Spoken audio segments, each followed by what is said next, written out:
It's the Opie and Anthony Show. 102.7 WNEW. We're all getting a little nervous. The Rock is coming in here. I'm just getting a little nervous because he was on MSNBC. And he was just being Dwayne. People say he's just Dwayne. You know, he's being Dwayne, not The Rock. We want The Rock. We want The Rock. We want The Rock. Like, what is it? He's got two distinct personalities, Dwayne and The Rock.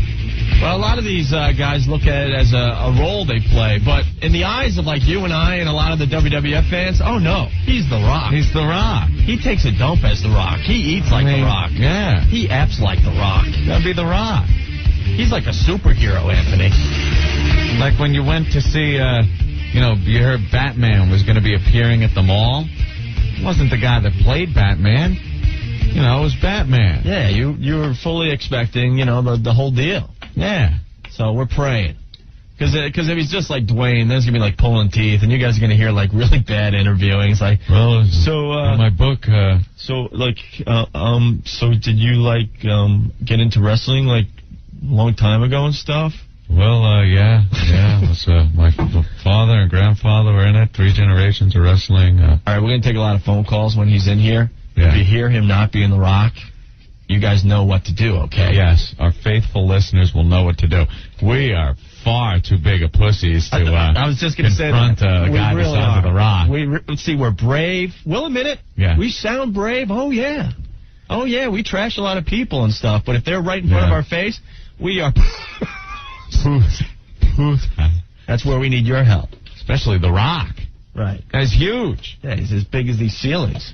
Oh, hi, I'm The Rock. If you smell what The Rock is cooking, Well, we're a little nervous because we really like Mankind, too, from the WWF. Yeah. And we had him on the air to promote his book. And we actually had a chance to have him in studio a second time. And the first interview on the phone was so bad and so painful because he decided not to be Mankind. He was McFoley, and we even tried to get him into the Mankind character and stuff. Yeah. He couldn't be bothered. So we had to pass on, actually getting to meet him and having him in studio. Chris Jericho, he was in character, on the phone. Brilliant. Probably one of the best interviews we've had with a wrestler. Guy was hysterical.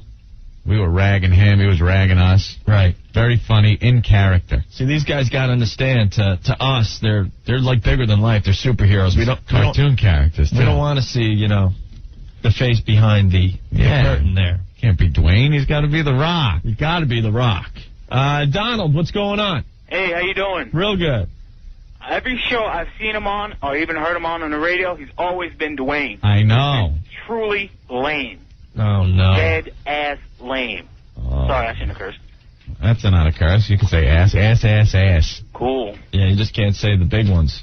Also, my mother goes crazy over this guy. Really? 40-year-old black woman drooling over this guy. I'm like, what the hell? Well, pretty much every woman here at WNEW wants to do The Rock. Please. They all can't wait. They could do the Pebble. That's me. They're all in the bathrooms right now. They're getting all ready, getting the makeup on, and fluffing up the hair, and lubing up. Taking their dumps and stuff. Getting ready. All right, Donald. Thanks a lot, man. Bye. Bye. Jamie, what's going on? Hey, The Rock was just at MSNBC. I work there. Yeah. He's the nicest, sweetest guy. Oh, cool. You guys should definitely not mess with him. He's so sweet. No, we don't want the nice, sweet Rock. Oh, come on. He is like this. We want the pompous Rock. You have never seen so many people go so crazy at our studios. It was insane. Well, I want him to put fear in my eyes. I want him to, make me believe that he is going to take the people's elbow to my forehead. I don't know. The rock bottom, kick your arms into position, and the people's elbow. I don't think that's possible. He is like the nicest guy. I can't even believe that he could be mean. He's so sweet. No, we don't want him. We just want him to be kind of in character. That's all. I know. We'll have fun with him, either way. We understand, but we're just praying that he's The Rock. Yeah. Well, maybe where he comes in and calls us jabronis and stuff. Yeah, call me a jabroni. And then do that. I mean, a lot of people asked for his autograph, and asked if he would write that kind of stuff, and he did. He was really cool about it. All right, Jamie, thank you. All right, bye. I'm hoping he comes in here and goes, which is which? And I go, well, Rock, my name. It doesn't matter which is which. We need The Rock. I want him to walk in that door with the sunglasses, Anthony, tilt his head up toward the ceiling. The people's eyebrow. Give a little sniff. Know that we have millions and millions of listeners. I want him to say, finally, The Rock has come back to the Opie and Anthony show, even though this is his first appearance. Right. But who cares? If you smell what The Rock is cooking. The Rock says, The Rock says, The Rock says something. Scott, what's going on? What's up, man? All right. Know your damn role. What do you think? Is he going to come out like a puss or what? I don't know. It's so weird. It's like having a schizophrenic on the air. You don't know what personality you're going to get. We have to do an interview, and we don't know what personality we're getting. It's like two totally different people are coming in. If he's Dwayne, I'm calling back. Yeah, we want you guys to call back and try to encourage him to be The Rock, because we're going to have a tough time doing it. All right. All right, you guys are fags. No, we're not. Thank you. You guys are fag. He has been The Rock on shows. Yeah? What? Joe, what's going on? Hey, what's up? All right. First of all, you better hope that he ain't good friends with China. Why? Because he'll want to kick your ass. I never said anything bad about China. But besides that, I seen her act as The Rock on Channel 9 during a news interview on TV. Right. Oh, I saw that, too. He was kind of like... He was saying his eyebrows were more famous than Jack Nicholson. Yeah, he was Rock Light. All right, I'll talk to you later. All right, man. Rock Light. Well, he was. He was like kind of The Rock, but a little more conservative. We want him to just like come in here and be just belligerent. I met The Rock and he was in character. This is encouraging. Sean, turn down your radio. All right, what do you got, Sean? Sean. He's listening to the radio. Sean. Is that your name? Did Spaz type it wrong? Steve. Steve. Scott. Phil. Stan. Bob. Ryan. Ed. Sean. What an ass.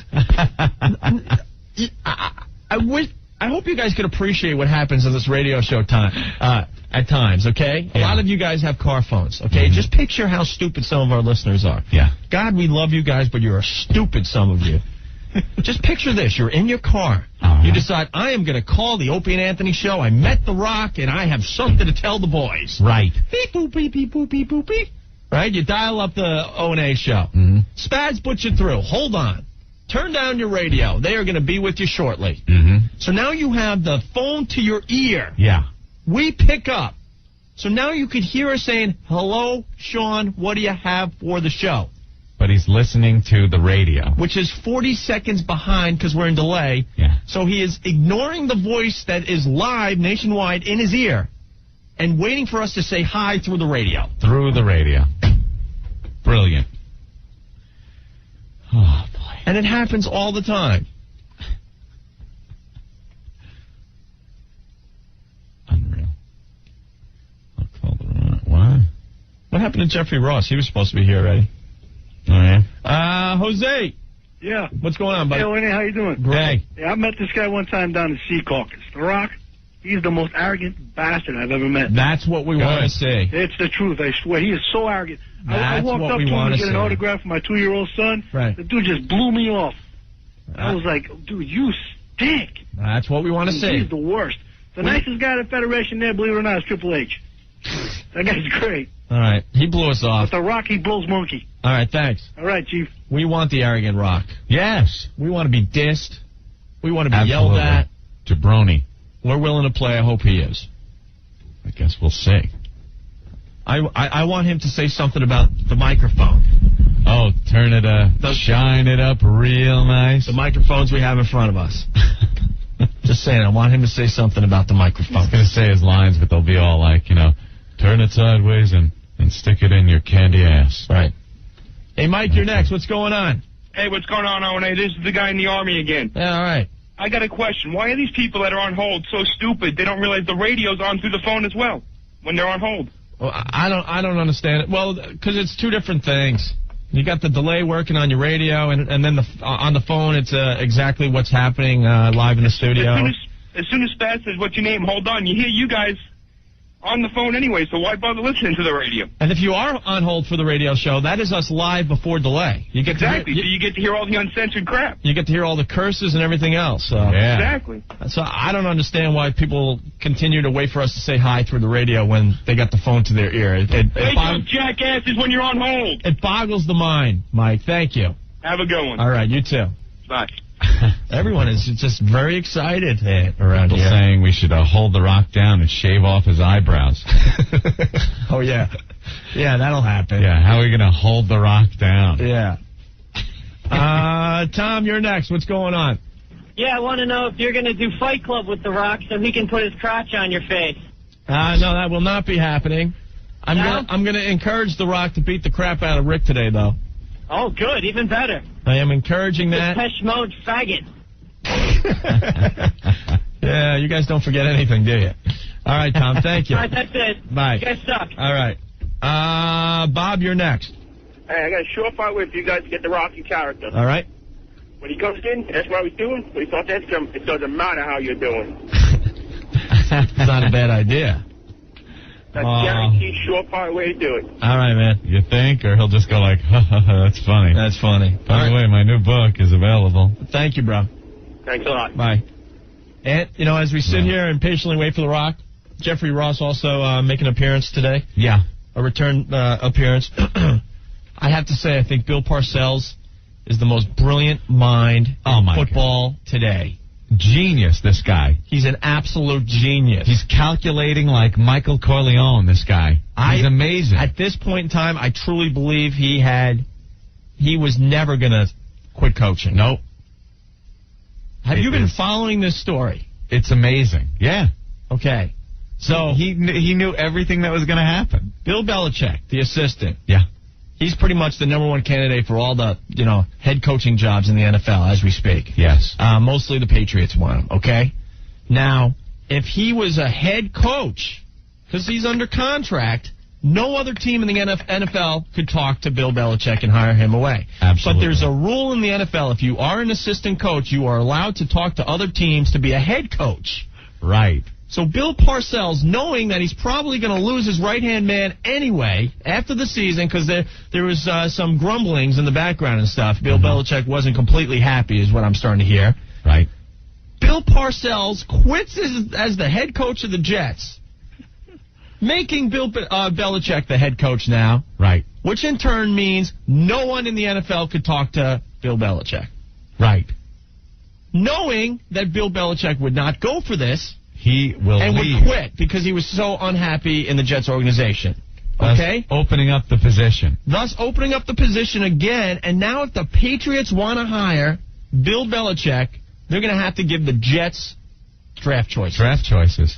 A little revenge for when Parcells came to New York.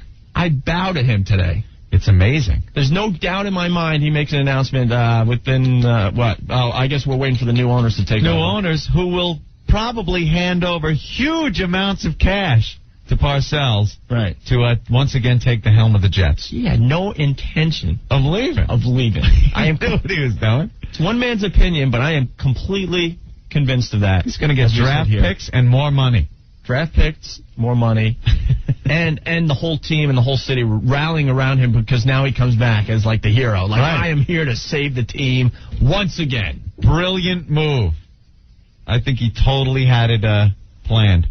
I'm convinced of it. Amazing. Pussy. He's not a pussy. He's a big, stinky smell. Rick doesn't like him, I guess. It's all business, pal.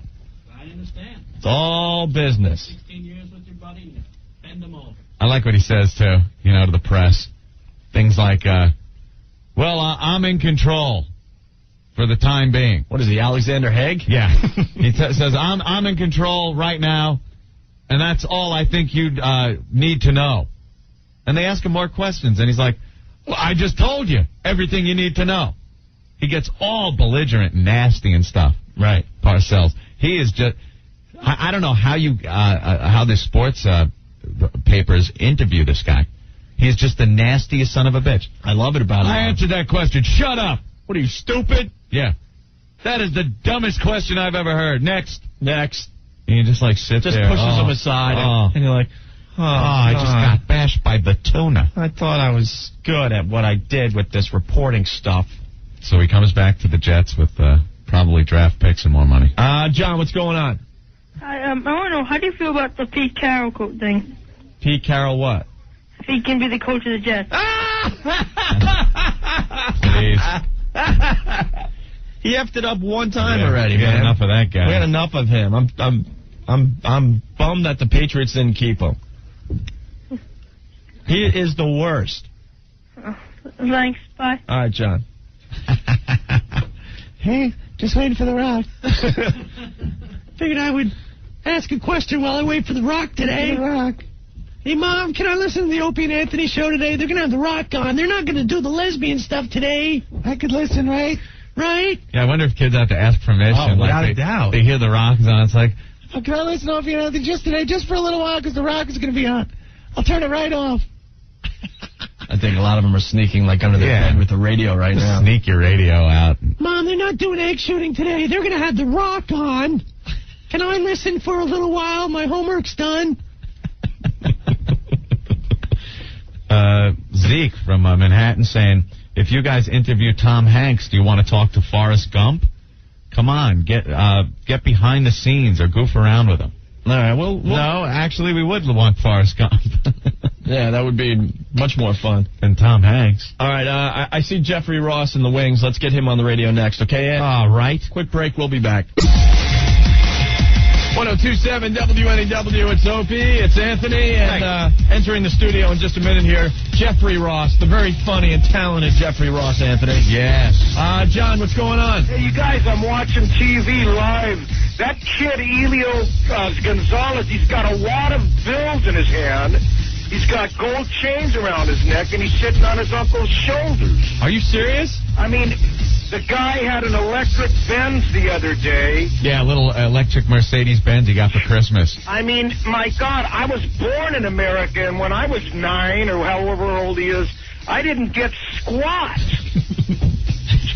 So he's on TV with a wad of bills right now? Yeah, Oh, he's poor sitting kid. on his uncle's shoulders holding a rolled-up wad of, like, fives.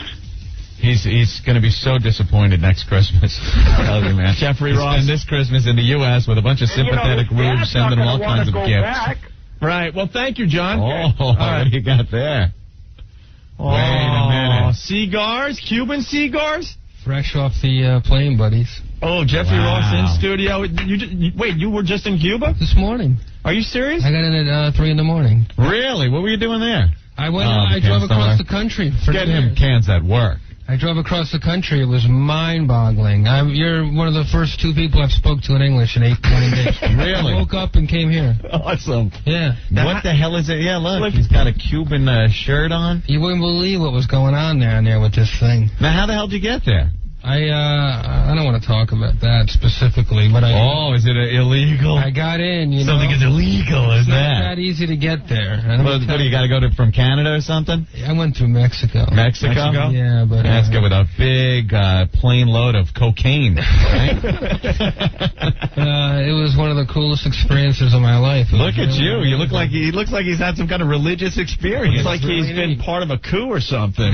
Look at him. He's just all happy. He's growing a Castro-type beard. He's wearing military fatigues. He's got, wow, look at this. There's a T-shirt with a kid on it. You wouldn't believe how That's I got Raft this. Boy. Yeah. Yeah. Raft Boy. And I only heard coming up here, because I just woke up, that he's going home. Yeah, they're sending him back. That's today. That just happened? Yeah. Pretty much. What'd you see over It's there? sad that I get my news from you guys. Yeah, I know.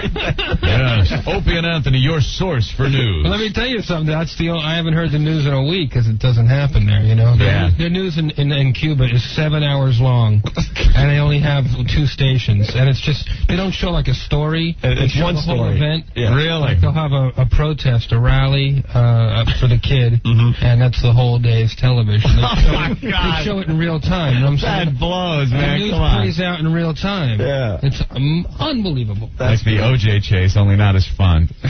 Now, what's going on down there? I mean, What were you doing? Yeah, you got to tell us You know, I'm a comedian, so you have to have some life experiences. Yeah, so you figured going to Cuba? I took off. A buddy of mine goes down a lot, and he has basically what has become family down there, really beautiful people. On the other side of the country, they don't want me to tell what town it is. No I want to keep it preserved and free of Americanos. Right. Look at this. He's all of a sudden turned Cuban. You stinking Americans. Look, he hates us. I got it to American Customs, and I went through, and the guy says, have a nice day, and I say, gracias. I forgot how to speak English in 8 days. I didn't speak to anybody. He's been brainwashed, Anthony. I know. He's starting to believe in Fidel, it looks like. Fidel. Some Cuban cigars. I want to smoke one of those. Definitely. Yeah, we don't have to smoke them in here, are we? We had Cubans down in Turks and Caicos when we went down there to do a broadcast. Yeah. Oh, the best cigars ever, man. Yeah, I mean, I've become... How'd you get them out? Because we were in Turks and Caicos. We were so freaking paranoid to bring some home with us. You think it was like Midnight Express. We have them taped to our bodies, and we're going to end up in a Turkish prison if we get caught. I have 10 cohibas up my ass right now. All right, torch them up. Some stink weed. I think one of them's lit. I don't know what I took the labels off, so they're completely natural, you know? Oh, that's good. That's a start. Joe, what's up? It's probably no, I was going to say, the Cuban kid, he's not going back. What do you mean? Because it's a law here. If any Cuban touches base on U.S. soil, touches base like it's a game. He's protected. He can't go back. All the papers are saying he's going home. Him being a minor, though, that makes it a little... The only loophole is maybe that he's a minor. And his father's over there. His natural father's in Cuba, and he wants him back. Personally, I think he should go back because... it's not like his father abused him or anything like that. I'm looking at the paper and it says U.S. rules, Dad gets the kid. He's going home to Cuba. Yeah, I don't think so. I think they're going to just deploy, but I don't think he's going to. All right. Well, we'll find out. We'll find out soon enough. Thank you, Joe. Pretty impoverished down there, though. They made a deal. Instead of Cuba, they're going to just let him live in Newark. No, I want to go to Cuba. No, please. Give me my tin shack. Now, this is... I got this shirt... That's amazing. This, it's easier. I drove across the country, my buddy. There's no street signs and highway signs. Yeah. There's nothing. So if you want to get around, you need to pick people up. Mm-hmm. The whole country hitchhikes. There's a lot of love. The people love each other. The people are very happy. They don't have any transportation. All the cars are old American cars and Soviet cars. They're from the 50s and 40s. Right. And it's like a time capsule. I can't even breathe from all the cigars I smoke. And we pick up this cop. He wants to go home for New Year's. He's got to get across the country. He's hitchhiking with another. You know, they don't have cars, and they don't have the police. They don't transport the police to work and back. So he's got to hitchhike. It takes a couple days to get home. So we pick him up, and it's also sort of it makes it easier to get around because if you have to stop for directions, you won't get jerked around. Right. And my buddy had his girlfriend with him, and they're not really supposed to be in the car together, and so on. You follow. So we pick this cop up, and he winds up. He's all intimidating when he gets in. He's an 18-year-old kid, I had him watching my DVD player, something about Mary on headphones with Spanish subtitles. This is a kid who's never heard of Mickey Mouse. Oh, wow. He's a Cuban police. There's no Western culture at all. I'm 10 hours from Havana. You understand? I mean, you're way in the country. And I'm asking him, I said, please, that T-shirt, that's amazing. You could never get that. And what a great souvenir. He's like, no, it's official. I can never give it away, this and that, this and that. I offered to buy it, nothing. It wouldn't, and they make $7 a month, the police, okay? Wow, that's like working here at NEW. It's like the cops in New York. They spend that on every day on coffee. I would have said donuts, but it's just too hacky. And finally, at the end of the trip, he gave it to me as a gift. That's cool. Yeah, they're really very noble people. That's like contraband, having a copy of something about Mary. Yeah. Well, down there. He on DVD, it was like literally he looked at it like he watched a lunar landing. I bet. That's like, what is this? It's gotta be like crack.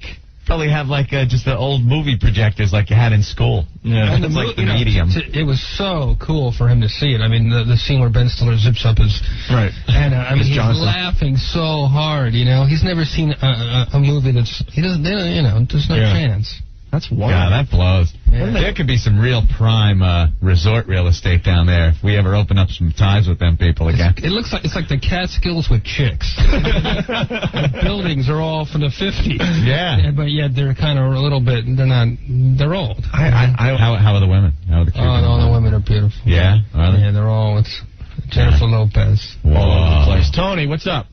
Hey, I gotta say something here, man. Yeah, hit it. I'm like fed up with this Cuban kid. Hey, this is hypocritical. I don't want to sound prejudiced, but white America is.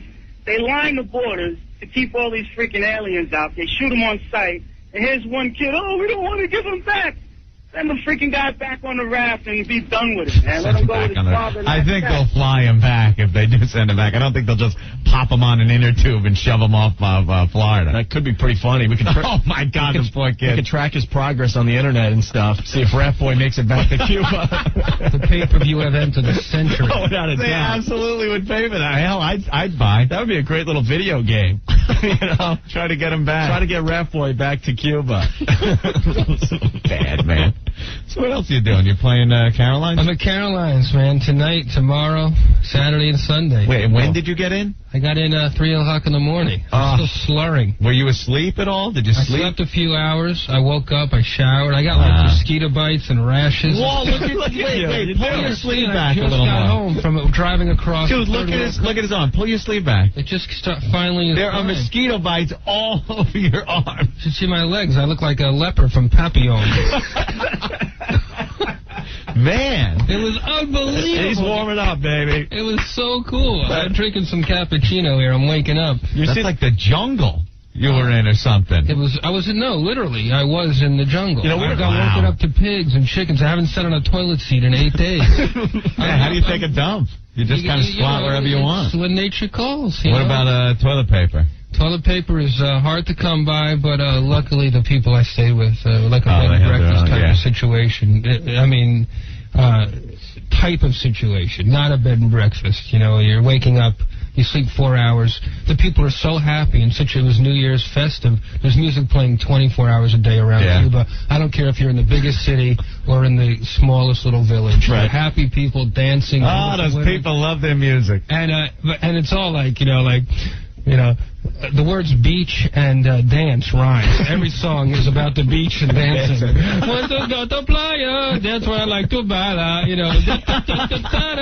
And there's music all night, so the roosters don't know if it's morning or night. So the roosters are all night long. So they don't, the country is like it's one big fiesta. Little party, and Americans pretty well received. Oh, my God. I thought I was Bruce Willis walking around Disney World. It was like, you tell them you're American, there's no resentment about what's going on politically or anything like that. They're just warm, beautiful, giving, very, it's not it's a third world country, but the people are all clean, their houses are all immaculate. Right. They don't live in. Jeffrey's now a communist. That's what I'm starting to feel here.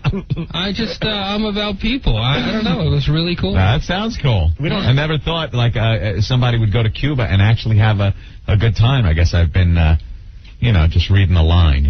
I don't know anybody who's been there. I saw a woman, her breasts were so big that she could have gotten to Florida with them. She started swimming. She'd never drown. Flotation device. Will this experience affect all your one-liners, Jeffrey, that you do at the roast? Are you going to be a happier person now? They might, I don't know. I'll still be the mean bastard I am all the time. Cynical prick. I might... You stole the show once again this year at the roast. We saw it. Good. Without a doubt, we saw it. Jerry Stiller roast. Yes, because you were in here promoting it way before, just before the taping. I remember. I wouldn't tell you the jokes before. The B. Arthur joke. Yeah. Very funny. But B. Arthur's, you can't even really say it on the air, but God, I almost puked. I was laughing so hard. It's about Sandra Bernhard. I wouldn't her with B. Arthur's. Slump. Right. And Sandra Bernhard. Wait, I was just like... That was painful to watch. Her Hebrew name is Yeh. That was just like pulling that big steel sweaty handle on a train, and like the sparks are shooting out of the wheels. Like everything's going cold, people are funny and everything. She comes up, just grinds to a halt. You watch and go, what the hell is she doing? She sang Magic Man. Yeah. I thought it was funny because Jerry Stiller was dancing. Yeah. And his crotchety old body up there doing the hustle was so funny to me. She probably thought she was the hysterical one in that. Does she really think she's still funny? I don't know her. You know, every year I do these roasts. They haven't always been on TV, so she knows what I do. Yeah. So she always splits before just as I go on, because she knows that she's in for it. She'd rather hear about it than hear it. They don't want that reaction shot from her. She doesn't want to give them that. You know, that money shot. I met Billy Crystal and afterwards, and he said to me, then when I showed B. Arthur after I said that, he goes, and the look on what is now her face.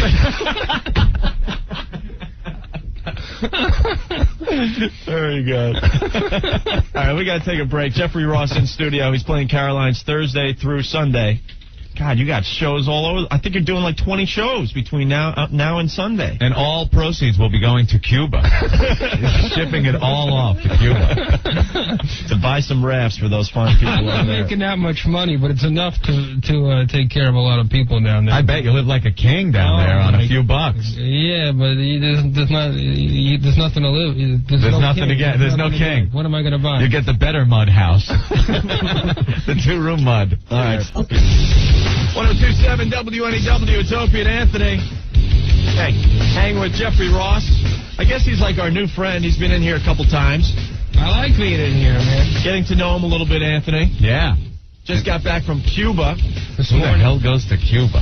It's amazing. And I've never known anybody that goes there. Really? You must have just exhausted every other place on the globe if you chose Cuba. Well, it was between Maine and Cuba. Maine, huh? No. You know, it's New Year's. It's a millennium. When am I going to do that? Yeah. It's very rare that I can just disappear, no work. So you spent New Year's, though? Yeah, New Year's Eve. I went to a party. I went to a party, then I went to a disco. The discotheque. Let me tell you what this place is like. The men's room attendant was a goat.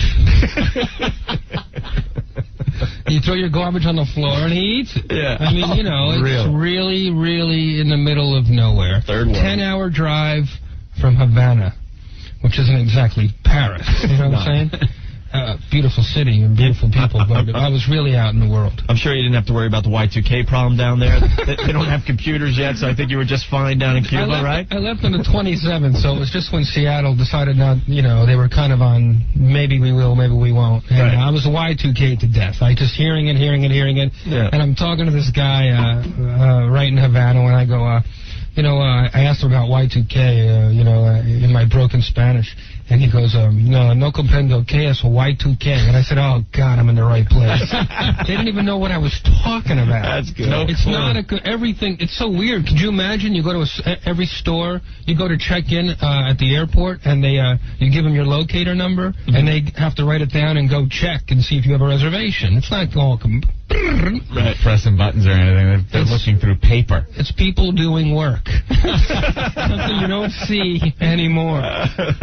You didn't feel a little scared, though, the airport? The airport, it's like the people, they can't rob you, they can't rip you off, they can't do that because, if you sell meat, they're not allowed to sell meat. Really? Beef. Mm-hmm. 6 years in jail. 6 years for selling meat? You know what I'm saying? So you know you're not going to get taken.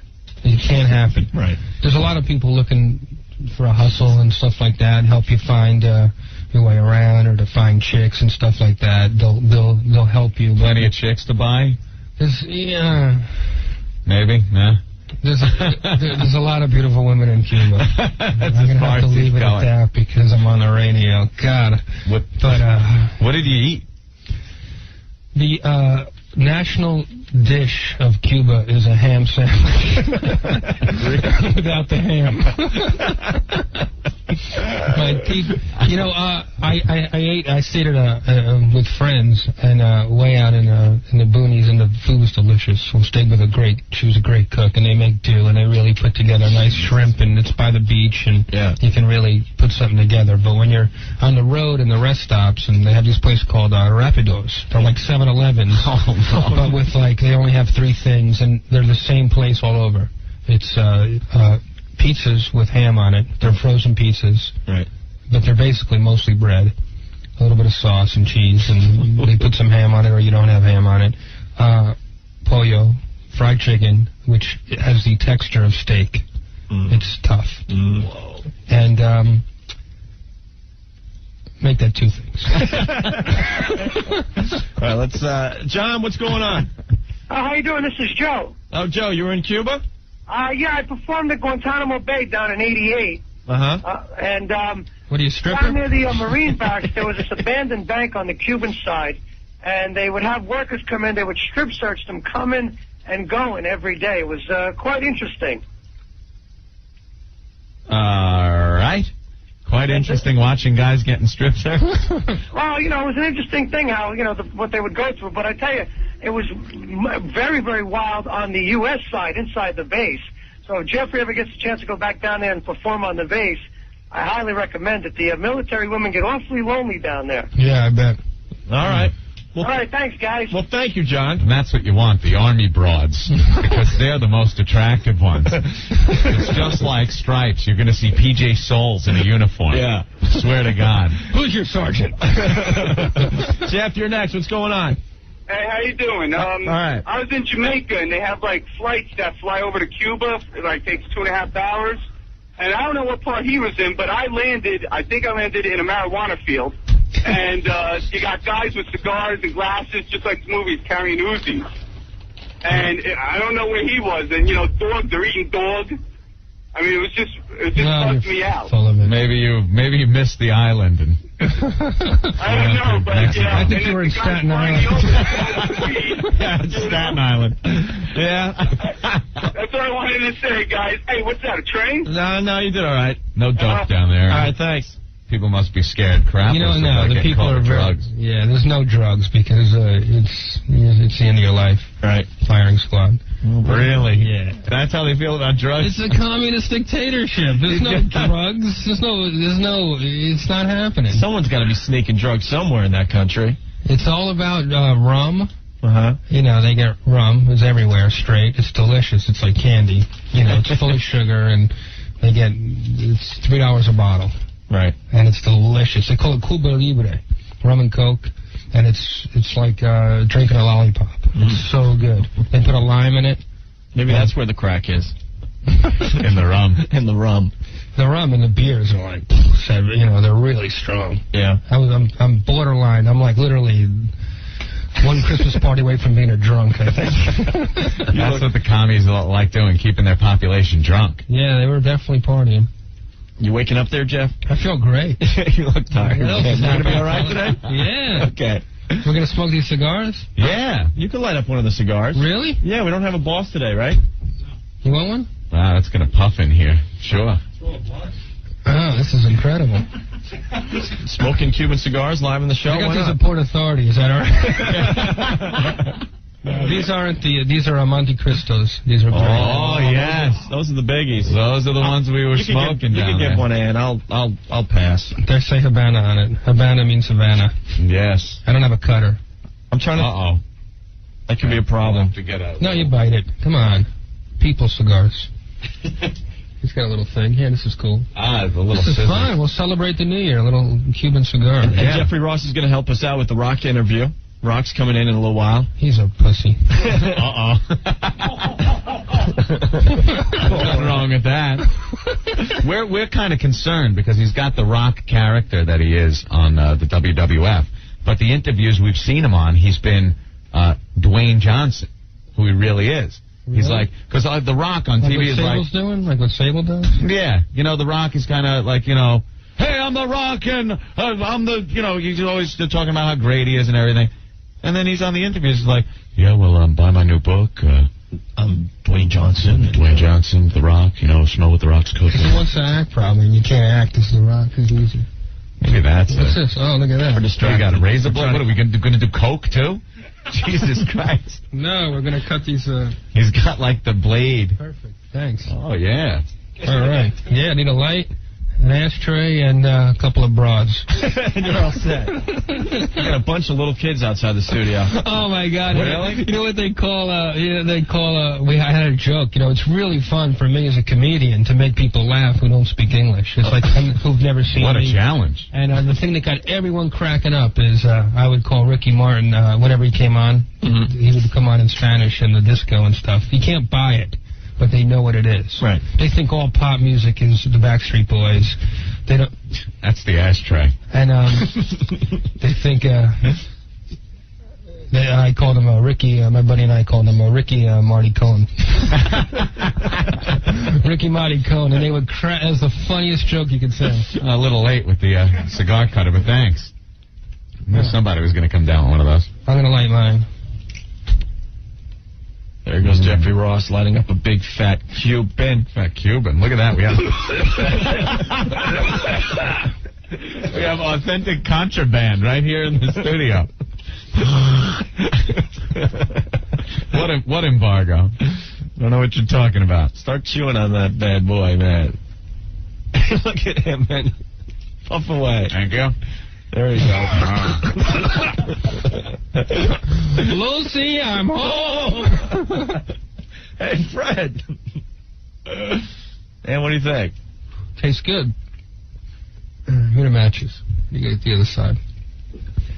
This place is going to be a... That's all right.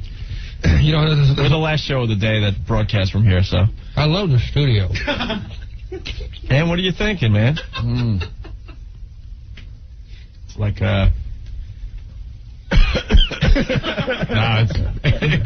They're strong. And you know Yeah. what the best cigars are? They have the local ones. No, they have nothing written on them. They're just rolled in these little towns. Yeah. You should have brought some of those home. Oh, he probably did. He's keeping those for himself. He's not stupid. It's like literally, it's for like 50 cents. You get 10 of them and stuff like that. Yeah. There, Wow. All right. I'm just going to sit here and puff on a Cuban. That's okay. Patiently waiting for The Rock. I guess we could take another break, and The Rock should be here in a few minutes. We're going to continue our interview with Jeffrey Ross, and we'll bring Rock into the fold as well, Anthony, okay? All right. And don't forget Jeffrey Ross at Caroline starting tonight at 8 p.m. Boy, I got a buzz. And playing all weekend. Through Sunday. Yeah. Masturbation in the car. We can't pass that up. No, gotta go right to that. That's like breaking news on CNN. Right. And they just break in. When we get something that says masturbation in the car, we have to go right to it. Katie. Hey, guys. Hi, what's going on? Nothing. I've been trying to get through for ages. Wanted to see if anybody out there ever masturbates while driving in the car. Yeah, we've had a few of those calls. I've done that, sure. Oh, Jesus. On a regular basis? Wait a minute. Yeah, I'll admit it. Jeff? I've masturbated thinking of my car. I've never masturbated in the car. In your car? Oh, yeah. Long trip? I slept in a car 2 days ago. How long of a trip does it have to be then? You got to spank one out. Sometimes you get really bored in the car if you're stuck in traffic and stuff. You want to pass the time. A couple times I've really done a great job parallel parking, and I would say, oh, gosh, I just got to rub one out. Great, one move. Yeah, Katie. I like to play with myself when I'm driving to work in the morning. Well, what about driving home? Sometimes, yeah. Driving to work in the morning? So you go. So you're sitting at work with like stink finger and stuff? No. No? Well, you wash up? Well, you got to be a little goopy down there. Well, You don't what? in there. Well, could you start You masturbating? just touch the outside. Are you in the car now? Yeah. Could you, Yeah, let her rip. Well, how am I going to steer? Well, if you do it in the morning, you could do it in the afternoon. Well, I'm not usually on the cell phone at the same time. Oh, I see. Yeah, I think a lot of people do that in their cars, sure. Yeah, we've heard from some people. I think amazingly enough, more women than men. Men just, I don't think they could wait to get out to the car. It's not a manly thing to bring up. No, spanking it out in the car. Katie, hold on a sec. There's a guy on line 9. Speaking of guys whacking it. Greg! Yeah, what's up? What's up? Nothing.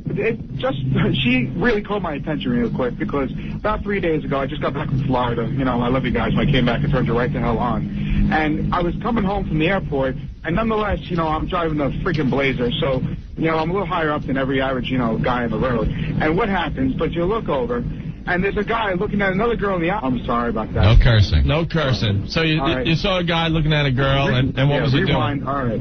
Saw a guy looking at the girl. Thank goodness he was looking at the girl, because I would have flipped.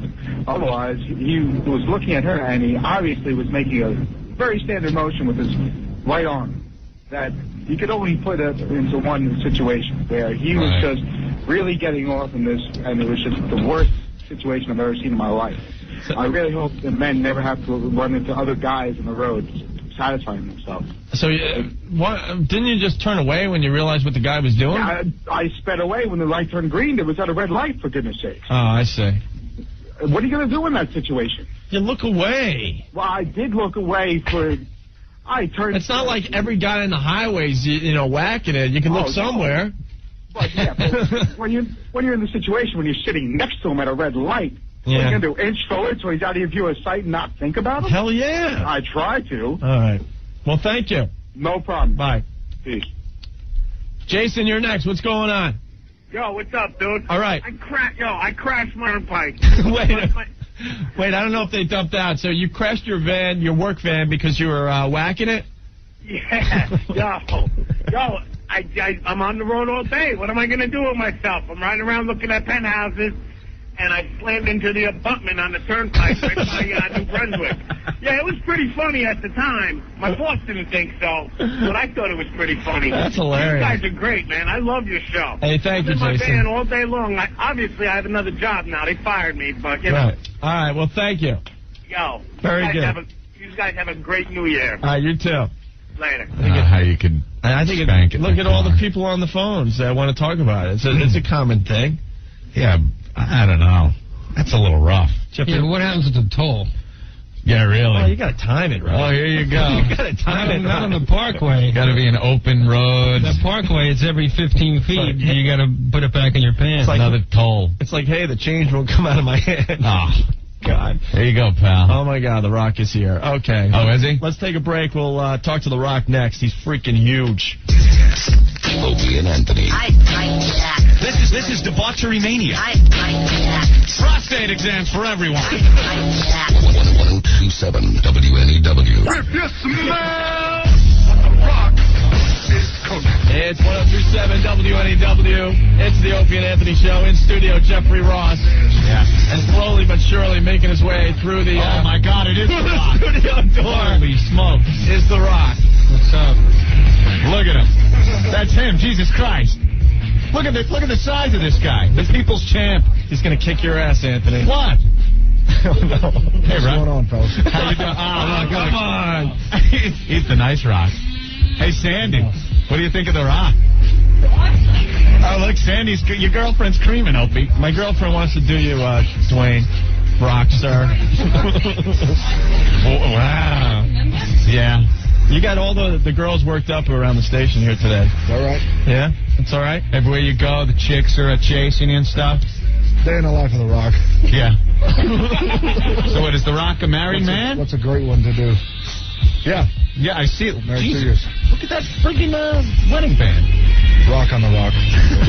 Rock on The Rock. Yeah, and she's pretty cool because I guess she's got to be. Girls chasing you all over the place. Yeah, she's good. Yeah? She's supportive. You give her the rock bottom there She knows her role. in the sack? She knows her role. You give her the rock bottom in the sack? No Yeah? go there, brother. No, huh? The people something else. There's this girl that we got to get to really fast. Sarah. Yes. This girl is losing it. And I think she represents every female in the tri-state area. So we decided to throw you on, Sarah. Sarah, you're talking to the great one, The Rock. Oh, my God. Oh, I would just love to say you are the sexiest man alive. You have enabled me to have orgasm with my boyfriend for the first time. I put on your video, and every time we do it, we watch your video. Oh, but you are the best. Oh, my God. Well, thank you so much. Now you can talk to The Rock. I thought you'd be bigger, man. What's that? I thought you'd be bigger. You think? Yeah. It's a jacket. Don't let the jacket fool you. That's Jeffrey Ross, a very funny It doesn't matter who. Uh-oh. Don't mess with me, man. I'm a black belt in karate. Is that right? Yeah. Okay. Hello? Yes, ma'am. Yes. I would just like to know if The Rock can tell us what's in store for his character in the future. Well, just to continue to entertain the millions and the millions of The Rock's fans, obviously. The Rock's going to get back in the title hunt pretty damn soon without giving away too many storylines. Why are you talking about him like he's not here? What's that? Oh, my God. Is this a girl who watches the Rock video? Yes. Oh, I see. I got it for Christmas, and I've been happy ever since. I was just wondering, are you going to, by any chance, go to the WWF store in Manhattan anytime soon? As a matter of fact, I was there for lunch today, and I'll be there at the grand opening, January 19th. Yes. All right. Thank you. See you there. Bye. And she's gonna, you'll see her. She'll be leaving a trail for The Rock. And obviously, The Rock, you're promoting his new book, and you're doing a book signing tonight? Doing a book signing tonight, yeah, at Tower Books. Right. And been kind of on the go all day, and on the go for the rest of the month, for that matter. Rock, we got to ask you, because we're in Raw Magazine, like, chewing on your character and stuff. Yeah, you see that? We're in Raw Magazine this month. Saw it. And saw the article. Oh, you did? Yeah. And I'm chewing on you. But, look, Opie's got your ass in his mouth.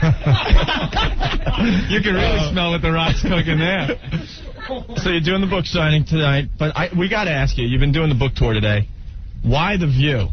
Why the View? Did you feel out of place this morning with Barbara and Star Jones and the rest of them? No, not at all. Well, maybe not too many people know this, but they're some of the biggest Rock fans there are. Yeah. Meredith, and especially Star and Lisa Ling, and, of course, Joy. We got to work on Barbara a little bit. She's getting around. She's coming around to it. The Rock likes hanging out with the View chicks, though? Well, the View was good. I did the View last year, and it was a good time, so I decided to do it again. Face facts, though, if it was between you and Star Jones for a title belt, you'd be a little bit intimidated. You think so? Rock might do the job for Star. Who knows? I wouldn't want to meet her in a dark alley. That's all I can say. She's a sweetheart. Yeah, okay. So many people want to talk to you. Jennifer, what's going on? We got The Rock in the studio. Hi. Hey, honey. Okay. Oh, boy. Talk to The Rock now, Jennifer. Oh, I just want to tell him he's, like, my favorite wrestler, and I never used to watch wrestling. My boyfriend got me to watch it, and now he got me a 6-foot poster of The Rock, and I kiss him every night before I go to bed. You gotta get up early for the 6th grade, though. 6th grade? How old are you? I'm 18. Okay. Oh, well. I appreciate that. Oh, yeah. I just want to know, can I have tickets? For my birthday, my mom's going to get me tickets front row, but I don't know if I'll be able to. I'm sure Opie and Andy can take care of that. You know what? 18. No. She's 8 and 1 or 9. No, you know what? I think we have a pair of tickets to the Continental Arena show. Screw it. We'll give them to you, Jennifer. Really? There you go. Oh, my God. Thank you so much. Hold on the line, okay? Those are my tickets. Bye. Tell Spaz line 1. Sorry, Jeff. She gets a pair of tickets. So what can we expect in this book, Rock?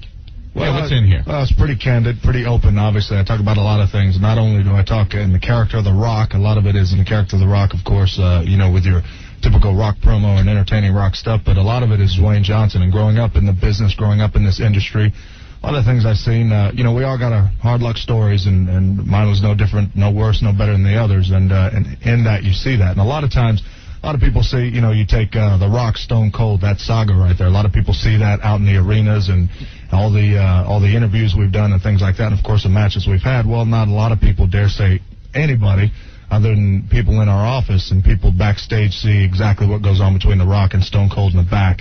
Intimately kind of go into that and just, a whole bunch of things. There's, of course, a very important chapter on Owen and a lot of it, obviously, growing up in the business and seeing what I've seen so far. Right. You think Stone Cold will be back? There's a lot of questions. It seems up in the air. He's going in for surgery any day, right? Yeah, I believe he's got his surgery switched to January 17th.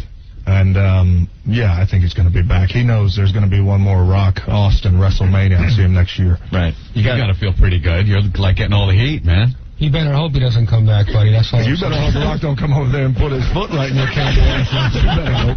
I'm not afraid of you, man. My dad's a lawyer, mother. Jeffrey and The Rock, man. We could have Fight Club. I don't think it would last too long. It would last long, but Mike, what's up? What's up, fellas? All right, you got a question for The Rock? Yeah, I do. Hey, Rock, first of all, let me preface this by saying you are my man. Thank you. Now, there's a rumor going around. Do you want something stuck up your candy ass? There's a rumor going around that you had some sort of breast reduction, shall I say? Yeah. Is that true? Yeah. It's because you're Samoan, right? Yeah. Well, no, not because I was Samoan. But you really had breast reduction? Yeah, surgery? yeah. It was one of those things where it was like a part of a liposuction deal done, and I had a little bit of fat. I had that taken out. Let me ask you one more question. Did you have like baloney tits or something? No, it wasn't baloney. It wasn't anything like it wasn't like a Mark Henry tit or anything.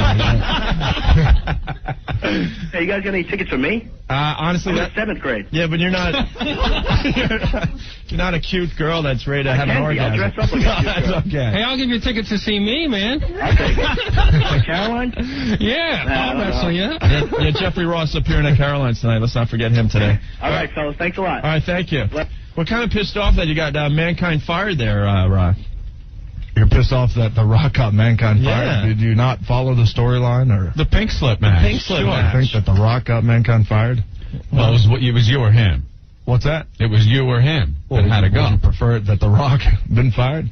Well, you know. Oh, we like Mankind, too. Mankind's pretty cool. Well, you know. Mankind is no doubt pretty cool. I don't want to diss The Rock or anything like that, you know, but Mankind is pretty cool, and I think the WWF could use him, have him back again. No Is doubt. Cactus Jack coming back? Is that? Mankind will be back, no doubt. All right. Cactus may be back too, we'll see. Yeah. Seems to be growing his beard a little longer, looking a little more like Cactus. Just getting ready. Matt, what's up?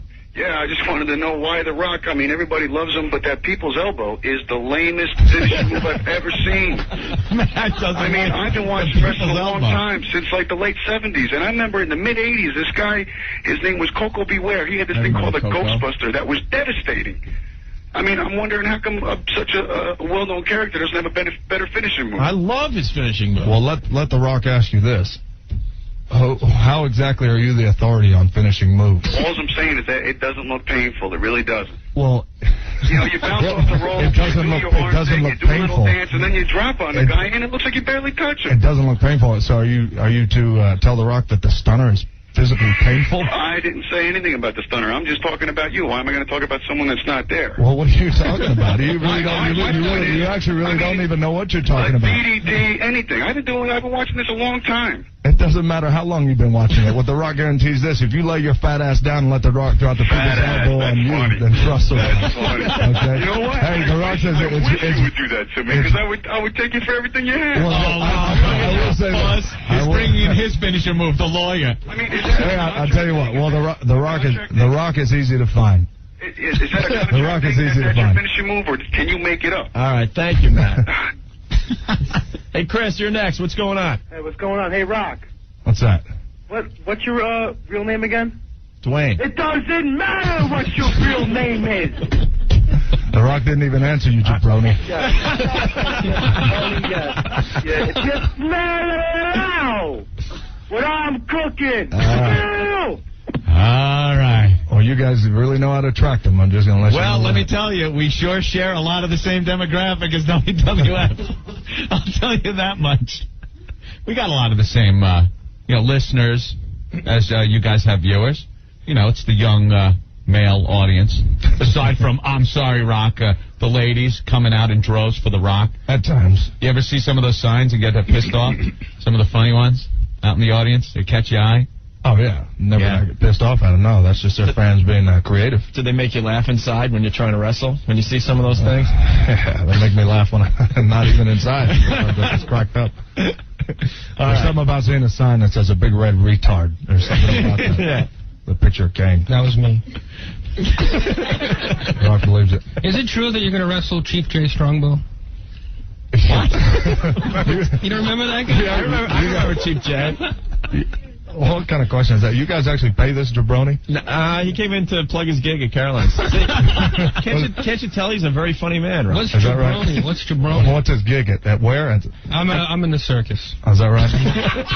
He just got back from Cuba this morning. And he's been handing out the Cuban cigars and stuff. You want one? No, not for me. You're a health freak, I bet. You're a very good-looking man. I'm not gay, but I would definitely. This is the best-looking guy I've ever seen. I can't believe you're. No scars, no nothing. Inside. I understand. On the heart, man. Yeah, a lot of scars that he'll talk about in his book.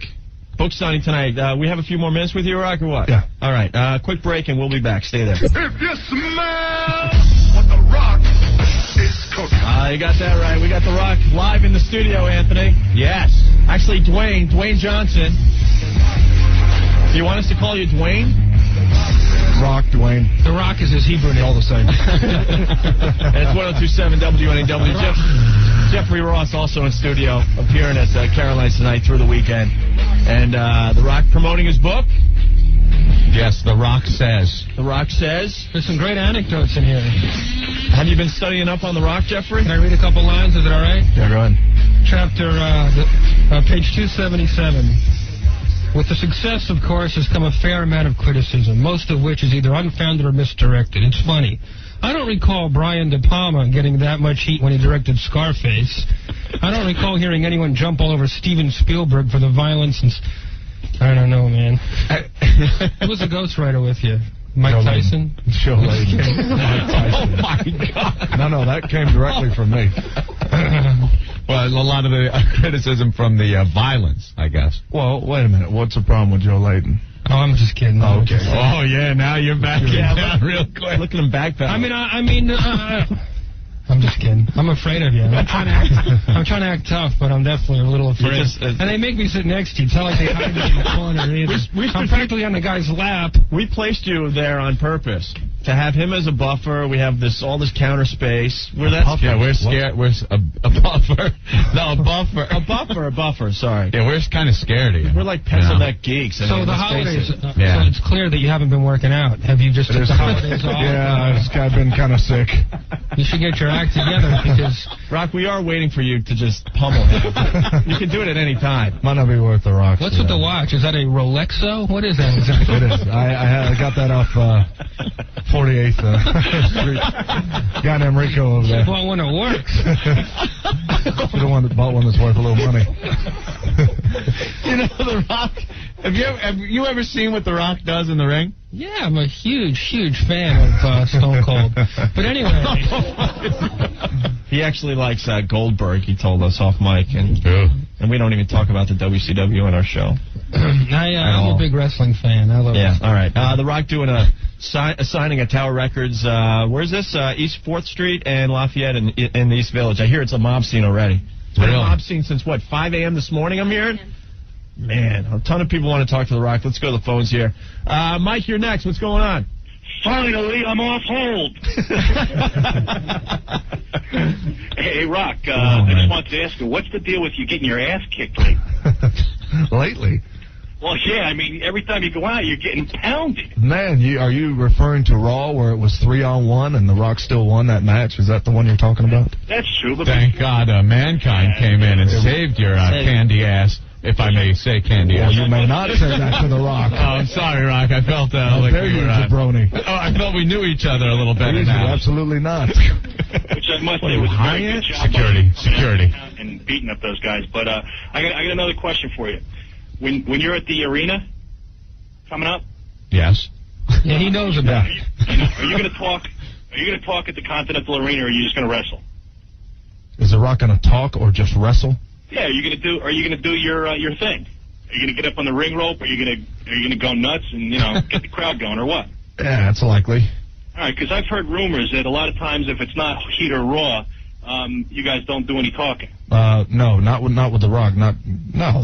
Every single night. It doesn't really matter whether it's a Heat or a house show or Raw, SmackDown. It doesn't matter. All right, cool, man. I'll definitely see you there. All right, thank you, Mike. No more. Julio. Yes, how you doing, guys? You're next with The Rock. What's up? How's it going, guys? Rock, I want you to take Jeff and check him into the SmackDown hotel right now. You don't like Jeffrey Ross making fun of The Rock? Come on, I'll give you a piece of my mind. I'll give you a ride on my boat. I got my own move. All right. You got your own move? Yeah. The hell do you even mean by that? It's called the tickle. Do you have a question for The Rock? Yes, Rock. I rub my head in your belly. All right. Take care of somebody in Royal Rumble right now? What's that? Say that again? Who are you going to take care of on the Royal Rumble? Well, right now it's probably just going to be in the Rumble itself. All right. Dan, you're next with The Rock. Hey, what's going on, guys? What's up? Hey, I'm just a big fan of you guys, and I want to call up and talk to The Rock. Hey, Rock. Hey, man. Hey, listen, I know you've been doing some TV shows here and there, and I was wondering if you're going to be on any more anytime soon. It doesn't matter what you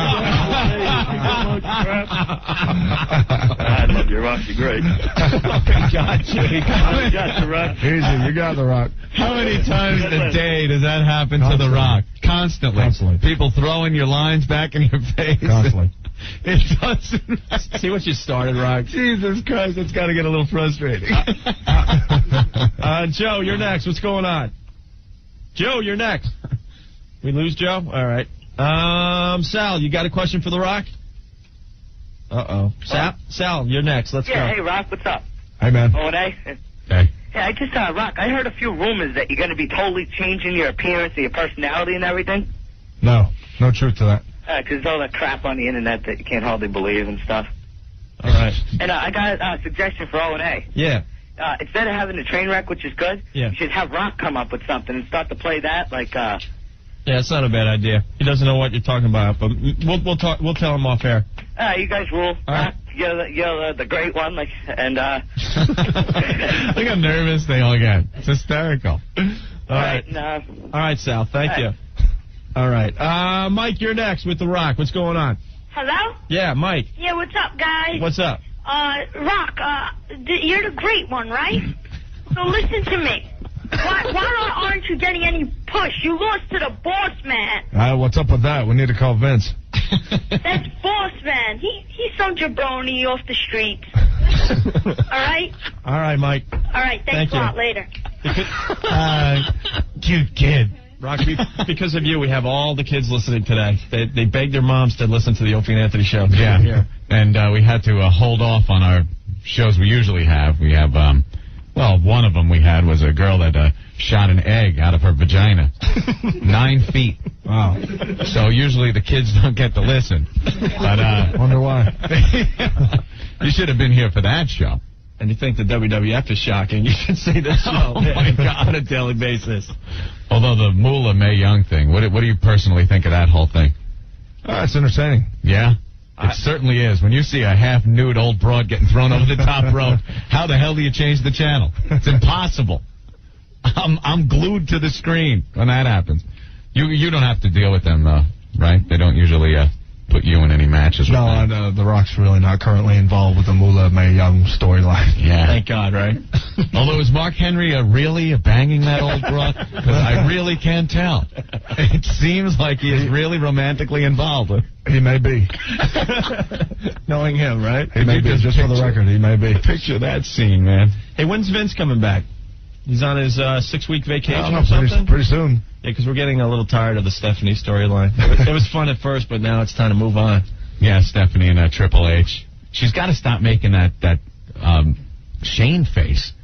You ever see her? Stephanie making the Shane face like you just smelt a bad fart. He like puckers up the lips. She does the same thing. Puts them up. Like they're smelling what The Rock is cooking after Chinese or something. I don't know. All right, Anthony, you're next with The Rock. What's going on today? Rocky, what's up? Hey, man. Listen, man, I know you got to show a little respect because I saw Triple H and he's married to her, but what do you think about China? Is she hot or what? It's not bad. Not bad. Are you digging her? Well, you know, those cans, man. She's looking a lot better than she used to. You're not I'll kidding. give her that much. That's for sure. Rocky, man, you're the She best. cleaned Keep up it real right? nice. I appreciate it. Take care, man. All right. There's a guy on the line that said he went to school with you. Chris. Yeah, Rock. Hey. How's it going? Hey, man. Yeah, I was just wondering, when are you going to come up with a new line, you know? Don't you think your line's a little played out now? No, not really. You may think it. Yeah, I think a lot. But it doesn't matter what you think. You know what? Let me ask you another question. No, seriously. I got a good line for you. Now, I've fallen and I can't get up. That would catch on. That could be That's the a next t-shirt one. right there. Scott, you're next with The Rock. What's going on? Hey, how you doing, Opie and Anthony? What's going on? All right. Rock, I just gotta say, you're one of the greatest performers I've ever seen on TV, man. I Right appreciate now, I it. got my 3-year-old son running around my house telling me what The Rock is cooking. And you guys are great on there. You know, Well, it's good thank work, you. man. All right, thank you. Appreciate that. Like I Thanks said, a lot, the man. accolades just coming in. It's amazing. All our listeners are tongue-tied with The Rock in studio today. Yeah. Are you going to be moving on to like movies, sitcoms? You want to do all that stuff? Or I've done a lot of television work, but we've seen the commercials and stuff. They're hilarious. Probably this year. Yeah. Venture off in the movie. Right. Now, you a big Elvis fan? Is that true? Yeah? Oh, yeah. Yeah? Could you sing us a line, maybe? No. No. Come on. The book's got awesome pictures, man. It does. This picture of you and Andre the Giant as a little kid. Let me see. Look at that. That's you as a kid? How'd you meet him, man? How'd you meet him? Wait a minute. That's you as a kid? It is. Yeah, easy. The Rock's looking good there. I'm just saying. Pass that picture out. I could relate to the hairdo. That's a cool. That's right. I could definitely relate.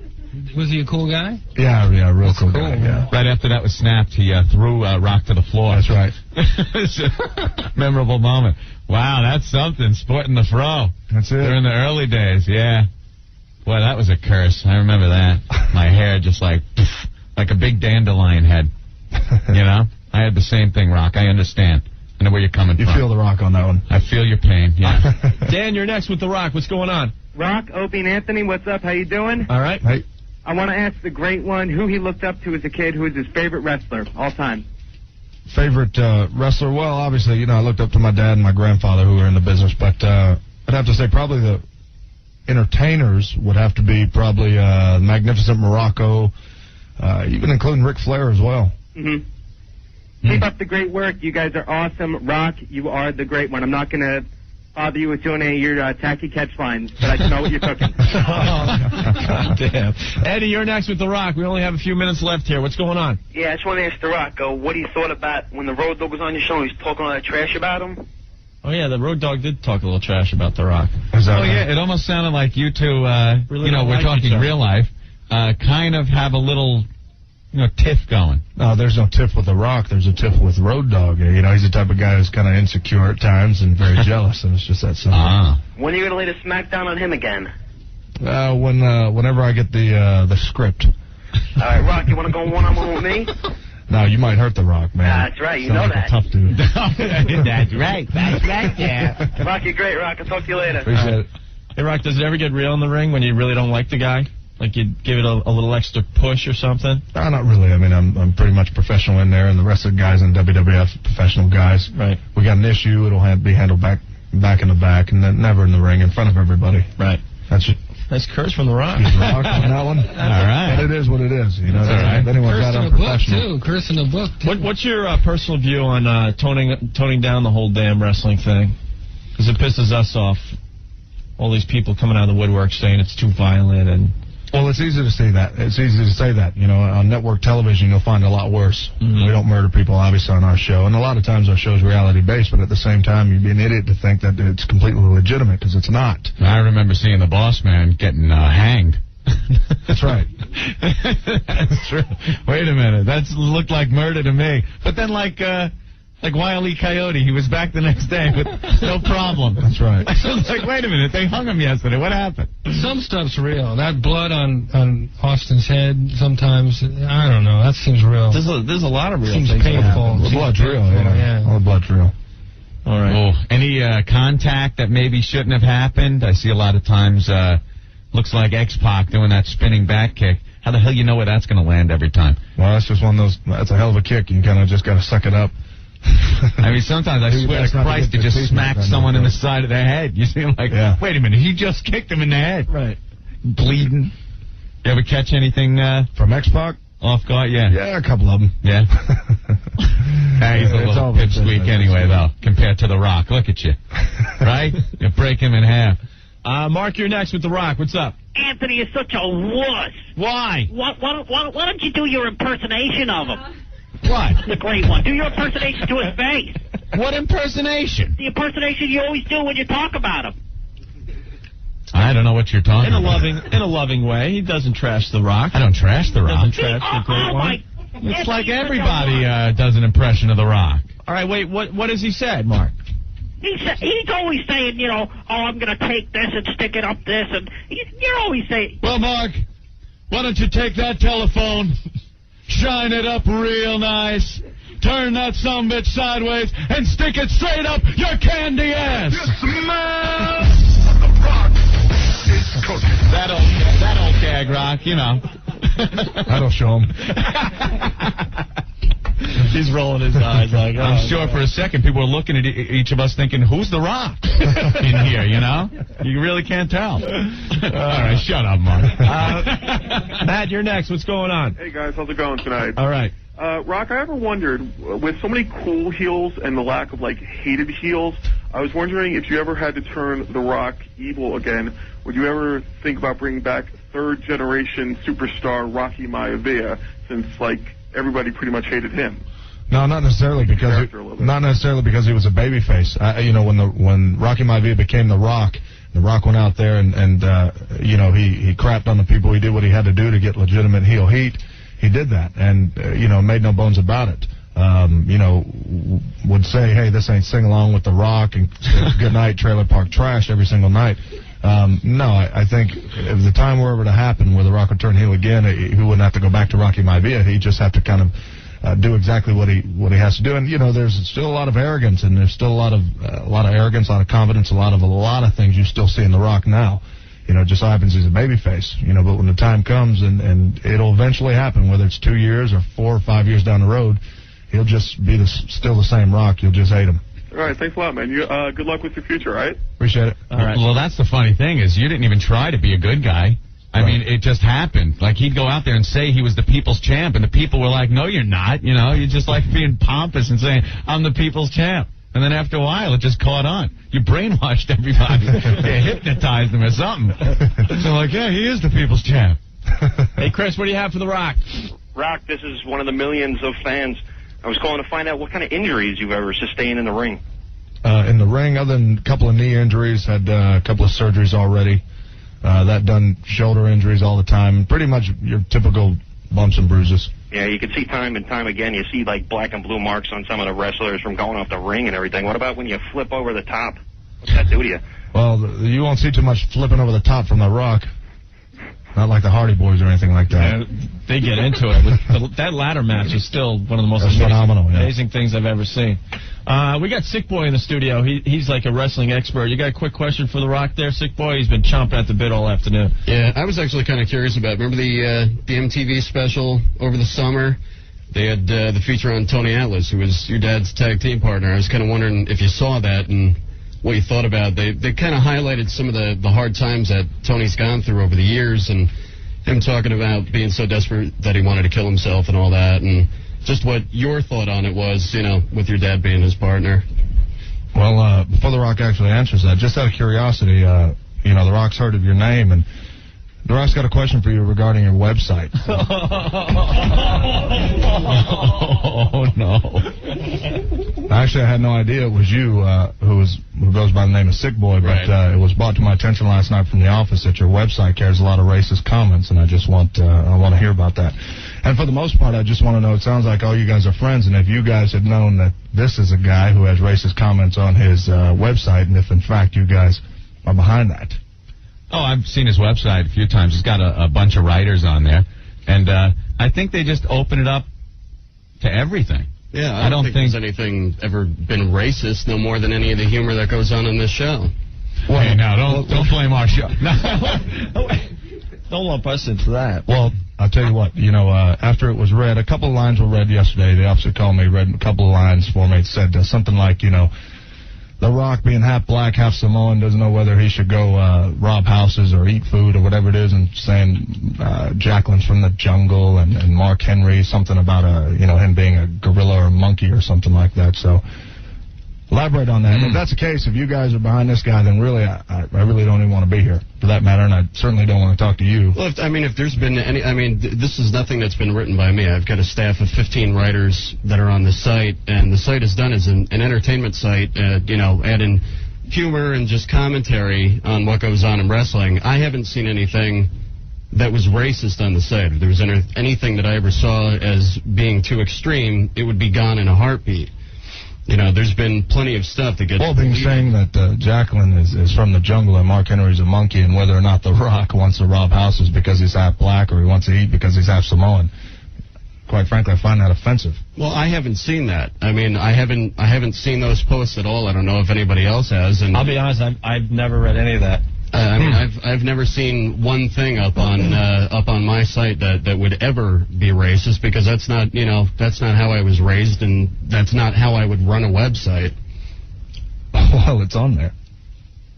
Well, I haven't seen it on there. If it's on there, it will absolutely be removed.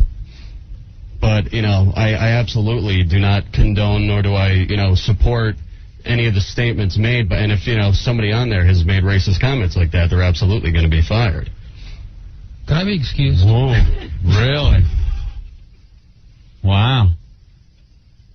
All right. Well, for the most part, it's one of those things where, again, I was contacted, I was made aware of it, and the office was made aware of it, and quite frankly, I don't want to have anything to do with you. I don't want to answer your questions. And if you guys have anything to do with this guy, I quite frankly don't want to have anything to do with honestly, you guys. I've never read any of that stuff on the site, and that's the honest truth.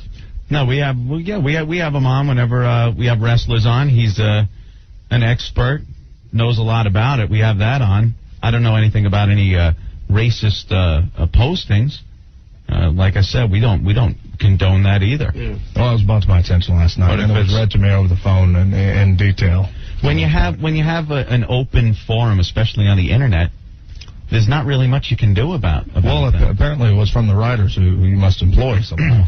Well, they're not paid writers at all. They're hired based on their writing skills. But if I had known somebody was posting that kind of for that matter. Well, I apologize for anything that you may have taken offense to. I absolutely, do not condone that type of writing, especially on my website. It's something that I put a lot of hard work into, and it's been up for 2 years now, and, we've put a lot of energy and a lot of money into it to make it something to be proud of, and for something like that to be on it, it's a black eye to the site, and it's a black eye to me. And, I apologize to you and Jacqueline and, anybody else from the WWF who, if somebody had made a comment like that to them, then they will absolutely be gone. You mean African American site? All right.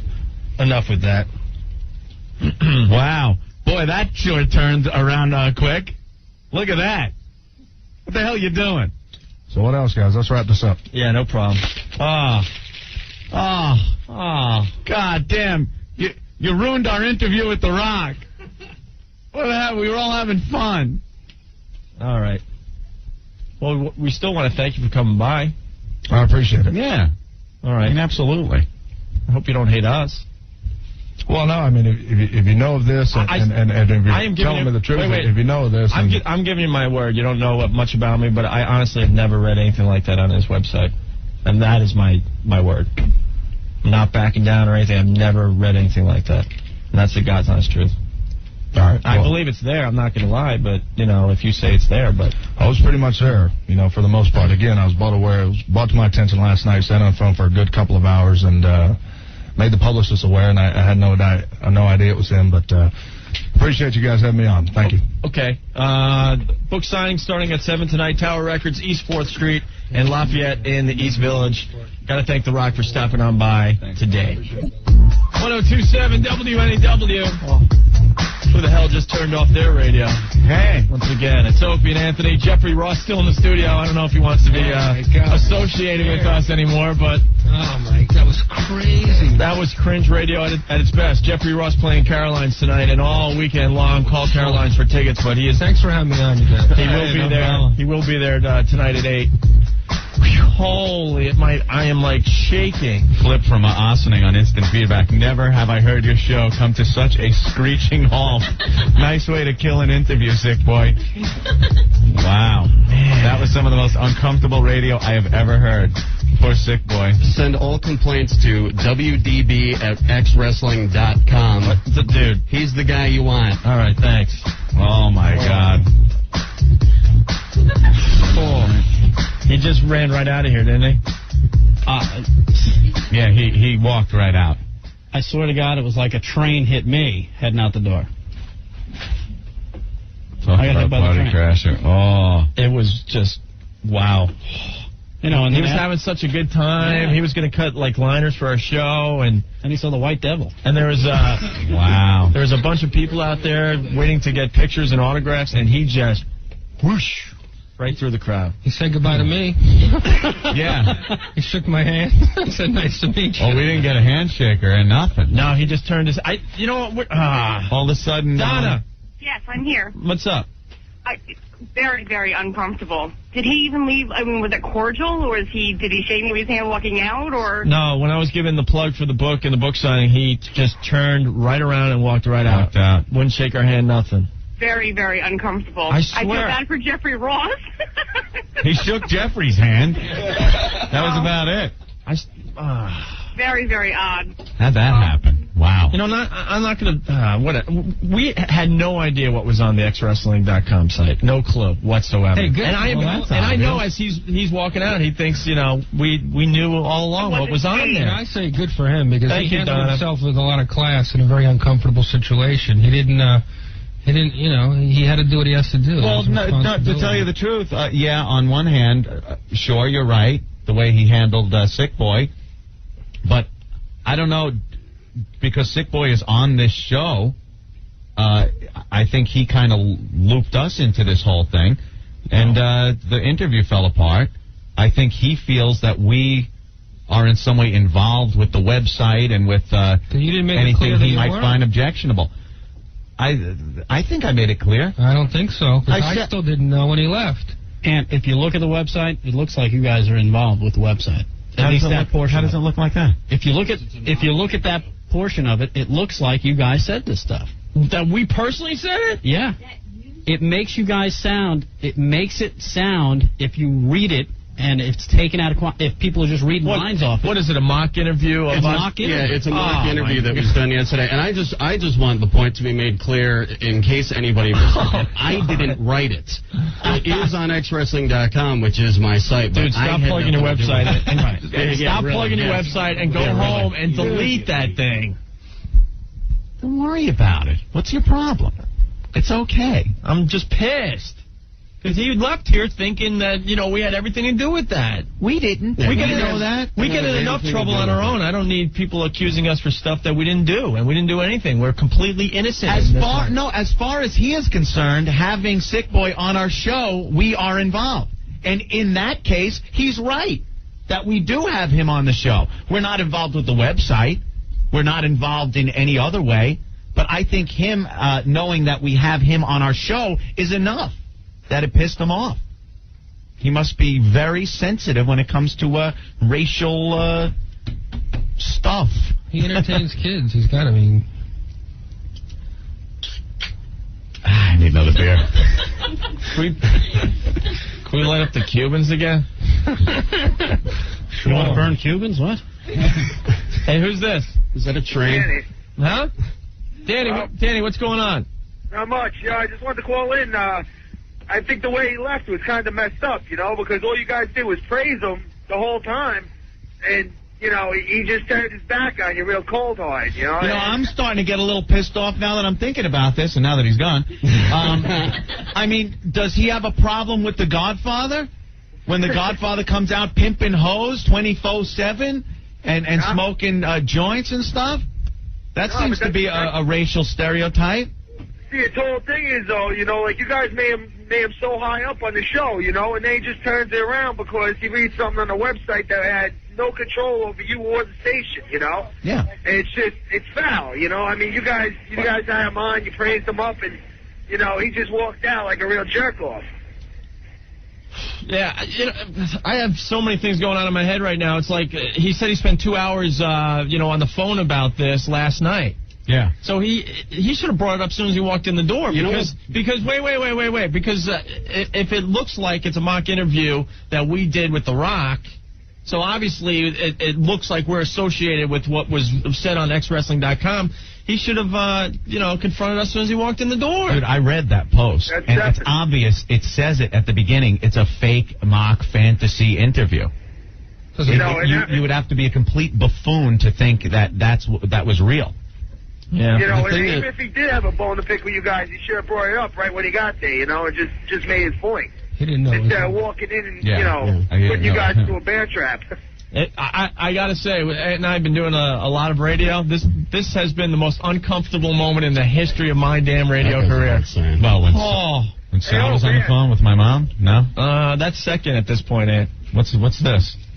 The thing that really bugged me was the fact that if they were looking at that for 2 hours last night, nobody took the time to just, from one of his representatives to just send me an email and say, the representatives. Oh, they'll probably be getting getting an email. I wouldn't worry about that. Yeah. All right. That's all right. They probably can't get on your site right now. It's probably being pounded. So Jeffrey, what was going on in your mind? I was because you were the closest to him. You were like 2.5 feet away. Jeffrey, I think he told me before when we were in break. He said if we're involved with that, Jeffrey's leaving now. He's very annoyed and angry at this whole thing. No, it was like I'm in here, playing around with him. He's having fun, and all of a sudden it really meant a lot to him. And I don't know. I respect that big time. I respect him for being forceful and clear. I had no idea that was up there. No idea. And even if it's a fake thing, even if it's clearly a fake thing, it still shouldn't be up there. I mean, the kids are looking at it. I don't have kids, but if I did, I'd be pretty pissed. All right.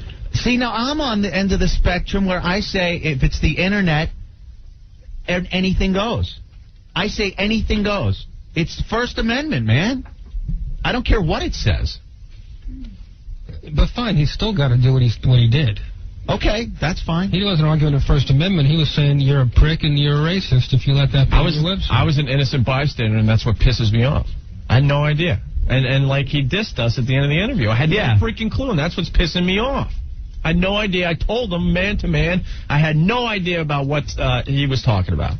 I was trying to be clear without coming across like we're totally separating ourselves from Sick Boy. He's never been here before. I don't know what the site is at all. I didn't want to go that route, but I wanted him to know that, no, we don't know or condone anything that is on his website. And if you look on his website, at the bottom it says the person that runs his website does not necessarily agree with what's posted here or anything. And I can't monitor the damn thing 24 hours a day, which is a real problem when you've got 15 guys writing who are all, chomping at the bit to try and be funny. And it's, somebody does something that pisses off the Rock. Yeah. I get the heat for it, and then, you guys get blown off. When you have an open forum on the internet or in books or magazines or anything, sometimes that happens. Well, look at what happened with the New York radio message board. Yeah. Hey, Bob. Zillions of people that... Hey, what's up, Bob? Exactly. They hammered that thing. I thought you guys were dead. Yeah, well, so did we. I'm not making a joke. I was driving home. I skidded my truck, and I turned up the radio. I pulled right off the road. I said, these guys are dead. Yeah. Yeah, Dale from Manhattan wants to know, are you guys cleaning out your shorts and hosing off the chairs? It was very real though what he was saying and feeling. Yeah, that was just. But I don't think he understood that. You see, he thought that you guys were associated with Sick Boy, like you had something to do with his website. Right. It's not like he came. As soon as he found out that Sick Boy was there, because he says, he said, I saw you outside and I didn't know that you were Sick Boy. Right. So as soon as he found out that he was Sick Boy, that's when he went. No pun intended, ape. All right. You know what you should have done? What? Not you. Sick Boy. Like right when he said that, you should have went, oh yeah? Well, I'm telling you, Rock. Like get into character. Yeah, because I wasn't close enough to get my ass kicked there, Ant. Sick Boy, you should have seen your face, man. Classic. Oh, I could feel it. I could feel the look on my face. I'm like, there is no blood in my face right now. The Rock is like a couple of feet away from him. Try like 10 8 inches or something away from me. And the look that he had in his eyes, I'm like, well, I'm getting my ass kicked tonight. Well, that would have been your Fight Club. Would have been by The Rock. Yeah, that's true. At least that would have been Rick's Fight Club. I'm trying to think, what's the move if he starts just pummeling you? There's no move. Well, there's no move. You sit and watch. You just let him hit you. You sit and watch. Get the hell out of the way. Yeah. All right, Bob. Thank you. You guys would have been safe because you have Spaz, the pro wrestler, in the studio. Yeah, Spaz could have laid some moves on him. He could have laid the. I don't want to say it. Bye. All right. Thank you. Oh my God. Hey, Chuck, you're next. What's going on? Yo, I can smell what was in your pants. I can smell it. Wow. Damn. I'll tell you something. I don't give a damn who you have on. Anybody that comes on the O&A show from now on, my ears are glued to the radio. Yeah. I don't give a damn who it is. It was still good, but I'm going to tell you something. Your boy, Sick Boy, this is what got him. He was like, it's only the same thing that goes here on this show. I know what that killed him. That came out totally the wrong way. That's what did it, baby. Chuck's a black guy. Not that it matters, but Apparently he doesn't know me very well, huh? I'll tell you one thing. Joke time was over real fast. It was like, poof. Ah, man. I'm going to tell you something. It was brutal, but it was still good, man. And you know what? You guys handled it very well. Right. You know what I mean? You handled it as best as you could. You stood by the fact, you told the truth. You stood by your boy, Sick Boy, who, by the way, and what the worst kind of advice ever, get in the character, he'd have been Dead Boy. That was his name from now on. Right. You know what I mean? But you did the best thing you could. You stood by the fact that, hey, look, this guy, we're associated with him, but not in the way that you think, and that's the truth, and what can we do about it? You know what I mean? Well, later on, hey, it's still good radio. What the hell? Thank you, Chuck. Later on. Bye. Guilt by association. Jeffrey's leaving? I'm going to work. Oh, Jeffrey's leaving. No one That's wants to hang with us anymore. That's it. It's over. That's not true. I know. Oh, I had a man. great time. This is the best time. That's The it. last time was fun, too. With Jimmy Kimmel. You're always here for some highlight. I know. Really? Last time it was Damn. pretty crazy, too. All right, we'll say goodbye to Jeffrey Ross, everyone. Night, Jeffrey. It's going to be at Caroline's tonight through Sunday. Very funny, man. Go see him at Caroline's. 8 o'clock show tonight. 8 o'clock show tomorrow night. 8 o'clock show Saturday. Couple 10:30 shows thrown in there Friday and Saturday as well. Come, drink, laugh. All right, Jeffrey Ross, everyone. Congratulations on another stellar day of radio. Banner day of radio. It was fascinating. Brian, you can cut the tension with a knife. Cool? Man. Hold on one sec. You guys, man. The Rock's a hypocrite. The Rock. Hold on. Why is he a hypocrite? Why? Remember when DX did that little skit on The Nation and they all dressed up in blackface? Yeah. Didn't seem to bother The Rock at all. Yeah. I don't know about that, man. I wouldn't let that bother you. You guys froze, though. You guys are a bunch of pussies. Oh, yeah. What are we going to do? Get your narrow ass in here, Brian, and have The Rock stare you down. And what are you going to say? No, I'd be What, are you going to get all bad? I'd be a pussy. We tried to make our point as best as we could without getting him any more pissed. You didn't see The Rock's face and let me when he was looking at Sick Boy. Wait, and let me give you a little more information. He was not going to listen to anything we said. It was past that. Yeah. He just wanted out of the studio. He knew we were still live on the air. He just wanted out. All right, he's a hypocrite, though, man. If you didn't let that bother him, you know? All right. Later on. Thank you. Ooh, what were you going to say, Jeffrey? You know, forget the context of it all and how upsetting that was. Watching him get mad from 2 feet away, even though he's an entertainer, he wouldn't make eye contact with Sick Boy. He knew for his own head he had to look the other way. Yeah. Or else he would. Well, there's some stories in his book that he has a temper. He has a rage issue. Oh, that's great. No, because I was. Oh my God! You didn't know that? Line of fire. No, you didn't know that, Ant? I've been doing. I've been doing a little research on The Rock and stuff, and he admits he has a rage issue. So when this whole thing was going down, I was just panicking, going, someone is getting killed here. Oh my God! And I'm 6'2", 250. I'm trying to find something to hide under. You know, I'm no small guy, but the Rock's like 6'5", 6'6". The guy's got to be 280 and nothing but muscle. I'm like, he looked over at me once. I saw the look in his eyes, and Jesus Christ. I thought you were This is going the wrong. down, I man. should have stayed in bed today. I thought you were going. Yeah. All right. Oh. Thank you. At least you got an autograph. Yeah, he autographed my book. In your own blood. Yeah. Tim, what's up? Timmy. Tim or Ken? Whatever, whoever you are. Take it easy, Jeff. I think that the Rock ambushed you guys, knew it coming in, and had a responsibility to say that to you up front. And I think, or O&A, you were there commenting on it earlier. I'm very suspicious because if he knew all this coming into our studio and he had a feeling that we might be associated with all that, then I wish he would have said something up front. The air should have been cleared up front and before you guys got on the air. Right. And that show should not have come to the screeching halt that it did. All right. That's all I wanted to say. Thank you. Thanks. Well, now I'm afraid to go to the grand opening of WWF restaurant. Kevin, what's going on? My Yeah, what's face up? putting a cheeseburger. All right, what's up? Listen, I just want to say I was on the Rock side, dude. That's okay. Just because, I agree with you guys, too, because I know you had nothing to do with that website. But it was obvious, he knew nothing about, Sick Boy being in there when he walked in because he was horsing around with you guys and joking around. Right. But, whatchamacallit, the way you guys handled it, you were kind of weak in your defense. Like, you didn't really get your point across that you weren't associated with the website. Kevin, he wasn't going to... You had to see his face. He wasn't going to listen to anything we had to say. He wanted out. Really? He was, like, furious? I apologized man to man as best I could.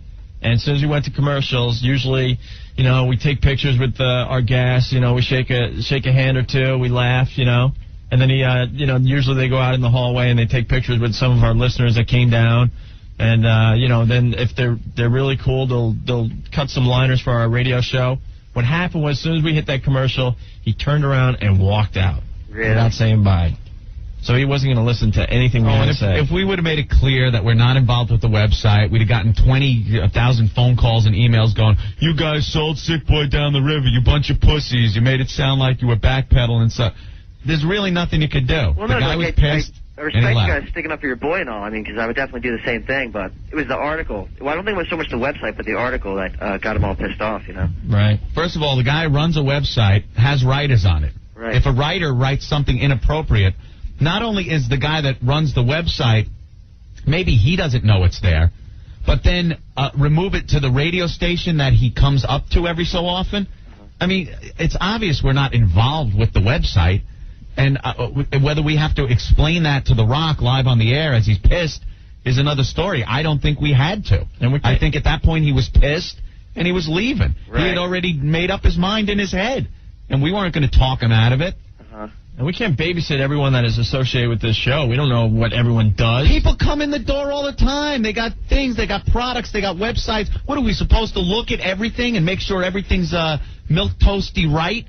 Before we put them on the air? No, it's not what this show is about. I hear you, man. It's an open forum, and there are First Amendment rights that are protected. If you have an open forum on the Internet... I know. I agree with Jeffrey, though. It's not the First Amendment. It's like, I mean, he wasn't saying that... Well, his personal... No, that's fine. Then he has every right to get up and leave. Right. But we shouldn't have to backpedal or anything. So are you guys pissed off at The Rock? No, he has his own agenda. That's fine. I respect what he had to say and stuff, but if he had any inkling that we were associated with you know, this before he came into the studio, then yes, I am pissed that he didn't say it up front. Yeah. I think I'd be even more pissed if he knew that the guy who wrote that writes for Raw Magazine now. Oh, not anymore. Not anymore. Yeah, well, he's no longer going to be writing for my site. I can guarantee that. All right, Kevin, thank you. Yeah, thanks a lot. Big fan, guys. All right. Later. Bye. God, this is all anyone wants to talk about, but it was pretty intense. A pretty intense 3 minutes. Steve, what's up? Yeah, I just think The Rock is a total hypocrite. And he's a real jerk. 2 minutes earlier, all he's talking about is when he wants to be a bad guy again, all he's got to do is call people trailer park trash. And all of a sudden it's okay to, you know, it's okay for him to be mad over a website. I think it's a little ridiculous. The WWF is based on pissing people off, period. Yeah. That's why people watch it. It's entertainment. Right. And so is a website. I don't understand. All right. Well, thank you, Steve. All right, have a nice ass, guys. All right, bye. Mark, you're next. What's going on? Opie. Yeah. Anthony, let me tell you something, man. F The Rock. That was, I mean, how do you just come in there and with all the humor that goes on that show like that he could even get mad at something that he don't even know if you guys had a part of? You know what I mean? But I pulled over and I heard you guys crapping your pants. I'm sure all you guys did. Sick boy, he was stuttering so bad he didn't know what to do. I'm sure you guys all enjoyed that. Oh, that was great. Oh, I love you guys, man. But that was ridiculous. From now on, I'm not even going to watch them anymore. All right. Because that was ridiculous. You guys are the best. Keep it up. Bye. Joe in Brooklyn, yo, where in the hell was Old Dirty when you need him? Yeah, he could have smoothed everything out, I'm sure. Hey, George, what's going on? What's up, guys? Right. Guys, I love you and everything, but I never heard so many stuttering. What happened was in my entire life. Well, come on, we admit it. We're a bunch of pussies. We're not this huge friggin' guy. You watch the goddamn show. Don't, you know, we don't trick you guys. We admit we're the biggest pusses. Hey, man, no more raw interviews, huh? What? We have nothing to do I know with any I know. It's just off-color posting on any website whatsoever. That's it. The Rock had his mind made up. He left. Yeah, but he was retarded. He comes in and he's joking around with you guys, and then all. Yeah, well. You know, where was Reverend Al when you needed him right there? All right. Well, thank you. All right, guys, take it easy. Kept quiet while Opie tried. Plunk down 3. I got to hear this guy's logic. All right. Pete. Yeah. What's up? Yeah, I just wanted to say that Opie stuck up for The Rock, and Anthony just kept his mouth shut. Yeah, because Opie was talking. What am I supposed to do? Talk on top of Opie? When he was done, then I put across my point. Well, I don't know. He was just saying. He was like, when that had to do with it, we had nothing to do with it, and you just kept your mouth. I didn't want to sound like I was backpedaling. I don't know. I think you backed up. I think, you pussied out. Pussied out? I made his point, too. You know something? I got it. So much was happening at one time. I got to listen to a tape back of that and just hear what went on, because I thought I had explained pretty well. Right. What my point of view on this whole thing was. I don't know. I guess I was just going, bye, and didn't even know it. I don't think any amount of reiterating the same point was going to convince this guy otherwise. No, you could see it in his face and in his body. He was done. Done. There was no talking. Well, and why try to... the way I got it, I just saw Opie trying to, stick up for you guys. And one thing I learned from this show, the more you try to explain something, the... Thanks for cursing, you ass. We had to dump out of that. All right, man. Thanks, Take care, fellas. Bye.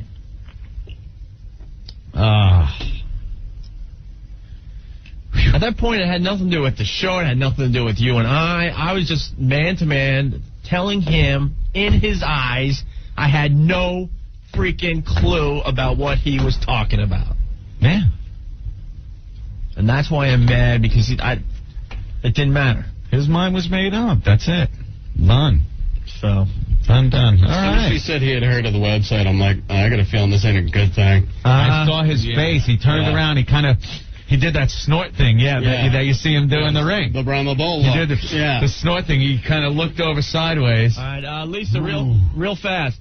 Yeah, I thought I was gonna cry when he was talking to you. I felt. Could you people stop cursing? I'm sorry, my bad. I'm really so sorry, but I mean, it's like I felt really bad for you guys. I really thought that he was gonna punch you guys in the face for that. We're all bummed and stuff too, because we really like him. We like The Rock. It was so cool.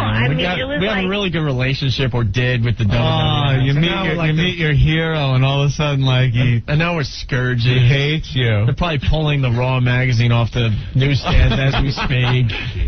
January issue of Raw.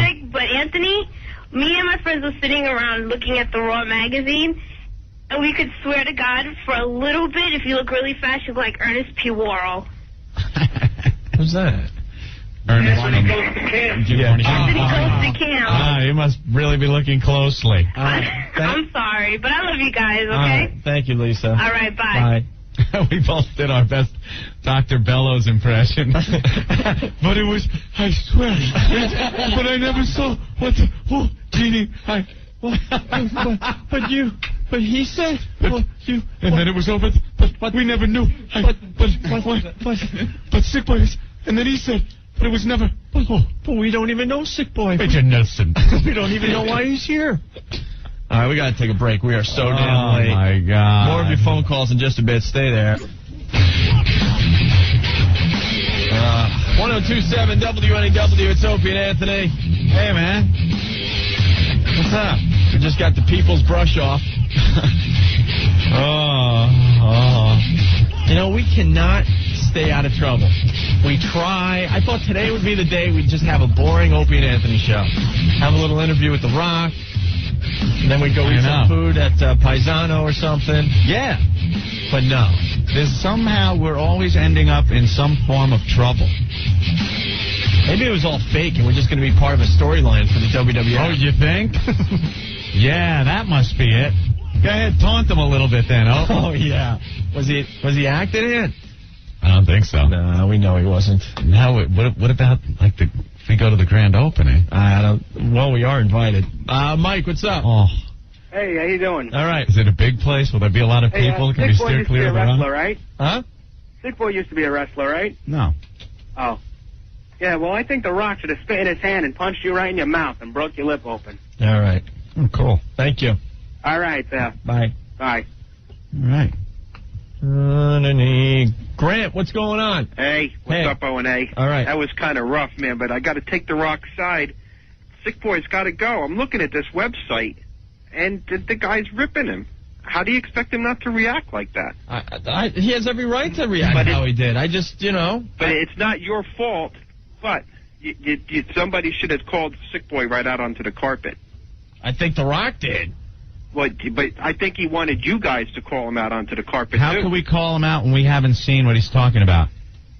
But The Rock's telling you what was there. All right, but we have to read it for ourselves, and This could be The Rock the way he's talking. Well- The Rock's telling you it's there. He's like talking to third person. No, it's here. I mean, The Rock's right. I'm looking right at it. Right. And I know if it was me, I'd be pissed off, too.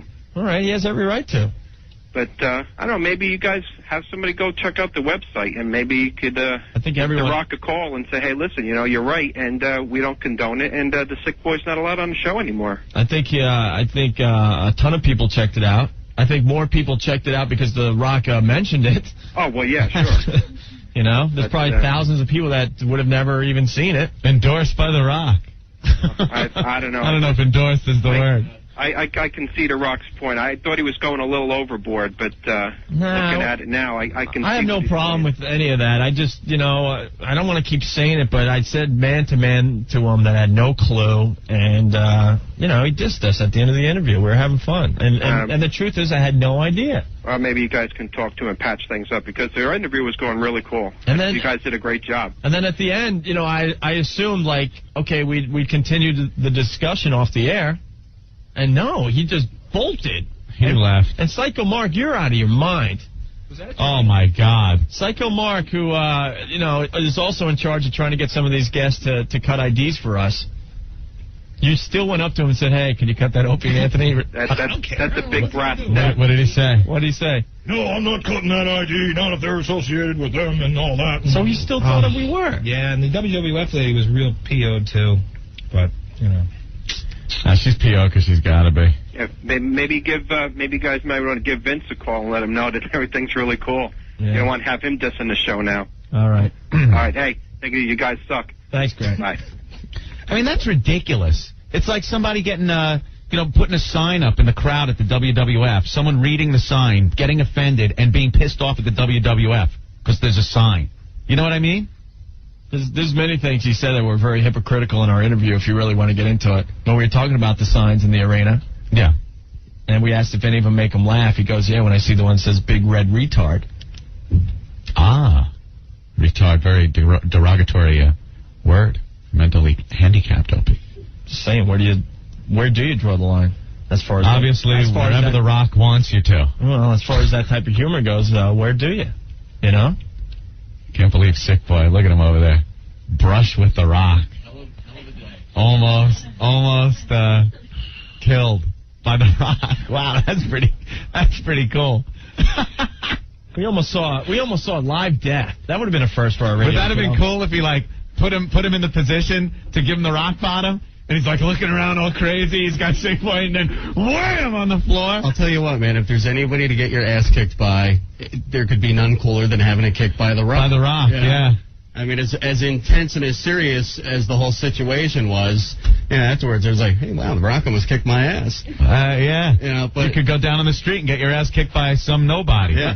Rick has a great line here. He writes, we are the Jennifer Lopez to Sick Boy's Puffy. Yeah, guilt by association. All right. Oh, man. Hey, Tom, what's going on? Yo, what's up, guys? All right. Yo, I think Sick Boy's the pussy here, man. It's Sick Boy's sitting there and he's saying oh, I don't know what's up with the site. I have no idea what's on it. And then as soon as The Rock leaves, he's like, oh, it was this guy. I know exactly what you're talking about. That was after the commercial break, moron, when Spaz ran me out into the hallway and showed me what it I have was. no idea what's on the site. I don't know what's going on with it. Sick Boy's saying the same thing when he damn well knew what was on it all along. Moron, that was during the commercial break. Spaz pulled me out into the hallway and showed me what was up on the site. What, Sick? He showed you on your site? Yeah, I don't monitor the site 24 hours a day. I got 15 writers who do their stuff on Wrestling Uncensored. I don't sit and monitor them. I got a business to run. Yeah, I know, man, but now your business is taking a hurting, I guess, I don't know. You just gotta watch that more. I want to know which show came more of a screeching halt. Like, what was the seatbelt airbag factor more? Sick Boy asking Rock a question or Rick taking a picture of Jay Moore? Like, what brought the show to more of a screeching halt? Not a fear factor. I'm not talking about that. It's just more of the screeching halt factor. We were able to smooth over the Jay Moore thing. I don't think we're going to be able to smooth this one. This one was 80 into the brick wall. That one with Rick and Jay was a close call, but, I think Rick probably could have held his own with Jay. Me versus The Rock, there's just no goddamn contest there. Sick Boy versus The Rock. Sick Boy, go home and get rid of that, man. Yeah. Oh. I'm turning your mic off. What's the matter, Ro? Just another day on the Opie and Anthony show. That's what this show is all about. Mitchell, what's going on? Hey, what's up, man? All right. Listen, Ope, I think you better cut out on that man-to-man stuff for a while there. You're saying man-to-man. He was about to open up a can of whip ass there. Whatever. If you want to hit me, he can hit me. But, yeah, listen. I was going to say what I had to say. Had no clue. Where was Sick Boy doing all this? Behind a glass or something? No, he was right next to The Rock. Was he really? Looking very, very scared. That was the Kodak moment there. No, it certainly was. Let me paint the picture for you. Seriously, they were maybe a foot away from each other. Man, that's close. Maybe. Yeah. Are we going to do what we learned on the Opie and Anthony show today? Yeah, we'll do that in a couple minutes here. All right, peace out, guys. All right, man. Oh, my God. Could have done better than Rock? What? Eddie, what's up? Hey, One, how are you? Good. I'm sorry, man. The Rock is a big a-hole. I hate him. I hate his character, all about him. Really? Yeah. I mean, why couldn't you guys kind of could have gone like Undertaker or something? We've had a lot of the guys. Okay. I know you have, but wait a minute. I love your show. Don't get me wrong. All right. I just like, I didn't like The Rock's points. All right. I mean, I think he's a big hypocrite. All right. You guys could have done better. All right, thank you. I'll keep listening. No, thanks. Bye. Bye. John, what's going on? Yeah, how you doing? All right. Sick Boy should have just said that you had a guest writer was John Rocker. Yeah. That would have, he would have figured it out right there, and then he would have understood. All right. Well, thank you. All right, take care. Bye. Jeez, man.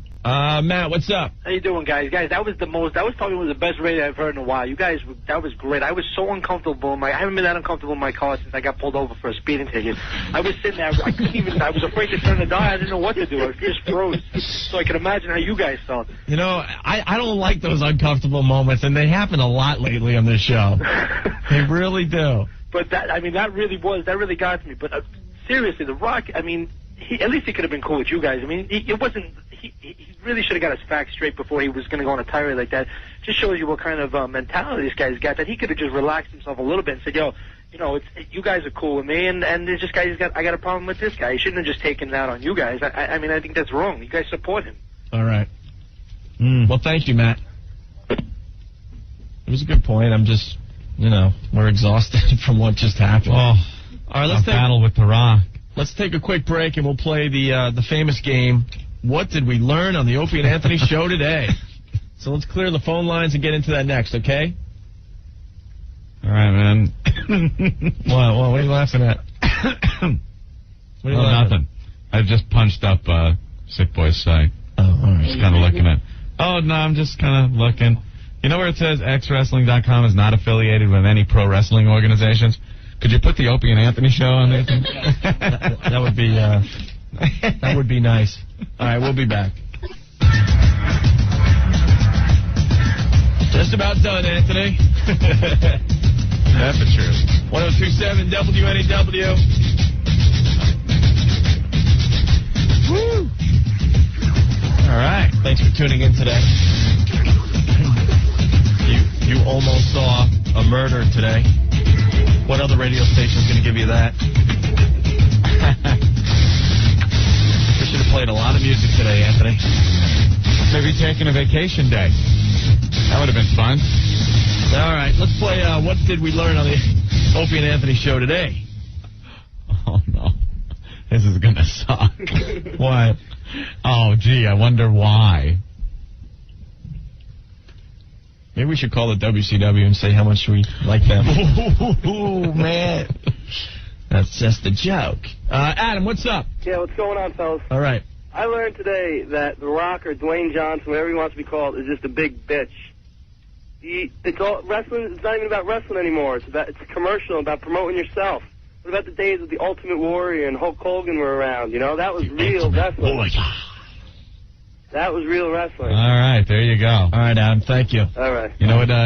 You know what you should have done, Sick Boy? Right when you were face to face with The Rock, and he was saying, "Before I answer that question, let me ask you this." You should have went, "It doesn't matter what you have to ask me." Oh yeah. I just wanted to see Sick Boy get hit. I'm sorry. Alan, what's up? Would have been classic. Hey, how you guys doing? All right. Yeah, I learned, you know what I learned today? I learned that Opie and Anthony and The Rock know how to fool their audience. It was a big setup. Good job, guys. Yeah. Really? Jesus Christ. I think we're that smart. Anything that happens in here, people will think is a setup. You know, I guess because it is just so freaking ridiculous. Whatever goes on in here. No, unfortunately, that was... Believe what you must. Jason. The real deal. What's up? How you doing? Good. Man, you guys almost had some murder over there. Yeah. That's what I learned. All right, thank you. All right, later. Bye. Oh, my God, I'm learning something from these calls. It's time to go home. Yeah. Didn't we learn anything else today on the show? There was some good stuff today. That pretty much canceled out the rest of the show right there. Yeah. Chris, what's going on? I learned The Rock is an idiot on the radio, too. Hey, you guys should have had Spaz wrestle him. Oh yeah, that was good. Spaz, our savior, our hero, would have smoothed the whole thing over. Even Ed and I don't dislike Spaz that much. He would have got killed. All right, thank you. Hey, you guys rock. All right. Jason, what's going on? Hey, what's up, guys? All right. What I learned today was whoever schedules your commercials is really warped. Why? First commercial break after The Rock leaves is a promo for the upcoming WCW event. Was it really? I swear to God, I had no clue. I swear to God, I was listening the whole time. Thank you. All right. Thank you. Bye. TJ, what's going on? What did you learn on the show today? Today I learned that you guys almost had the last live broadcast of your life. Yeah. Very That's good. pretty close, man. Oh, man, when he left the studio, he wouldn't have cared if you wiped the plugs with your butt, seriously. Yeah. All right. You guys rock. Thank you, TJ. Bye. We were sharing moments with The Rock. There was a picture of him with Andre the Giant holding him in his arms when he was a little kid. And we got the pictures before the problem started, so at least we got a couple of pictures with him. Oh, man. Jeff, what's going on? Yeah, hey, what's up, guys? Listen, I learned today on the show that The Rock really isn't a dick like everybody's saying. He just, stated his opinion and got pissed off at Sick Boy. I don't really think that the stuff should have been said on that website, but he didn't know about it and you guys didn't know about it. All right, thank you, Jeff. No problem. All right, bye. Jerry, you're next, Jerry. What's up? Hey, how you guys doing? Hey. I learned today that if I go into the bar before the O&A show is over, I missed the best radio of the damn week. You missed it? Yeah, I missed it. Oh. Had to take the clients out, so because they want to go out boozing. I get back in the car and I'm hearing about this, and I'm saying it never works out. Jerry, it was the most uncomfortable 3 minutes of my radio career. Well, I'm sure you guys handled the best. You guys are the best. I mean, we're trying to talk to him or say anything, and he's just looking down like this, and then he goes, "Let's wrap it up, guys." And then what did Sick Boy say to him? We rehashed it for the last hour, but I don't know. All right, well, you guys, I guess I got to tune in when you guys go on vacation again so I can find out what I missed. All right, man, thanks. You guys are the best. All right, bye. Jason, what did you learn on the show today? I learned that you guys are like those convicts that you had call on from jail. You're both getting blamed for things you didn't do. Because all those convicts were innocent. Yeah. Very good, man. All right. Bye. Tim, you're next. What did you learn on the show today? Guys, I learned if you guys ever suffer from constipation in the future, just think back to today's show. It'll clear you guys right up. Yeah, I got to check my pants, man. Yeah, go out and get some new shorts, guys. All right, thank you. Later. Bye. Tommy, what's going on? Hi. What I learned today is The Rock needs a reality check. as for a professional, he should look into more on how he's acting. He should, you're there helping him plug his book and everything like that. And, his fans are what makes his book and what makes him who he is. Right. And to pull a stunt like that, as a professional people handle themselves a little bit better than just run away like that. All right, man. Thank you. All right, thanks. Bye. Oh, great instant feedback. Some guy saying that when Rock was explaining his point, I should have ping-ponged him. Oh, yeah. Oh, my God. Joe, what's up? Yeah, I learned one thing. I learned a couple of things today, but mostly that I could get disappointed in you guys, and that you guys were sounded spineless, man. Yeah. I was really disappointed. How? I mean, you grew up in New York. You should have stood up for yourself. And I know the guy's a big guy, but what's he gonna do? Beat the crap out of you? No, like I said, I got to listen to the tape because I thought we actually told him what was going on. And Joe, what? Yeah, but just like the tone of your voice, though. Joe, like you were saying, you were stuttering. You sounded like you guys were scared out of your minds. It was so uncomfortable in here. You got what are we supposed to do? Joe, just all of a sudden, hey, what was he Rock, gonna do? Beat the crap out of you? Joe, Come on. we were blindsided, first of all. All right, and we didn't know what to say because we didn't even know what he was. I swear to you, I'm going to say it again. I had no clue what he was talking about. All right. I still love you guys, but I'm a little disappointed. Whatever. That's fine. It's going to happen on this show. You know what I mean? But I freaking had no clue what he was talking about. If you were here, it was very obvious he didn't want to listen to anything we had to say at that point. So you know what? Then the hell with him. The hell with him. Then he's really not a friend of the show. All right, Joe. All right. Sorry, guys. Bye. One last call and we'll get out of here. Damned if you do, damned if you don't, Opie. Jim, thank God you're the final call of the radio show today. What's going on? Nothing much, Opie. Just learned what the true meaning of train wreck radio is today. If that wasn't heart-stopping to listen to you two guys squeal like that. You gotta be the two biggest fags in the radio. You sick bastards. You guys enjoyed that. It was the best. It made me sick to my stomach to listen to you guys squirm like that. We were dying, man. I got to hear the tape. The two of you it's squirming be painful so bad. To listen to. But I don't know. It was just... And Sick Boy. Oh, my God. I hope you guys enjoyed it. Loved every minute of it. You guys suck. All right, Jim. Thank you. Yeah, we'll play the last, 20 seconds of that interview instead of the train next time. I'm leaving.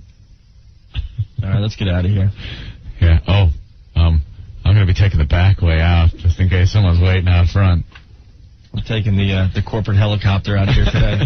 The Rock's going to lay the smack down. All right, we'll see you guys for FU Friday tomorrow. Yes. Thanks for tuning in. You never know what you're going to hear when you listen to the Opie and Anthony show. That is for sure. And it's FU Friday. Hello. Hey, man. What's going on, Anthony? What's happening? Not much at all. Yeah. I only had about 100 messages on my machine when I got home last night. Yeah. My brother, it was hilarious. Brett he felt so bad for us. He goes, because if anyone's a fan of your show, yeah, our show, obviously, they would know how much before yesterday we looked up to The Rock. Kind of liked The Rock, yeah. Even though we're in our 30s, he's like a superhero in our eyes. You know, we really, really enjoyed. Very entertaining to watch, what he did for the WWF, and you know, we admired the guy and all that. And wow. And then just to have what happened yesterday to us, that's what my brother felt worse about than anything that actually went on the show. Oh yeah. Yeah, that was a little rough yesterday. Because it was kind of like seeing Superman without his cape, and no one wants to see that ever. I don't know. After mulling it over for a night, thinking about it, it kind of pisses me off a little bit. Oh, without a doubt. I've lost all respect for The Rock, and I could care less what he does in the WWF from this moment on. Yeah, it's like, I don't know, I don't think that was necessary. I think he could have gotten more of his facts straight. I think he made up his mind and walked without really knowing what the real deal was. Right. Well, I guess we're going to play the uncomfortable... Oh, are we? The uncomfortable part of the interview. Oh, no. Just because, the response on it is just unbelievable. We're going to do it a little later, though, because Lewis Black's coming in here at 3:30. Oh, no. But later on in the show, we'll definitely rehash the whole thing. But you know what? I mean, my blood today is absolutely boiling. It really is, because, you know, we were blindsided. I swear to you, and I said it right to his face, man to man. I had no freaking idea what he was saying. Yeah. And that is the God's honest truth. And he was expecting us to, you know, just trash Sick Boy in front of his face. We didn't have any of the facts at the time or anything. Let me tell you something about my side of this whole thing. I visit Sick Boy's site a lot, the X-Wrestling. And I've seen what's on the site. You know what it is? It's satire. It's comedic writing.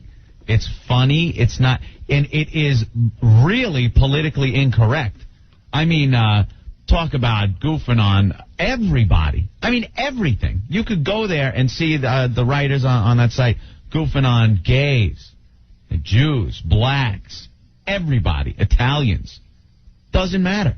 That's what that site is about. Now, on the other hand, like he said or asked, no, we don't have anything to do with the site. I enjoy going there like I enjoy going to thousands of websites. But I don't think he understands that that's what that site is about. And we didn't have anything to do with it, but that doesn't even matter at this point. Sick Boy is a guest on our show, as was The Rock, as was Jeffrey Ross that day. You know, we don't screen our guests to see who they're either affiliated with or what businesses they own or anything. Yeah, they come on our show. If they do good radio, if we like them, they will return. That's it. You know, I did some research on Jeffrey Ross. I didn't know he was a kid toucher. Oh, my God. You know, if I knew he was a kid toucher, we would have him in yesterday. Oh, my God. Opie, that is absolutely false. I don't even know what you're talking about. Jeffrey, I'm just kidding. My God. Just kidding, Mr. Ross. But, yeah, Sick Boy, guest on our show. Right. Just like a bunch of other guests that we've had in the past. Right. That's all. Right. No biggie, Rock. He didn't have to freak out like that. I understand it's a touchy issue with him. And I don't care how blown up he is and how big he is, because he is absolutely not huge. Today, because he's not here. Well, no, but he truly, in my eyes, he's not even a man. And I'll tell you why. Because after the segment was over and we went into commercials, and I told him what I knew about the situation and explained his point of view. Yeah. Any other man would at least stick around and maybe discuss it for 5 minutes. Maybe. You know what I'm saying? But what did this big, huge mother effer do? He just turns around and walks right out. Without even giving us a chance to discuss this further. I'm not going to lay into him because... I don't give a crap, man. You know what? I am so freaking pissed today. Let me tell you why. Why? Because it seems like you're being a pussy if you talk like that when he's not sitting here, so I'm not going to do that. No. I'll give him the forum to come back today, Anthony. He's in the area, okay? It proves I'm not a pussy. If the Rock wants to come in today and we'll discuss this further, fine. All right? That proves I'm not a pussy. I know he's still in town. He's doing another book signing tomorrow. Right. Or today. I don't know. Cool. So if he wants to call in, that's great, too. But he's not even a man in my eyes because he wouldn't discuss it further after we left the radio show. After the commercials. They all just ran out of here. They did just pull it out. That is what I am pissed off about. And if he really wants to get on this racism soapbox of his, okay, why doesn't he look within the company he works for? And by saying that, I am totally for what the WWF does. Right. Okay? But if he really is that concerned, you know, he makes a pretty good living from a company that exploits stereotypes. Let's face it. Sure. And I have no problem with that. Yeah, no problem whatsoever. It's entertaining. We exploit stereotypes on this radio show. It's funny. It is funny. And like it's funny when you watch it on WWF and you see The Godfather come out. And he's dressed like a pimp, and he's pimping hoes and smoking weed. You know? I mean, come on. That's not a stereotype? I hear on The Rock's website he has a whole section on trailer park trash. Yeah. Some people would find that very offensive, Rock. Right. I don't know. But I swear to God, I am so freaking pissed today. And right after the show, one of the representatives from the WWF, left me a voicemail.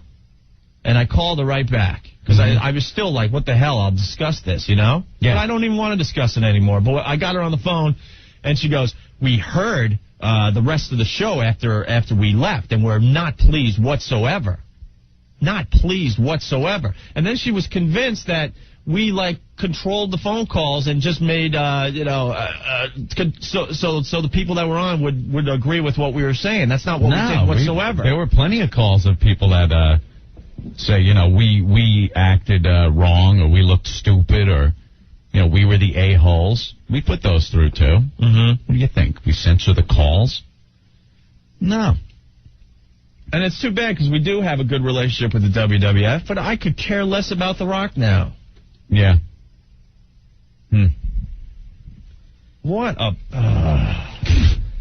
Steve from the unofficial website, who was in the studio yesterday. Steve, what's going on? What's up, fellas? Hey. I liked your posting on the unofficial website today about this whole thing. Yeah, I got home last night, talked to Sick for a couple minutes, and needless to say, he was a little shocked, still about the whole thing. I know he hung with you guys for a while.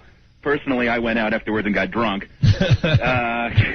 I went home and went right for the wine. Yeah. Big bottle of red. Yeah, that was a little stressful, to be perfectly honest. But something, in retrospect, that guy, had he known about it, which it certainly sounds like he did, he should have said something.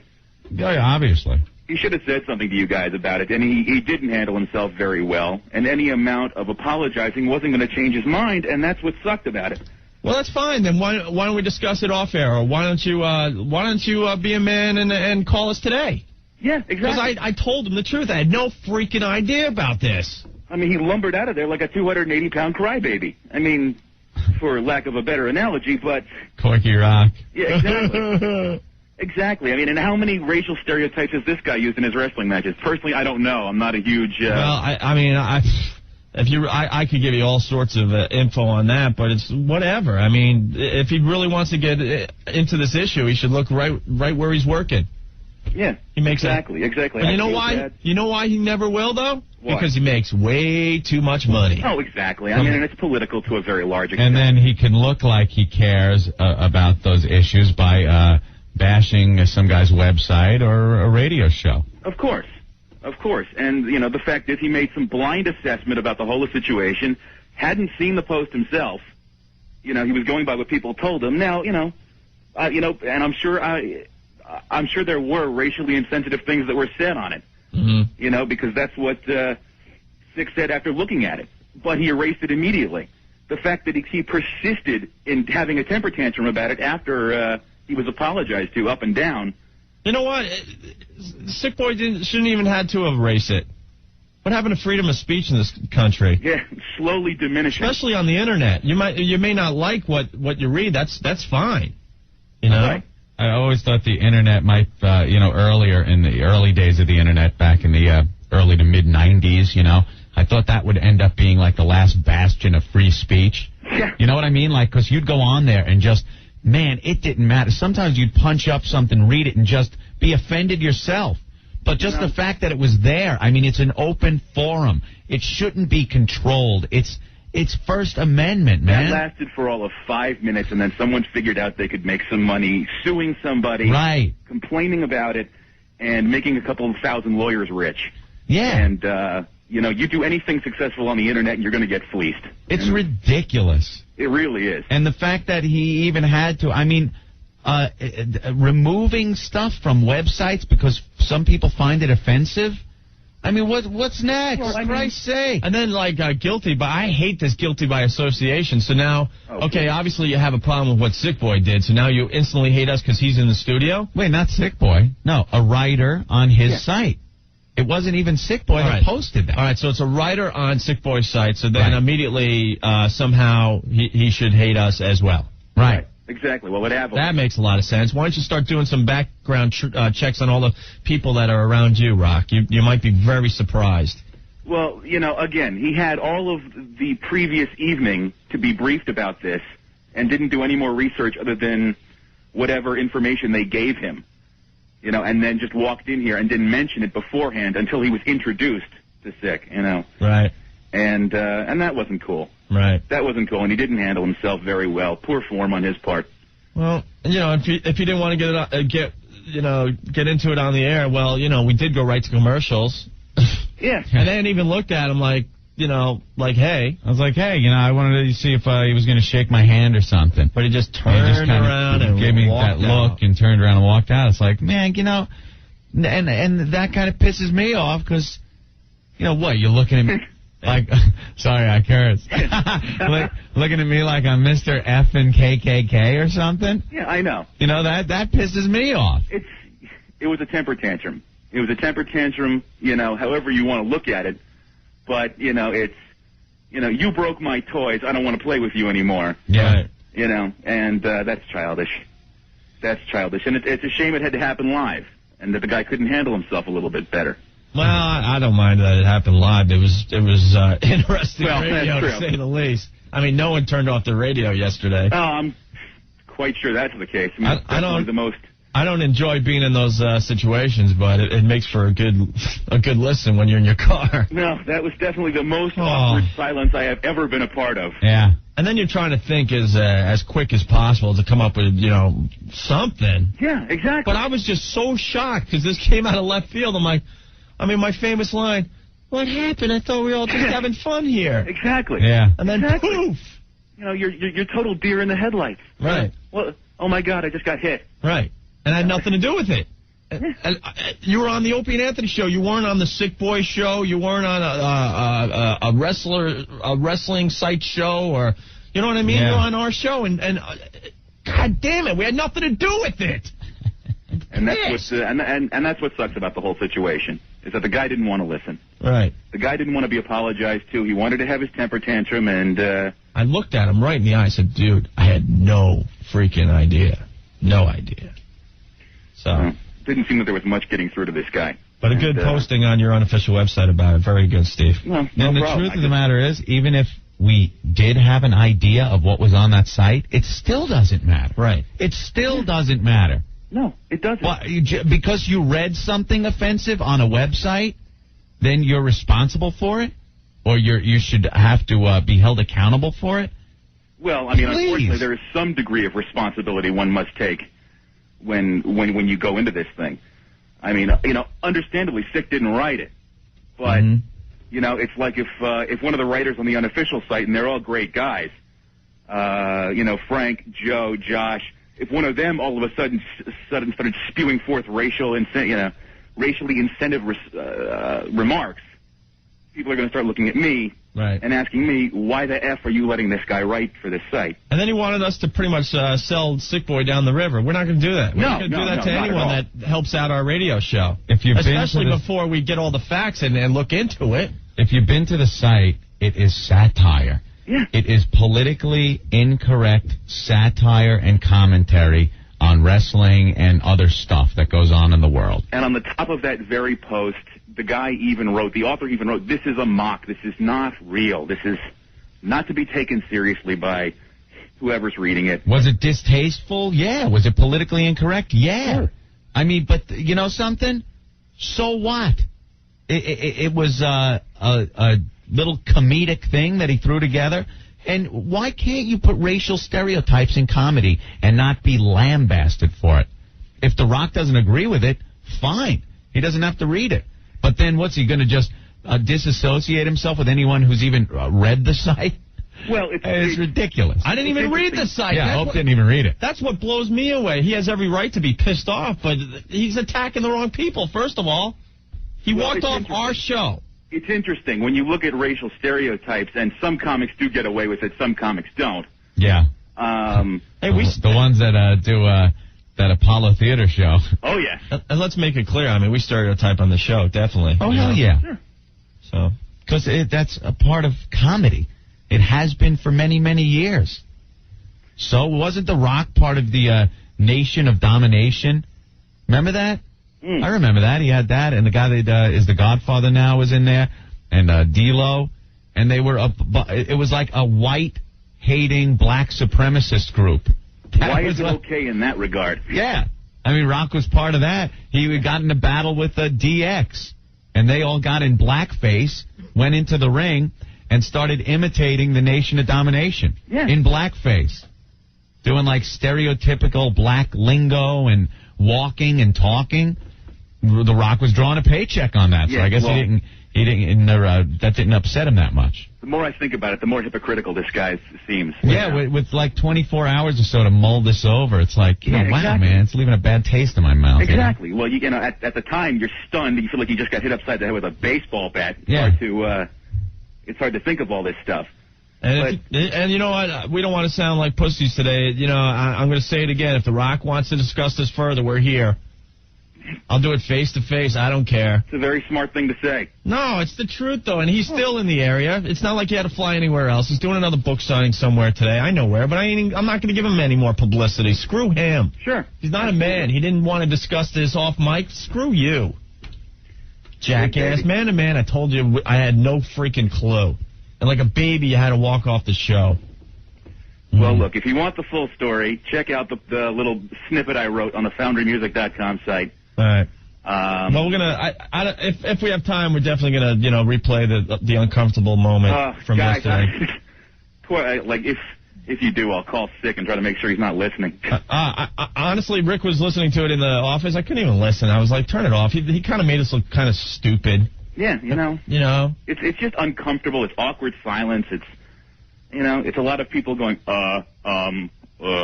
Right. Yeah, well, you're trying to, get your thoughts together as the mics are on, And then when you're blindsided like that. And then of course. And then you quickly realize, you can't say anything. This guy's not going to listen to anything. Right. Exactly. All right. And what were you going to do about it? Nothing. There you go. Well, thank you, Steve. Not a problem, man. All right. Talk to you soon. You got it. Bye. Bye. How pompous. Huh? How pompous, too. Well, they'll walk in here. What do people think? He thinks people want to hear Dwayne Johnson? They want to hear The Rock. Dave. What's up, O&A? How are you? I think I came to the conclusion why The Rock kind of flipped out on you guys. Yeah. Well, because I taped it for my friend, and I kind of went back to it, and I listened to it, and when Sick Boy asked that question right. to The Rock, and The Rock said, before I answer that, I got some questions about your website. Yeah. And all you guys were like, oh, no, kind of like saying, like, oh, no, he's in trouble now kind of thing. Yeah. Well, just because but we had no idea he was bringing up that. Yeah, you know what? Like, 'cause if I was The Rock, I'd probably think to myself, I go, oh, they probably know what's on the site because they're saying that. No. And he's probably thinking, oh, yeah, these guys are in it too. It was more than them, we know Sick Boy has an edge to him. That's all I was thinking when we had that reaction. Well, I still think it's kind of dick on The Rock's, side. He's a hypocrite. All right, man. Okay, man? Thanks, Dave. You guys are great. All right. Later. Bye. James, what's going on? Hey, Open Air. It's Jamie the bus driver. Listen, man, I was dying to get in last night to call. It was too late. And that's been on my mind just as it's been on yours, and I'm not even part of the show. First of all, I want to say I'm not a racist. I'm an Italian guy. I'm married to a Puerto Rican. We have kids. Okay, but The Rock was way off, number one. I mean, he should no way have laid into you guys by any way, shape, or form. That's number one. Number two, this is not a political forum show. You know what I'm saying? Yeah. It's a comedy show. And whatever stuff that's written on that page, like you said, you kind of stole my thunder about the satire and stuff like that. It's satire. It's all as a joke. Mm-hmm. And it pissed me off to listen to him get all twisted. Right. And I bet you he laughed his ass off while Chris Rock was calling the Backstreet Boys crackers with attitude. Right. You know what I'm saying? Or whenever he listened to Richard Pryor, Eddie Murphy joke about Asian people. Or watching the Godfather do one of his skits. Yeah, there you go. Come on, let's face it. Yeah. There's no way. There's no way he could have took that stance. He had other issues, that dude, and by him taking it on you guys was wrong. Right. And, I got a little bone to pick though. It seemed like you guys did a little bit of backpedaling. I mean, you should have stood. I thought maybe you should have stood a little firmer, saying, dude, James, we didn't read the site. We didn't know what was on it, but it's a joke. James, you'll hear for yourself. We didn't backpedal. I think what you hear... I didn't, when you hear the tape again, maybe later on, if we have time, is that we were just in complete shock. It was an ambush, no doubt. It was definitely an ambush. Because we were really having a good time with it. Yeah, I know. I was enjoying it. I was on the road enjoying it. We were hoping he was going to be more of The Rock, because honestly, I mean, he has really nothing to say as Dwayne Johnson. Yeah, I agree. What the hell is he going to say as Dwayne Johnson? I agree. Guys, I'm in defense of you all the way. You got a great show. It's a funny show. And people listening from WWF, right. If you're listening in, It's a comedy show, people. Wake up. All right. Thank you, James. Okay. All right, one more and we'll take a break here. John, what do you have? Hey, guys. How you doing? All right. All right. Listen, I've been listening to you guys since August of 1998. I love you. You're my favorite. But I also love The Rock. And yesterday really sucked. SmackDown, by the way, last night was excellent. The Rock, I think that was The Rock's best performance ever. But you know what? You guys rule over him. Didn't even watch last night. No? No desire. I had to. I just had to see it, how it was. But I love you guys. Screw him. You don't need him. All right, John. You guys rule. Thank you. Bye. Bye. All right, we got to take a quick break, Ant. All right. One of the writers from xwrestling.com is on the line. Oh, yeah, I've seen this guy's post. Sure. All the writers are checking in. They're really pissed, too. All right, stay there. Sometimes you feel like a nut. Sometimes you don't. You guys are going to burn in hell. Opie and Anthony. 102.7 WNEW. It's the Opie and Anthony Show. 102.7 WNEW. It's FU Friday. We do have lots of things to get to today, so don't fret. Yes, indeed. Starting with Lewis Black coming in at around 4 o'clock, Anthony. Yeah. Very funny guy. Good friend of the show. Love Lewis. He loves satire. He understands it. He's a kook. Also, some girl that wants to get naked for Lewis Black and us. Yeah. Where's she come from? I forgot. We'll get into it, though. Great. The same website, I think, Lube is on or something like that. Oh, that's cool. We'll give the plugs when they all get in their asses in the studio, okay? Well, let's go right back to the phones. If you have anything for the show, 212-757-1027. Jim, you're next. What's up? Hey, what's up, guys? How all you right. doing? Real good. Hey, you know you got sold up the river this morning on another morning show. What do you mean? The Rock did an interview on, can I mention the station? Yeah, I don't care. On PLJ. And they were asking him about what gets to him, like what annoys him about people in society and his role and everything. And he pretty much said racial issues. Oh, yeah? And then had a big 5-minute dissertation on how yesterday he was forced to walk out of an interview before he did something he would have regretted. He would have regretted, wow, he was like ready to throw some punches? That's the way he made it sound. Oh, great. But we were sitting here at work and we were laughing at it because we knew what happened yesterday with you guys. Yeah. And then hearing him this morning, it's like, all right, talk about Two-Face. Did Scott and Todd have the balls to mention our names? Because they do listen to us every day. Not at all. Oh, They didn't say anything, but you could tell they knew who he was they knew. about. Everyone was listening to it yesterday. Oh, my Bunch God. of pussies. So he had to walk out. Yep, before he did something he regretted. Oh, that's good. Now I can see where the rage problem is. Yeah, really. They say he has a rage problem. Well, that's obvious. Could figure that out, huh? It must be a treat. All right. Thanks, guys. You're the best. Thanks, Jim. Later. Bye. Dealing with that. Who's this? Hey, this is Rev Toby. I'm a writer for xwrestling.com. Yes, I've seen some of your okay. posts. First, I just want to thank you guys for supporting the site and supporting Sick Boy, because I'm sure this has gotten you a lot of bad PR. Yeah, it's okay. We're used to that. And, I mean, it's ridiculous. I think I read somewhere that this is in the first chapter of his book. Yeah. He mentions that he's all against racism and everything like that, and I think this is kind of like a PR move. Oh, you think? In my opinion. Well, I mean, it's like, if he knew about this, he should have mentioned it before he came in the studio or when he was, working it out to, like come in. Well, if he would have looked at the post that he said he did look at, and he would have saw like it was a mock interview with Opie and Anthony, he could have, asked us about it beforehand. Right. I mean, it's just that he But brought it up. I think he needed to, get his little 50-minute plug-in first. Exactly, yeah. And I mean, like, this gives him great PR for his book, which, by the way, the critics hate, because it wasn't even written by him. It was written by a ghostwriter, but that's another story. Yeah, I mean... The Rock doesn't have time to write. Yeah, I mean... I'm too busy freeing the world from racism. Also, I mean, like, Sick Boy gives us free, free enterprise to write, what we want. Well, it's the internet. Yeah, that's where it's not regulated like that. Damn, you guys should have free enterprise. I may not agree with everything I read on the internet, but you guys should have the right to write whatever the hell you want. Write what you want, man. Before they regulate that crap, too. And you know something? The Rock has a right to read it, be offended, and not want to speak to Sick Boy. That's fine, too. We have the right too. to that, and we have the right to post whatever, we want as well. This was written by a guy in California who I've never met, who Sick Boy's never met. And, it's the really strange thing was I was talking to him on AOL while this whole thing was happening. Yeah. He's like, how's the interview going? And I'm like, well. It just took a turn. Yeah. And then he's like, what happened? What happened? And I'm like, well, The Rock got all pissed off. And he's like, why? And I'm like, well, because of your article, dude. And he was like, gosh, I can't believe that and everything. And Sick Boy came back and he was actually contemplating closing the site. Yeah. In fact, this is still, under debate. Right. They're not, we should close the site. No, that would be silly. Yeah, I know. We're all trying to get him to, reconsider that. And we've gotten tons of support email. Cool. It's all flowing in. So hopefully everything will be okay. And, hey, we got more hits yesterday than we ever got. So I bet. I mean, no good publicity, All right. Everything is. Well, thank you. Sure, no problem. Take it easy, man. Dave, what's going on? Hey, Dave. Yeah, what's up? How are you? Hey, man. Pretty good, man. Good. This is like the biggest story on the internet right now.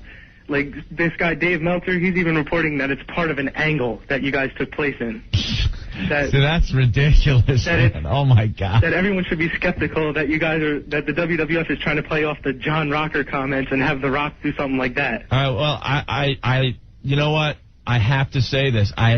We had no idea this was going to happen. No. And you can believe that or not, but we had no clue. No freaking clue. Yeah, and like going off what Rev told me. Hey, and you mentioned John Rocker. Let me tell you something about John Rocker. You know what? I was kind of offended by everything he said, okay? Or most of the stuff that he said, all right? And it makes me want to take a D-cell to his head next time he's at Shea, without a doubt. But you know what? He has the right to say those things. Yeah. Exactly. People are so willing to give up their rights to free speech in this country. It amazes me. They go, oh, he should be fired. He has to go to a psychiatrist. Good. That guy's a nut. What's he saying? All of a sudden, you're throwing away your rights to free speech. You're throwing them away. Someday, someone might not like what you're saying. Think you should go to a shrink. And I hate John Rocker. Hate him, hate him. But if I was him, I would say, I'm not going to get that psychological. Going to a shrink? No, I'm not going to a shrink. Yeah, you don't want me pitching in your league? Oh, well, but I'm not going to a shrink. Yeah, and John Rocker is actually an employee of Turner, which owns WCW. So, they're racist, too. So there you go. But just like... everyone's a bunch of hypocrites. Yep. Everybody. That's it. Hypocrisy all over this damn country of ours. I like everything being available to adults in this country. That's it. I'm saying like everything. It should be on the internet. The internet should not be regulated whatsoever. Anything should be able to be printed on. When they say, you shouldn't have racial comments, or this website's got to be shut down because it's against this group or that one, or you shouldn't even, have plans for friggin' nuclear weapons. I don't care. Everything. If it's out there, it should be available to everybody. Yeah, that's why I even told Sick he shouldn't shut down the site. I told him we can even get a slogan out of it by saying X Wrestling, the site The Rock reads, just to maybe stick it to him. The Rock reads. You guys should even put the posting back up. I swear to God, just put it back up. Yeah, exactly. All right, thanks a lot, guys. Yeah, man. I mean, personally, I've seen funnier stuff from that site. It was kind of stupid, but you guys have the right to type that. I got to tell you, that Macbeth, man, he's one funny son of a bitch. Yeah, that guy who wrote the post, I was talking to him as well when it was going down. Right. He didn't even care that he was getting in trouble. He was just making sure that you guys were all right. Like, he didn't want anything bad to happen to you guys. This is on the trouble meter for the Opie and Anthony show. This doesn't even, raise the yellow light yet. Nothing. Believe me, we've been in much, much bigger trouble than this. All right, Dave. All right, thanks a lot, guys. Thank you. All right. Bye. Dennis, you're next. What's going on? Hey, guys. Hey. I think you guys were being totally duped by The Rock. I think what he did was he knew his time was almost up for the interview. What better way to get people to still talk about him after he's gone, create some controversy. And this is what he talked about with his publicist for 2 hours the night before. And that's why he dropped the bomb on you guys near the end of the interview. It was 8 minutes to 6 when he did it, because I looked at the clock, because I think the world stopped at that time once he blew that up on us. Yeah. And I was thinking, well, you know what? His publicist is really shrewd, because it's the perfect time to do it. Well, you know, if that's what they planned, it worked. Brilliant. Congratulations. Yes. Great, Bravo. Great job at our expense. Good job. Great job. Well, you know what the good thing is? I think most of us listeners are more educated than The Rock himself, so we know better. He's not a man. All right, guys. You guys are great. Keep it up. All right. Bye. All right. Not a man. Any man would have discussed it further after we went off the air. Rob, what's up? What's going on, guys? All right. I just got to say, above all else, I mean, you know, what The Rock did, it's just bad for business. I mean, if there's anyone out there giving plugs to the WWF and making them look good, and, you know, you guys have the audience. You have the audience at the palm of your hand every day. We have given the biggest support in the New York market. No one, I mean, half the jocks on the radio have no clue about the WWF. I know, and it's like, now he goes, and with everything that occurred, what are you going to say? You haven't just given people a chance to talk about it. You give the WWF segments on your show. Yeah. You know? Oh, yeah. So... You just watch. I mean, after today, you watch how many times we mention the WWF in the future. I know, and what are those comments going to be? I mean, you had nothing but praise in the beginning, and now it's just... Nah, there's plenty of other things to talk about. Yeah. So. I mean, if you're going to be a smart businessman, above all else, you got to look to the people that help you out. And that was his biggest mistake, above all else, was to make himself look bad in your eyes. Right. Yeah. All right, Rob. That's all I got to say. Take care. Thank you. Bye. Bye. Tom, what's going on? Hey, we're going to see Opie, The Rock right now at a book signing. Yeah? Yeah, we're going to give him a little piece of our mind. You better watch out. Better watch out. He has a rage problem. Rage problem. Yeah, I don't know. I think I might have to give him the rock bottom myself. Yeah, is that And he's in my hometown. I was going to say, is that bookstore right by your house? Yeah, the one by the Whitman Mall. No, it's at the tower at the Oh, okay. I thought it was like that little one right in Huntington Village there. Thanks. Now everyone knows exactly where I live. No one knows exactly where you live. They know you live in like the Huntington Village area. Yeah, we're alumni of Harbor Fields ourselves here. Oh, right on. All right, you greaser bastards. Call Rock a puss for us, will you? Oh, yeah, I think we're going to try to get a couple supporters to come with us, bring some signs. All right. Bring some signs. Thank you, Tom. All right, guys, no problem. What an insult. He's in our town today. Oh, The Rock taking over your town there, Opie. Hey, Rock, if you don't like Opie and Anthony, well, the whole town feels the same. So why don't you cancel your book signing? Doesn't have the balls to. Yeah, I don't know. We're going to see if he pulls up with an entourage or something. Tell him to go down there. All right, you guys should show up down there. We'll be there. We're hours away from there. Oh, that's right. You know what we're all guilty of, too? Me, you, and Sick Boy. We're all guilty of this. Getting so friggin' shaken up and trying to count every word that comes out of your mouth when you're confronted with a black guy and us as white guys, when you're confronted by a black guy calling you, or at least implying that you may have some relationship with something that is racist. And we're all guilty of it. You know, you see what we did? We're like, well, with the you try to make excuses. You know something? Never again.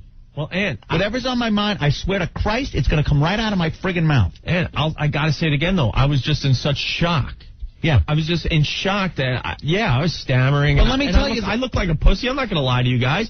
But I was just like in shock. I'm like, where the hell is this coming from? And why does it involve me? I'll be honest with you. If it was an Irish guy sitting there and he starts talking about some comments that were on a website about drinking or something, guaranteed one of us would have went, I'll have a beer and calm down. Ha, ha, ha. Big joke. Right. You know? But when a black guy confronts white guys about racism like that, we all of a sudden get all tongue-tied. Like we have to count every word and explain ourselves and make sure everything's okay and stuff. You know something? F it. I've had it. I'm speaking my mind. Bravo. Period. Thank you, Opie.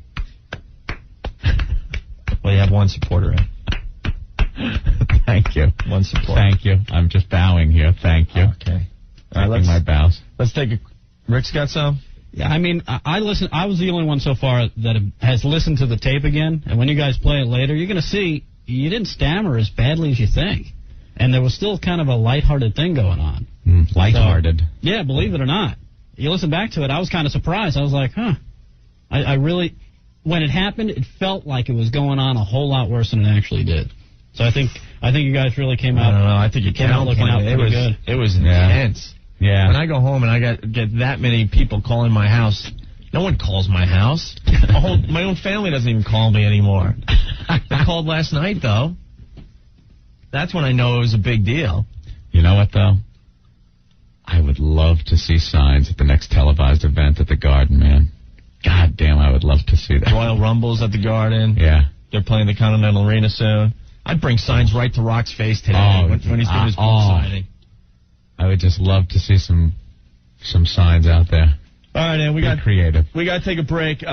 We got to move on because this is going to get really old real fast. I mean, we'll touch on it later with the tape and stuff, but we got to get Lewis Black in here. Yeah. He's not here yet, but he should be here any moment. All right, Ed? All right. All right. 1027 WNAW. It's Opie and Anthony, and he does not want to leave. Lewis Black, everyone, playing Gotham tonight at 8 o'clock. And we just took care of our pal that takes care of us. That's very nice of you. Really. Look how mellow you are now. I am. He's a new man. You walked in the studio like you were on crank, and now look at you. Yeah. That's what nudity will do to you, huh? Changed. You don't care about the world and its problems anymore, do you? It doesn't take much to bring me to a screeching halt. Listen how mellow he is. Yeah. It's unbelievable. It's great. It is. I kind of got a little, it's like, it's like spinning around. It was fun. Hey, you're no fun anymore. Look at you. Nudity is like kryptonite to him, you know? Well, you just said you're going to play something. Get on. Okay, all right. Get on with that show of yours. He just wants to sit there and savor the moment. He's going to make sure it's in his spank bubble for years to come. Mike, what's going on? What's up, fellas? All right. I was just at Barnes & Noble in Huntington. Yeah. Trying to check out the magazines. They had that place completely shut down, and they wouldn't let me through, so I started yelling, "The Rock sucks, Opie and Anthony," and they kicked me out. Very good. Wow. I was walking down the line yelling, "The Rock sucks, go home, Opie and Anthony." It was great. People were giving me the finger. It was fun, man. We had a good time. I didn't see any signs or anything, though, man. I was going to go back with a sign, but I figured they would recognize my face and come after me. Well, we appreciate the support. It was fun, man. I think we got a raw deal yesterday. Oh, you guys definitely did, man. He went crazy. Oh, good. That was bad. All right, guys. Take care. Thank you. Over and out, Wrangler. All right. Boy, that's going back. That's a story for another day. Actually, push down Paul for a minute. We got to talk to him for 2 seconds. Paul from Airsick. Okay. Hey, Paul. Hey, what's up? Hey, that new CD you sent over to the Opie and Anthony show? You know how they send us CDs, song parodies and stuff? Airsick Productions. You like that one? Love them? Well, I got to explain. They get so excited about their material, they try to get, songs about some of the stuff we're talking about the day before. Yeah. So they FedEx it. One day FedEx, right, Louis? It's got to get here fast. Got to get there so Opie and Anthony can play it immediately. Right. So we got it. We're reading some of the names of the tracks on the CD case going, well, this is relevant. This is good. I can't wait to hear these. Pop it open. I guess they wanted to get it out so fast they forgot to put the CD in. There was no CD in the case, Paul. I know. It's in the mail today now. The most important thing is the CD. I feel like such a dick. I open up the CD burner. There it is. Oh, Billy's going to kill me. That black guy. That's funny. Man, hey, I know. Hey, Lewis, I've opened up for you a couple of times at Governor's. You rock, dude. Oh, yeah. Yeah, Paul Bond. Hey, how you doing? Guitar act. How you doing, man? Good. You gave me the same look when I lap danced for you, too. Everyone's a smart ass. I love Lewis. Thank you. So, Paul, you're playing what, Bananas tonight? Yeah, I'm in Hasbrook Heights, New Jersey. Yeah. Right. So if you want to see one of the Airsick guys perform live. All right, there's no conflict there in between the two. That's right. Camps, okay. I guess we can plug you a little bit there, Paul. Right. Fine. I'll be there tonight and tomorrow. All right. So I appreciate it. And the CD is on its way. It's already in the mail. Good move. You know what Rick said to me? He goes, don't bother FedExing it. We're not here tomorrow. Yeah, now we can wait till Monday. All right, man. All right. Enjoy the show. Take care. All right, man. Thanks a lot. Have a good show tonight. Yeah, thanks. You too, Lewis. All right. Take care. Comic talk. Oh, the camaraderie Yes, between you great. comics. Yeah. Till you don't see each other, and then you're talking about each other. This guy stole my bit. We're up a step above guys in clown suits. We're waiting for the day where we get along with one other DJ. Oh, it ain't going to happen. It ain't happening. No. We tolerate people. That's about it. Is that right? Yeah.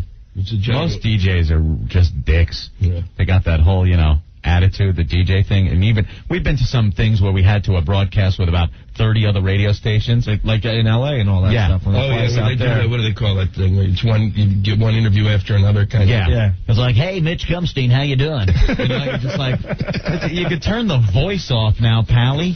Right. We're not on the air. Hey, how you doing? You're from that station. And then they go through all the alphabet soup of stations they were at. How's WABG, WGBZ, WGBZ, KLOD? It's like, who cares? They always got the voice and the attitude. Ugh, we don't get along with any of them. I'm distracted. There's a really hot girl outside the studio. Oh, yeah? What is her deal? Is she going to do anything? She's going to really? What's with the guy?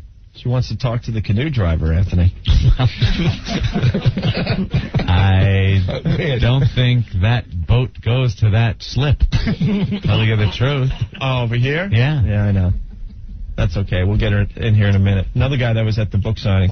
Tom. Yeah, what's up? What's up? Yeah, I was yelling stuff when I... All right, try again. Okay, yeah. I yelled stuff and they threw me out. But you know what I find ironic is in the WWF, man, they got John West and everything else working for them, and you guys, you guys can't clown around. Well, Come on, dude. Pat Patterson is he's a sexual harasser. He still works there, and he's the Rock's buddy. Is this that guy again? He's getting a Rock. Are you the guy that... That's right, but I used to work for them, and I'll tell you right now, I challenge any of them. They got so more... Dude, they set you guys up so bad. I seen just about you could tell by the way he was talking to you guys that they were going to set you up because he wasn't even himself, man. This guy called up a couple of months ago and said that he was sexually abused or assaulted. I was sexually harassed. When I was a kid, I was abused by a ring announcer from the WWF. I sued them. Wow, that could cause damage. You guys, let me tell you something. You guys can or whatever, but they use you like a pawn, like they use everybody else. He knew he was going to do that. He was on The View yesterday in the morning talking about the racial angle. This is a total thing, man, where they knew all along they were going to come out and they got all the publicity out of this that they wanted from the New York City area, man. They just use you guys. I hope that you guys learned your lesson, man, and don't support them no more. And let me see if Shane McMahon or Vince McMahon gives you guys a call and says it tries to smooth things over. They blew you guys up, man. All right, Tom. Thank you. Yep. All right. I just had it rolling out of the station. I saw it.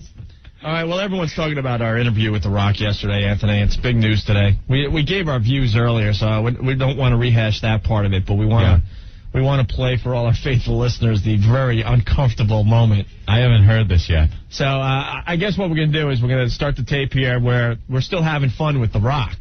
Yeah. Just joking around, and then all of a sudden we're blindsided.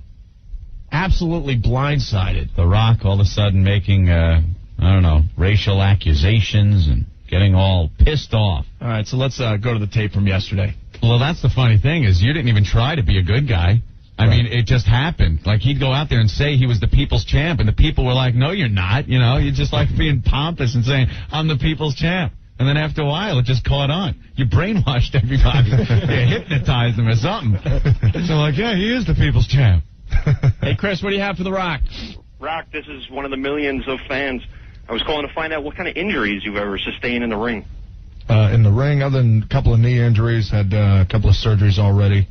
That done shoulder injuries all the time. Pretty much your typical bumps and bruises. Yeah, you can see time and time again. You see, like, black and blue marks on some of the wrestlers from going off the ring and everything. What about when you flip over the top?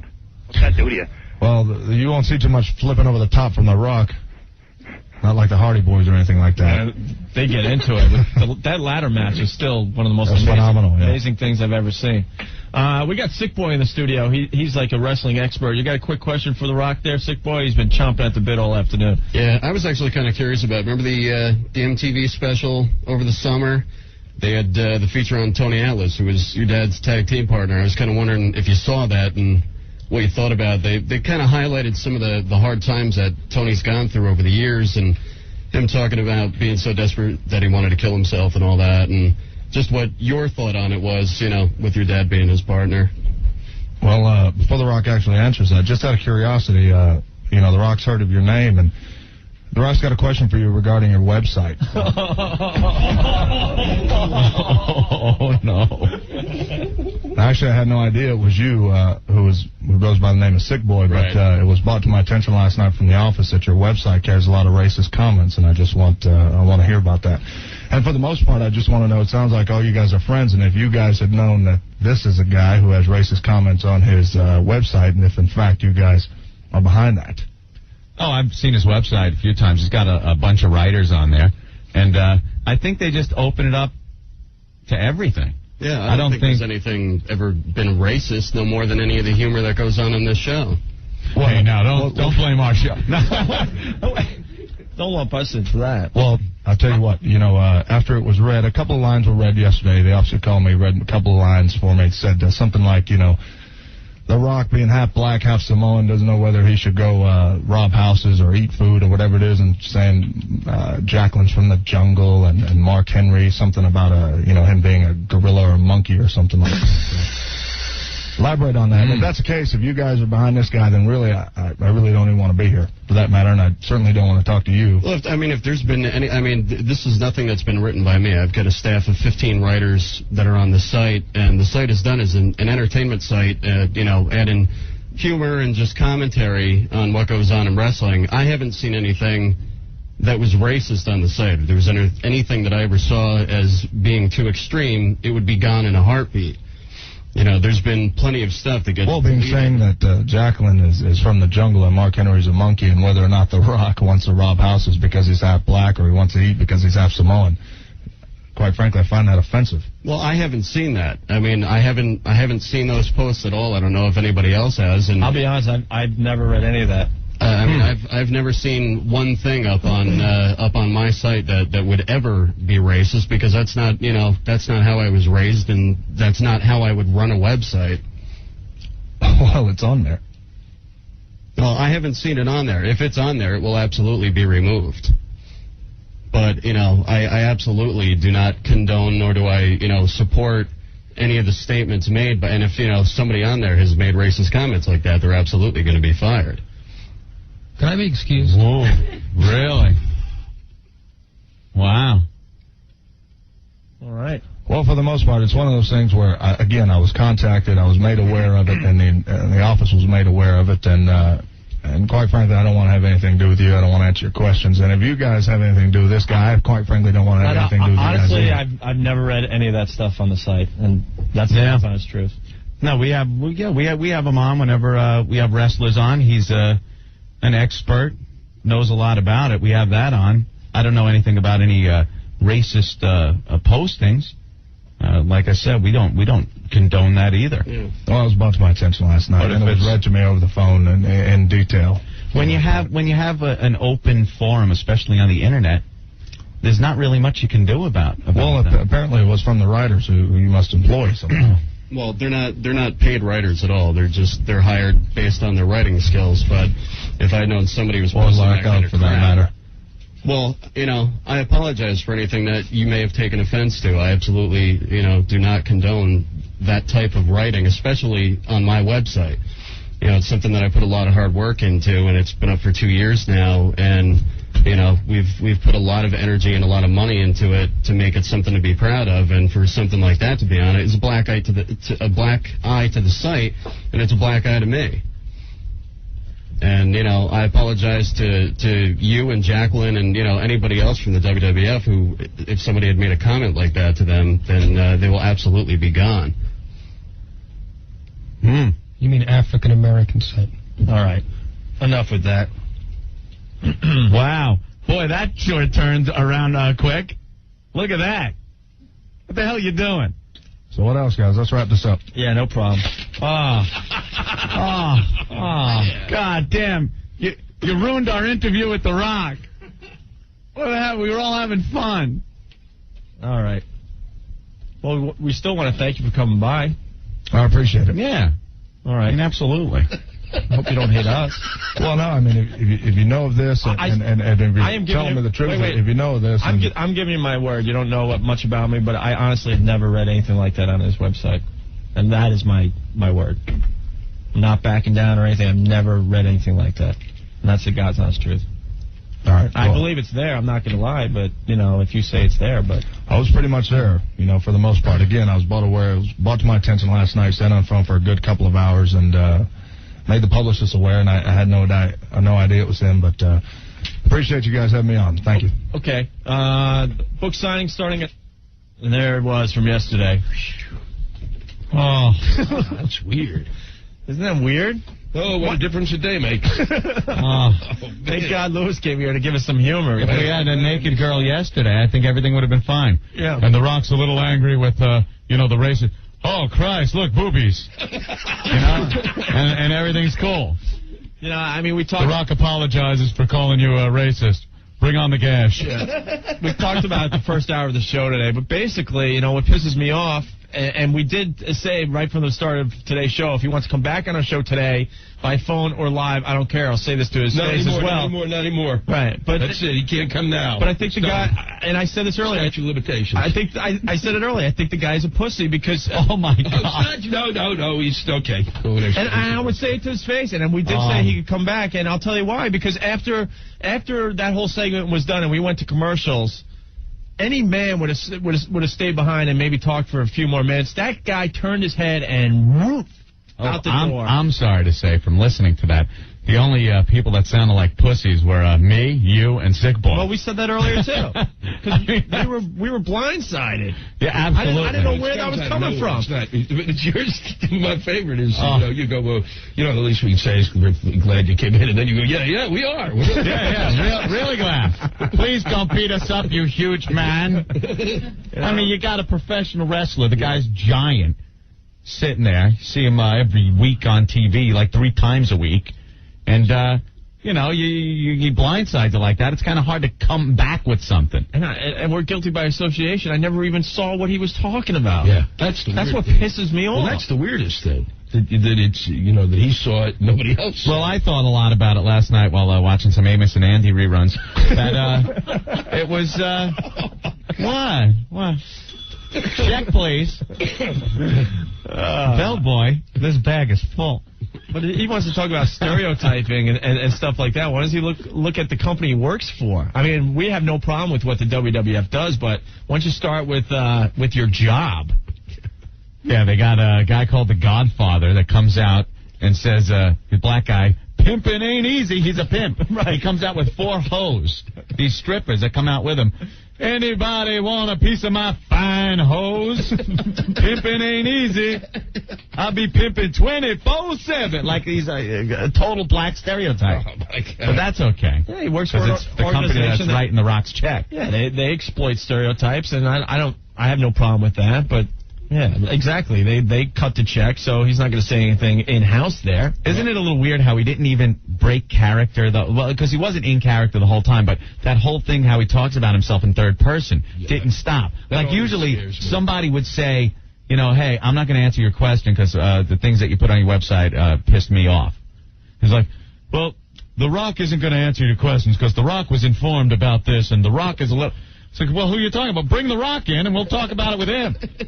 He still talked about himself in third person. It's a little weird, isn't it? Yes, Think he does that all the time? Think he does that in bed with his wife? The Rock's slamming you right now. The Rock's giving you a good one, isn't he?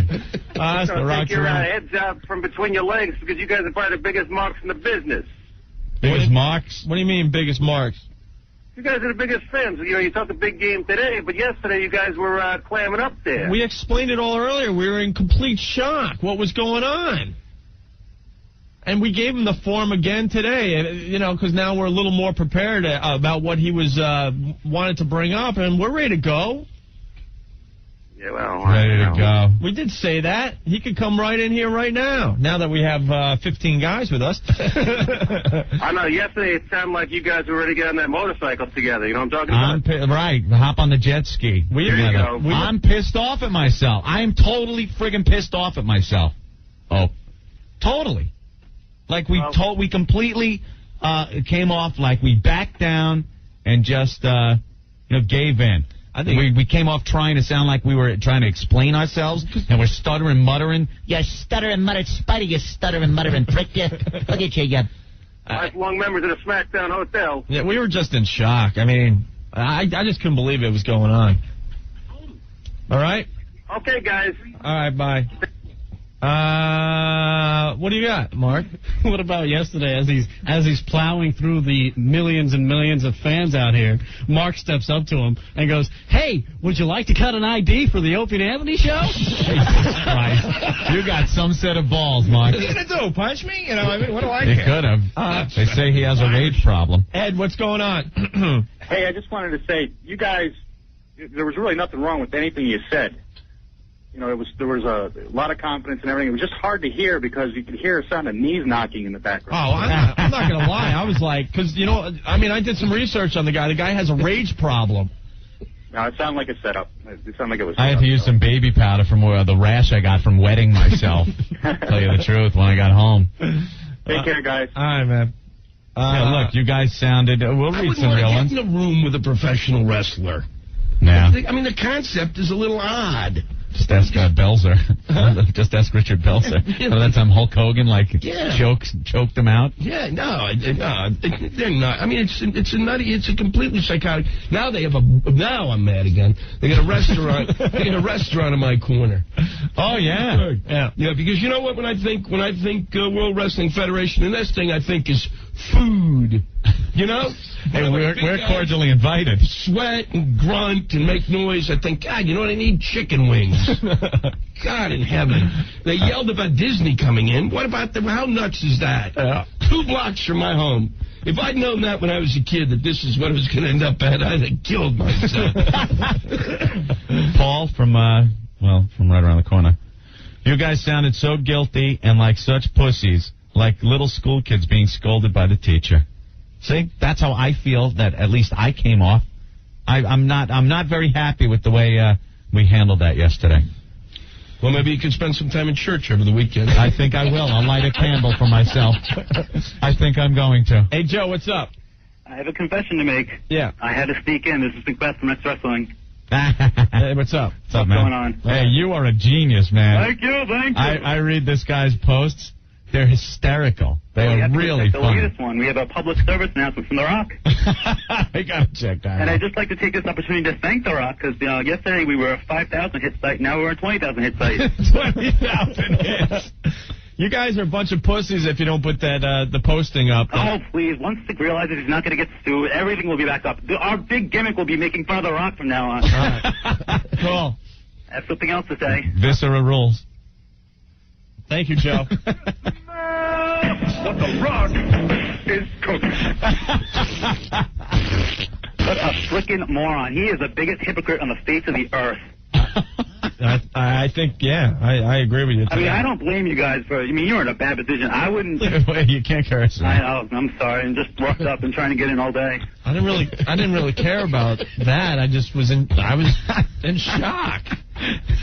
The guy works for the raciest company on the face of the earth. He makes his money off doing those kind of things. You know? Right. What's he going to say about a website that's basically praising him, making a few jokes? Right. All right, This Joe. is a bunch of crap. Thank you, Joe. Thank you. Right, Matt, Macbeth. Matt. Oh, Matt, I'm sorry. You rule, man. All right. Take care. Oh, that's Macbeth? Yeah, dude, you got to read some of his posts. They're hysterically funny. Like, he's got this whole thing now on here, I guess, a public service announcement from The Rock. He wrote it. He puts these pictures, I guess, of The Rock's action figure. Yeah. And he talks like he's The Rock and stuff. Like, this guy's got a set of balls. He don't care. It's pretty funny. Pete, what's up? Hey, Pete. His action figure. Did we lose Pete? I guess. No, man. Hey, Pete, what do you got? Yo, it's Tom, by the way. Oh, Tom. It says Pete on the screen. Sorry. Oh, dude, I'm about to go work the book signing. Yeah. You guys want me to do something like X Wrestling all over or something? Just whisper in his ear. Opie and Anthony say hi. Yeah, maybe apologize to him for you guys. No, I ain't apologizing to him at all. I apologized yesterday, and that's all he's getting out of me. I didn't even really apologize. I was trying to tell him what I knew, which was nothing. Man, it doesn't matter. His book sucks, man. I read it. Yeah. Terrible. Well, there's a lot of pictures in it, so. Yeah, 5 years in WWF. He's got no story. He made it big from the start. He's going to end big. All right, Pete. All right, later, guys. Thank you. What story do you tell? What is the story? I wrestled somebody. We set it up. I'm going to win. He's going to lose. What's the story? Oh, no. It's not like, I exercised for a while. I ate a lot of that bionic crap. I got bloated muscles. Then I was up against the Tick. And we had to sign a contract. And then I want... What is the story? It's about 8 pages. You remember the Tick cartoon, Anthony? Hell yeah. That was the you know what, man. I like that cartoon. Hey, old Dirty, what's going on? My man, I heard yesterday. Yeah. Well, I was kind of... Come on, man. What? Why were you apologizing to him, bro? You should have threw him out of the studio, man. Well, you should have threw him out. You should have said, you know what? We have nothing to do with the website. The man you want to speak to is right in front of you, and he's my friend. And if you got a problem with that, you know, let's talk about it off mic. You know what I'm saying? Yeah. You went around and turned it into one of those fake You know what I'm saying? Well, that's why. How soon before the WWF goes bankrupt, kid? That's why I think he's a pussy for not even discussing it after the fact when we were in commercials. He should have, man. He should have said, yo, you know what? Let's talk about He bolted out crying like a little baby. Little bitch. Come on, man. All right. And now what's going to happen? Now you guys been getting good press in the magazines and everything. Now what's going to happen with that? Well, everyone's like, you better just not talk about the incident today on your show. Who said that? A bunch of people around here. Yo, man, slap for that. What do you mean? Come on. It's too real. It happened to us. We got to discuss it. You know. All right, old Dirty. Anything else about it? Nah, man. I mean, I was surprised, man. I thought it was like a setup or something, like a joke. I thought it was a bit, man. I said, oh, watch, he's gonna take, he's gonna flip or something. That's why we started laughing when he first said, I got a problem with your website. We're like, okay, what? I thought something funny was gonna finally come out of his mouth. Ay. Never a dull moment. All right. All right, my friend. Thank you. All right, baby. Bye. Upstairs.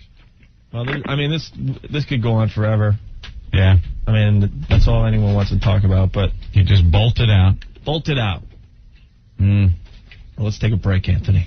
Okay. That's how it went down yesterday. Yes. All right. The half-breed don't like it. The rock's a pussy. The rock's a pussy. The half-breed don't like it. The movie called David. The rock's a pussy. The rock's a pussy.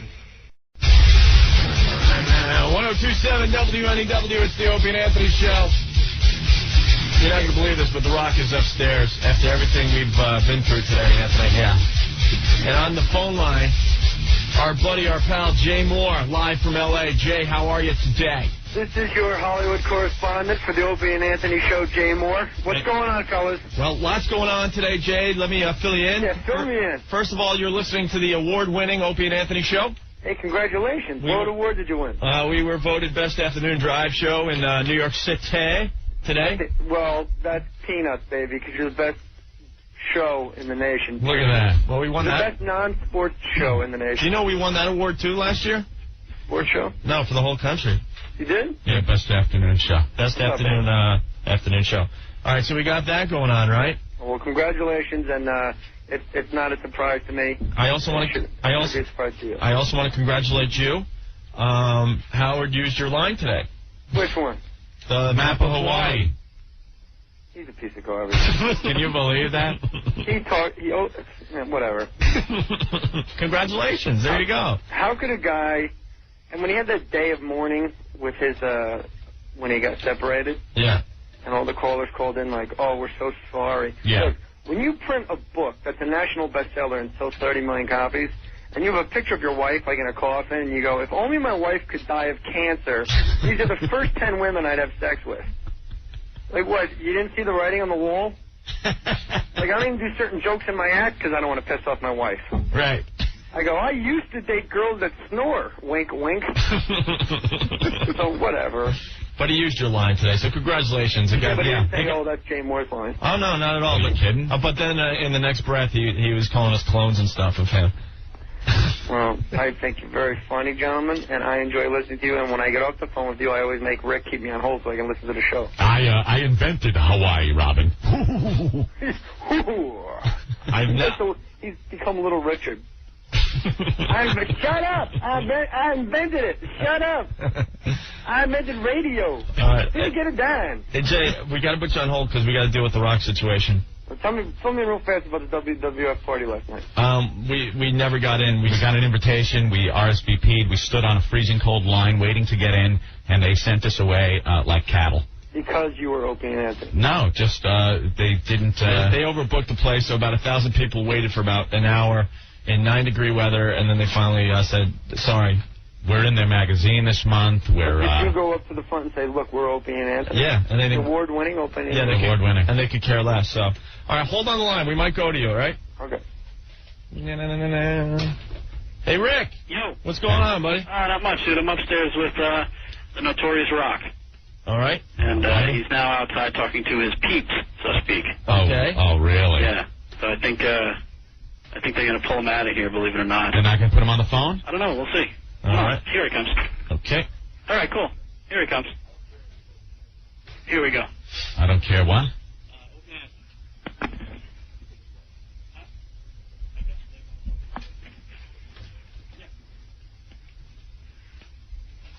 Hello. Hey, Dwayne. Who's this? It's Opie and Anthony, Dwayne. How are you? Boys, how y'all doing? Pretty good. Very good. What's going on? Not much. What's going on with you? Not too much at all. Whoever sang that last song was pretty damn good. That's a good one, right? I say it's entertaining. It's entertaining. Oh, that's good. Yeah. Well, we were looking forward to seeing you last night at the big party. Yeah, I heard about that. I just got buzzed about that. The best I could do is apologize. That damn candy-ass Jim Byrne didn't do what he needed to do. No, we just and hey, you know what? Legitimately, y'all should be pissed off about that. I absolutely agree. He did tell me you guys were coming down. I'd look forward to seeing y'all. But I apologize about that. Really? This is a little awkward, isn't it? Yeah.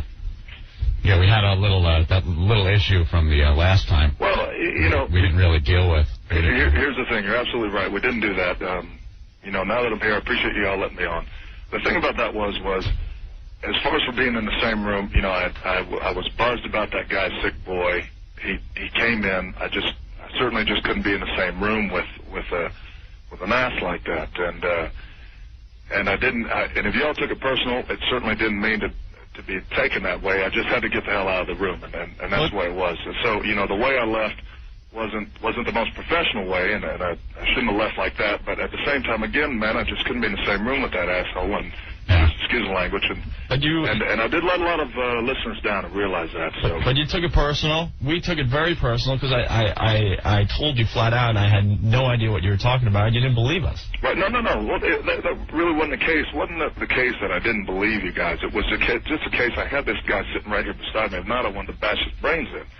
And, that's something I take it very personally in terms of, racial discrimination. And, doing that, I didn't want you guys to take it personal.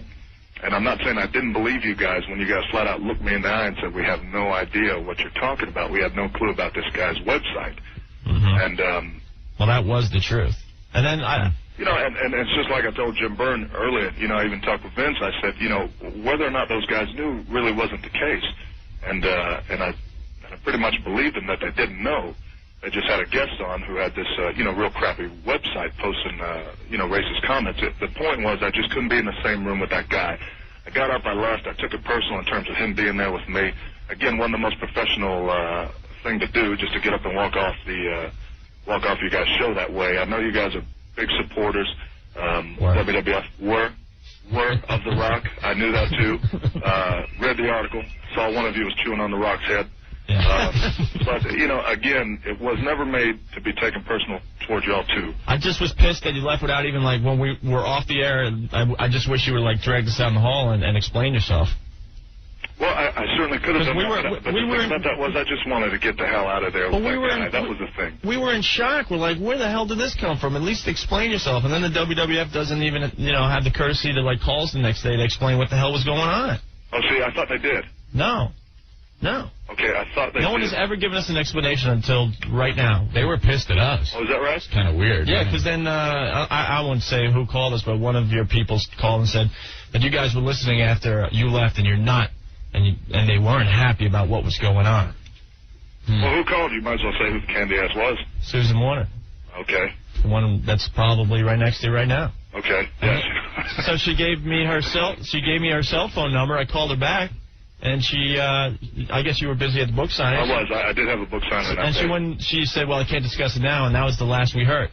And then on top of that, you know, we were like shut out of the cute little party last night, so we're really pissed off. No, I don't blame you about the party. I don't blame you one bit about the party. And had I known y'all were standing out there, again, Jim Byrne buzzed me last night, said you guys were, because I hadn't talked to Jim. I had said, listen, Jim, I'd called him yesterday, and we finally talked last night at the WWF New York. I said, you know, where those guys at? I want to know where we're at in terms of this. I need to talk to them beforehand to let myself explain what happened. Mm-hmm. So anyway, he told me that you guys were supposed to be there, and I know you guys were freeing your asses off out there. I would have had Jim or somebody, Jim Dotson or somebody just come up and get you guys. Yeah, we had like girls with us. We looked like ass wipes, man. It's like all of a sudden the cops are chasing us away. Our chicks are looking at us like we're like a couple of losers, man. It was so effing embarrassing, man. And Rick, Rick, who's up there with you, he's pounding on the window of the place, and everyone's ignoring us. He went up to a couple of WWF people, and they didn't know who we were. Oh, really? We weren't on any list. It was just bad. We had our stupid little invitations like everybody else that got chased away. It was just so friggin' embarrassing. And you had Skirt with you to boot. Yeah, and you know how bad that looks. Doesn't look good, especially coming off the heels of Roger there. Yeah, of course. Well, you know, I wanted to see you guys last night as I wanted to see you guys today. I wanted to come back on the show, as you guys know that. I sat with Vince and I said, you know, there's got to be a way to reconcile this. I know these guys are big fans, or we're big fans for that matter, of the product and as well as the WWF, as well as The Rock. And I said, you know, I really need to reconcile this. I didn't want them to take me leaving off their show personally. It wasn't like that. You guys were kind enough to let The Rock on, and I appreciate that. But, you know, again, the reasoning was just that I just couldn't be in the same room with that guy, and that was it. You know, him being there beside me, I took it personal. Again, you know, I wanted to stick my foot so far up, bury it deep into his ass. But yeah, again, I just couldn't be there, and walking off your guys' show wasn't the best thing to do. But you know, at the time, I thought it was the right thing to do, and I didn't mean for y'all to take it personally. And again, too, you know, what made it even worse was, you know, I had a lot of Rock fans listening that day, and, you know, for the most part, they kind of took it personal, too. Yeah. Which certainly wasn't the case. You know, I never ever meant it to be that way. I just wanted to let them know, too, as well, that it wasn't personal against the fans. It wasn't personal against Opie and Anthony, or your show, for that matter. I just couldn't be in the same room with that guy. That was it. And as far as for the party, you know, there's a way to make it up. If at all, if you guys are interested in doing that, you just go on and let me know. Oh, we're like hurt, man. Yeah, we feel all like losers and everything. But and we don't really feel like being in the same room with you. No, we can't. We can't, in good conscience, you know, have you come down in here when we couldn't get into your establishment or, you know, your company's establishment. Right. You know what I mean? So it's like. Hey, listen, I know what you mean. No explanation needed. I understand that. We also have our fans that you know, look to us to do certain things and stand up for what we believe in. What's wrong is wrong. What happened last night was wrong. I don't blame you guys one bit for standing up. No problem. All right, we're filled to capacity in here today. Yeah, we're filled to capacity. Please disperse. There's just no cops up here, dude. Yeah, we could send a couple. We got a couple down here. I'm sure you'd give them a pretty good fight. Can we get a picture of you, like, banging on the glass? All right, Rock, we're going to have to airstrike you. Hey, no sweat. Appreciate it. All right. Later. Bye. Yeah. There he goes. Hey, Jay. You guys are brutal. You guys have more balls than the NBA. Dude, we made him call for our lobby, and it wasn't good enough to be on the show. I'm listening. I thought you guys were going to go, well, let's see what Jay thinks. And I wrote, like, all these notes down. Oh, yeah, that's all we need. The guy said he was sorry twice. He opened the conversation with an apology. Yeah. Called his own boss a candy ad. Right. We know The Rock has issues of rage. And he seemed like a guy that's been to some anger management therapy sessions. Came to terms with what he did wrong. I don't know what it's like to be an African American, nor do I pretend to be, but I can imagine if a guy was sitting next to me that made jokes about me being a half-breed on a website, it might. And if I was The Rock, and had issues of rage, and I was sitting next to that person, and his name, Sick Boy. Sick Boy's new name, by the way, is Rocker. And John. There you go. I was like, yeah, we'll let the guy in. I was like, as far as, you guys wake down from the cold, Opie, I feel for, but, Opie, I don't feel that bad for because he had coats and stuff. Anthony, we know, is cold-blooded. He could have died. Anthony could have died out there. Opie can put on, sweaters and stuff, but what can Anthony do? Wait for the touch to come out and sit on a rock. Jay, I think you're missing the big point here, though. We just made a guy drive all the way to the station to sit in our lobby so we could tell him he can't be on our show. And that's why you guys are the best. Some of the instant feedback. You guys are brutal. That was unbelievable. I was getting I was like, oh, this is nice. This guy's pulling his act together.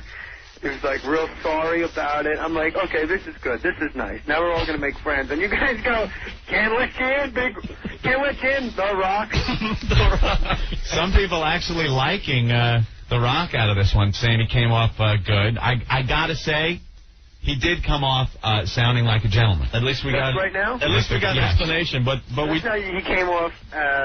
We got. I'm in LA. I'm 3,000 miles away. Yeah. And I want to hug him. He did come off sounding like a gentleman. We do have footage of him, in our lobby behind glass trying to get into the studio. What did he? You know what's funny? Yeah, we got to take into the glass, not knowing. Oh my God! Oh, come on. Jay Moore, you're never gonna get work if you keep talking like that. I just don't. No, I'm fine as long as I don't go on Nightline. Dude, we have two of the hugest cops too as backup today, just in case. Yeah, I heard my boys called you. I had my local boys call you, Billy Mack and Fat Phil. I got a message from Fat Phil, the cop, going, thanks for calling me Fat Phil. Now everyone's calling me that. Can't you change it on the radio? Okay, I'm changing it. It's Fatter Phil. All right, Rick's coming in. We'll get the real story now. That was amazing. You guys have bigger balls than me. You absolutely have bigger balls than me. Although, it's easy to say all that stuff when you're upstairs behind a locked glass door. Exactly. Hold on. Jay. Rock, how about a massage? All right, hold on. We got Rick back into the studio, who is at ground zero. Jay, I wasn't behind any glass. You were right next to him, right? 10 feet away from him. Yeah. And, I think I'm drenched. Are you sweating? I'm sweating my ass off. Rick's playing like Michael Jackson at a Toys R Us. I could see him like, what, they want to do this on the phone? I'm just like, yeah. Yeah, The Rock. Yeah, The Rock. Rick sweating like Mark Furman at the Million Man March. Oh, my God. I'm sweating like a freaking altar boy at a priest convention right now. Rick sweating like Mike Tyson at a spelling bee. Oh, my goodness. So how did they take it? I guess they took it okay. Yeah. Look at his voice is changing. Rick is a wreck. Time to change. No, Jay, you got to see Rick. I've never seen him so freaked out right now. Oh, man. Look at the size of these cops. Jesus Christ. When me and Rick almost threw down. I would rather take a picture of you with your pants down right now, Jay. Yeah, but when that happened, when Rick and I almost threw down, he had like this weird glimmer in his eye, like he could taste blood. So this guy, The Rock, must be unbelievable. Yeah, I was going to taste my own. So what did they say to you after they hung up? Well, I tried to play stupid. I was like, so what did the guy say? Like shivering and stuff. And that's going to be it. I'm like, oh, they didn't invite you downstairs? Oh, my God. And he's like, no, that's it. Like Phillips on Def Comedy Jam. Oh. And you should have seen the guy he brought with him. Oh, this guy's built like a brick S-house. Really? Oh. Everyone's coming into the studio. Psycho Mark? He grabbed the video camera from me, and he's like, let me take a picture of you. I'm like, okay, only if I can get a people's elbow. Really? Oh, The Rock might hurt you with that. Yeah. He keeps talking to himself. A lot of people think we should have let him in, but no, I'm sorry. No, I thought that you should have let him in, but when you made your stand, you opened up an entire new room of respect that I didn't know I had for you. You know, if we would have been able to get into their little event last night, things would have been different. But he represents the organization that we were a little unhappy with today, so we had to do the same thing to The Rock, not let him in. You guys have balls of steel when you're 2 stories beneath the earth. Exactly. And poor Rick up on the front line. Yeah, we're not stupid. Come on, Jay. You know us. But like you said, we made a stand earlier in the show, and we had to keep to it no matter what. He said he wasn't That's why going you're to the get best show. The Rock came across very well. He explained himself. I appreciate all that. Thank you. But it wasn't good enough to get him in here. We're really hurt from yesterday. Hey, you want me to make a prediction? Yeah. You know we're all afraid of The Rock? Yeah. I have a friend that's in WWF school right now. He's from New Zealand. He's a Maori Indian. Or it's not, we call them Indians, but they're Maori warriors. His name is Gengi. I predict that he will kick The Rock's ass. Gingy will kick The Rock's ass. We'll look forward to that. Like that hundalaka, like that dance for everything. He's 6'6", 320, not an ounce of fat on him. All right. He's Wow. going to kick The Rock's ass. We'll have a guy, we will actually have, speaking we again, we, Opie and Anthony and friends, will have a man that is bigger than The Rock, that we will feel safe standing next to, saying, well, up yours, Rock. Rock. All right, Jay, we're going to let you go because we're sweating. You guys are so funny. Call Priceline. Get Shatner's toupee and towel off. I love you guys. Stay in touch. All right, Jay. Thank you, Jay. Thank you. There he goes. The talented Jay Moore. Keep the cop in the studio. You got to introduce the two huge cops that helped us out My today. God. This is the Opie and Anthony Security Task Force that I brought in today. Holy this mother is, of pearl. Mark and Tom. Fellas of mine. I would never want to mess with you guys, man. You want to do the handcuff thing now? No. See how long it takes for these guys to come to? That's okay. That would have to be like a record. Like, it would just be like, boom, click, done. Well, thank you guys. We appreciate it. Yeah, absolutely. And big fans of the show? Yeah. Hopefully. Cool. Say hi to the guys for us, all right? All right, we're gonna take a break and let's hear it. People's biceps. That's the show. Let's hear it for Rick for being brave enough to be on the front lines. And I just hope Steve has on video or Mark has on video the face he made when I said, no, you got to do this from the phone. Yeah. Because all of a sudden he did the neck thing. And he kind of looked around. Oh, no, the neck thing. I was just like, oh, here it comes. You never want the neck thing. The instant feedback coming alive, people not believing we actually received the people's apology. Well, I appreciate that from them and stuff, you know, Yeah. we really were hurt. But They're still pissed off at the WWF, but Yeah. you got to say, you know, the guy came across as a gentleman, and he explained himself very well, I think, and that's that. And we had to stand our ground today. We told the WWF earlier that we would not let him in today, and we had to stick to that. It would still take a miracle and an act of God to get us back on board that ship, but you know, I think he came across as a gentleman. All right, man, let's take a break. What a day we've had today, huh? Woo! A lot of crap hitting the fan today. Yeah. Phone line 212-757-1027. Phones are just burning up, Anthony. Let's start with Fernando. Fernando, what's going on today? Hey, what's up, guys? All right. Listen, man, you guys got a lot of respect for me, guys. You guys did the right thing. I don't know who's telling you guys did the bad thing. You should have let him in there. No, you know, we have our fans too that expect us to act in a certain way, and that's it. I mean, we couldn't, in a good conscience, let him in here. I do appreciate his apology, and he, like I said, came off sounding like a true gentleman, and like he was genuinely sorry for leaving the show the way he did last time, and he also put his point across that why he was pissed off. And that's all fine and well, but we couldn't have him come down here and sit on the show and just talk like there was no problem, you know? Exactly. I think a better apology would be if he had dedicated a match to you guys on live TV. Well, that'll seem too much like a bit. Yeah, that's true. That's true. I think you guys. We don't want to see any You know, of that. how does the line go? You should take that award you guys got, Yeah. shine it up real nice, Yeah, right. stick it straight up his candy ass. All right, Fernando. Thank you. All right, guys. I was Bye-bye. actually hoping for a while that he was going to mouth off and kind of be nasty or something, so we really could have laid into him. But he threw me by the way he was on the phone. Yeah. He was really being, you know, a nice guy and everything. But we couldn't I was hoping he would, you know, rip Rick a new ass up there, and we'd get some good footage of some entrails and stuff, you know. Rip Rick's head right off his body and take a dump right down his neck there. Richie, what's going on? Hey, guys, what's happening? All right. I would like to welcome you two gentlemen back from Pussyville, USA, into manhood. You guys kicked his rear end today, man. That was great. Wow. How does it feel to be strong instead of weak like the Pussyville? Well, Feels good, doesn't it? No, we didn't. like Jay Moore said, he was 2 floors up. Yeah. Anthony, come on. You're feeling like a big tough guy now, aren't you? No, we didn't. We just had a principle. We didn't kick his ass or anything. We made a stand and we had to stick with it. That's all. You know. The only way to bring a big man down is to be power and number one like you guys. Later. All right, man.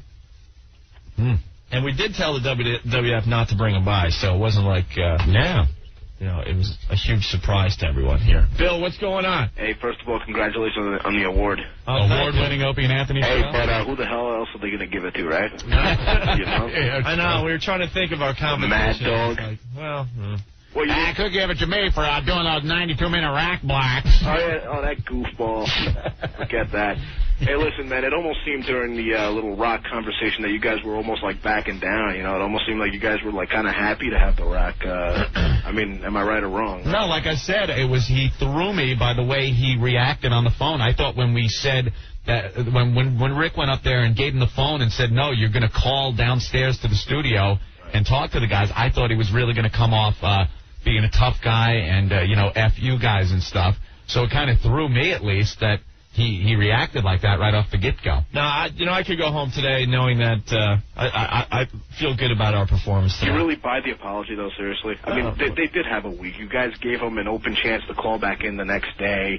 You know, they basically blew you guys off till they figured how pissed off No, they were. I think he did speak with some people, and there is a company line that he has to follow. They know which side their bread is buttered on. I mean, we have a lot of the listeners that they seek to have as their audience when they're here in New York. So they're not stupid. Well, but I think there were some genuine things there, and what The Rock was saying. And we're not stupid. We can't make or break the WWF. But you know what? No. We're not. I mean, we're not going to be talking about them for a while. Well, that's perfectly good with me. Because, I mean, we're really pissed about last night. We looked like idiots. Yeah, we just looked like lame-os. All right. Hey, you made up for it. F like us. All right, thank you, Bill. The best part is everyone. The best part was everyone else online going, "Hey, aren't you Opie and Anthony?" Yeah, we're here online. We're online with you guys. That's cool. You know, we'll all get in. We'll have fun. I'll have a drink with you. Right. Please disperse. Please disperse. Leave. Oh. It was like Vince McMahon has told you two to get out of here. Oh, come on. We look stupid. We really did. And Vince, what's going on? Hey, what's up, guys? Oh, you scared me for a second. Did you think it was Vince McMahon? Oh, that's coming. Vince McMahon. What's up, Vince? I just want to give you guys the awards from, hopefully I represent the people. You guys are the new People's Tag Team Champions. It was a handicap match. A handicap telephone match. You took the people's elbows, you shoved it up his candy ass. You let them know where you stand. And I applaud you guys. You guys are the best. I was just scared for Rick's life when we said, you know what, in good consciousness, we really can't have you down here today. Well, it's better Rick than you guys. Poor Rick. Look at him. I've never seen Rick so freaked out in my life. It's kind of nice to see. All right, Vince.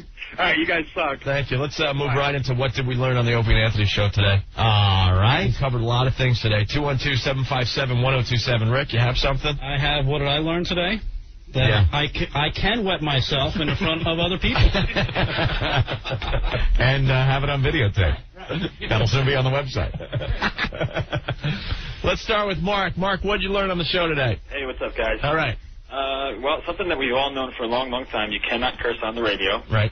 But if you are The Rock and the people's champ, the a-hole word will come out and you will not get dunked. Well, we dumped out of a couple words, he said, though. I think it's all in context and you know, people, just the mood in the studio at the time. Like, I can turn around and say, Opie's being a real asshole. Okay, you probably shouldn't say that. But in that context, I wouldn't dump out. Maybe John just did. I don't know. Mm-hmm. But you can't say, The Rock shoved it up my, and then use the word. Yeah, because then you're using it as the actual thing. Right. See that, people? A little lesson on radio. One more thing, guys. Yeah, Mark. Thanks for making our show number one. Hey, thank you. All right, guys. Bye. You heard that, Ant? Yes, our show. We like the that. People's Radio Show. Jesus. I'm the Anthony, and this is the Opie over here. Hey, George, what's up? What do you say? Not much. What did you learn today? I learned that The Rock does a great Greaseman impression. Apologize. Wadadoodle. Did The Rock apologize? All right. I'm syndication sorry. now, guys. Syndication now. Thank you, George. I'm sorry I walked off the show. I apologize. Snarlin' yadadoodle. Wadadoodle. It's The Rock. The Rockman Show. We pause for these words. We'll be back with more of the Rockman apology after this. Wadadoodle. Bone dry, people's elbow. Mike, what's going on? Hey, what's up, O&A? All right. You what I learned on the show today? Huh. I learned revenge is best served up cold. Ooh, very nice. You guys have the people's cojones, brother. Thank you. You guys rule. All right, thank you. All right, later. Bye. Old Dirty real fast. Uh-oh. All right. Old Dirty, you learned? You rock! What's with Old Dirty? He must have finished off a whole 40. Yeah, bro. You did a pussy out, which is like, that's what I expected from my brothers, man. You know what I'm saying? Beautiful, bro. Beautiful. Don't let nobody take you for no pussy. You guys are the big boys on the block now. You're taking over the corner, you know? You gotta establish your ground. You gotta let these people start treating you with a little respect, man. We don't ask for much. No, you don't. You know what I'm saying? Hello? Yeah, we're listening to you. Hear you. What are you, all wound up? Yo, wound up. You got me wound up, kid. Word up. That's great, man. Yo. All right. Oh, man, how they gonna diss the Lady Sandy and Mr. Opie? You guys should have waltzed right in, you know? We were gonna have a WWF. We always have it to see SmackDown and stuff. Yeah. And I bought the pay-per-view and all that. Yeah. Yo, I'm turned off by the whole thing. Yo, you diss them all the way, bro.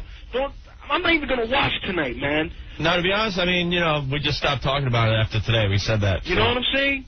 Vince McMahon, his lips stretch from Stanford all the way to 57. He on a rock. That's awesome, kid. I know, That's my word. We feel pretty good about what happened. And, don't let nobody diss our people, man, at our radio show, son. All right, got it, man. All right? We'll see you tomorrow, all right? All right, baby. Peace. There he goes, Old Dirty. Very happy today, Anthony. Yes. Tom, you're next on the show. What'd you learn? What's up, O&A? I learned that their invitations to WWF is as fake as their wrestling.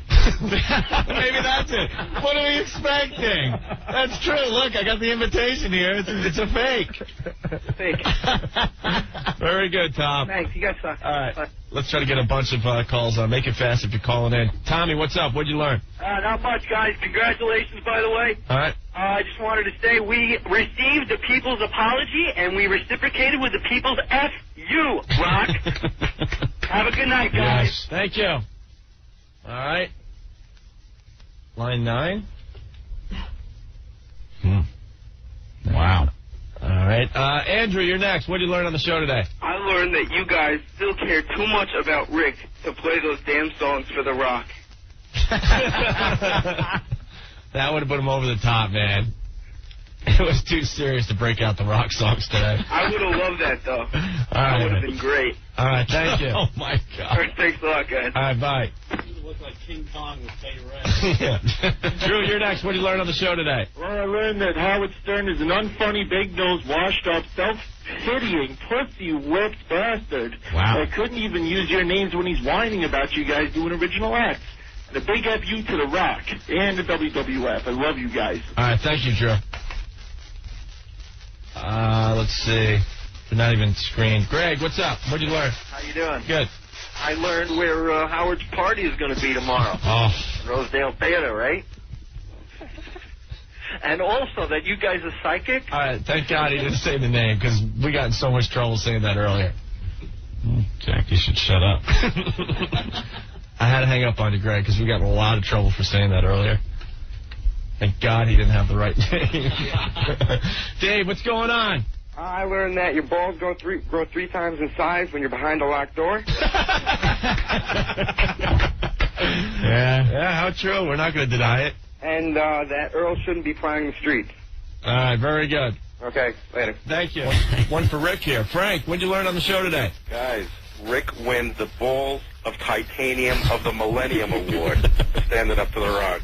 Can you imagine? Poor Rick was up there 2 feet away while we're telling The Rock he can't Yeah, go. you guys come are down. protected wherever you are, and he's like right in front of him. That was absolutely amazing. He had the red carpet treatment at the restaurant. You know, everyone wanted to talk to The Rock. Yeah. Pulls That up was in a great. swim You guys started off slow. You started off like two pansies in like the dean's office, but you nailed him at the end then when you didn't invite him up. That was great. All right, cool. Classic job, guys. Thank you. You guys suck.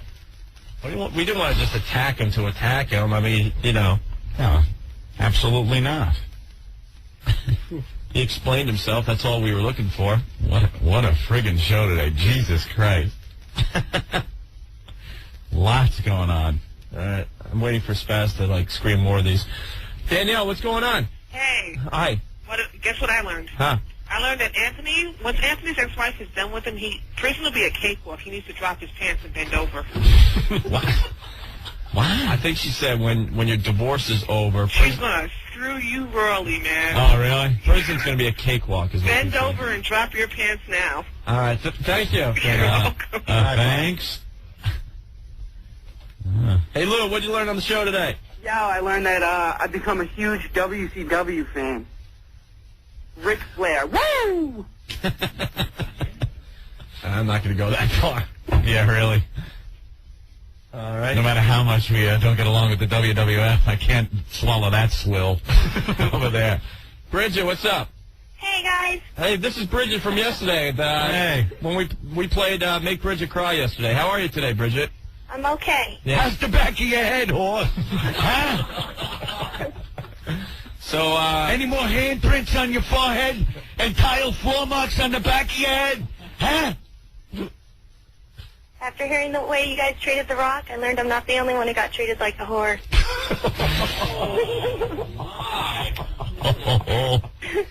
Hey, I sent you guys my photos on YouTube. You got the people's penis. Is what you got, honey. You sent pictures of yourself to us? Yeah. Okay, we'll check them out. You should be on the unofficial website. Steve from the unofficial website in the studio. Steve, grab a mic real fast. No, I can't. Why not? Please. I can't. Why not? I can't. All right, no, explain yourself. Okay.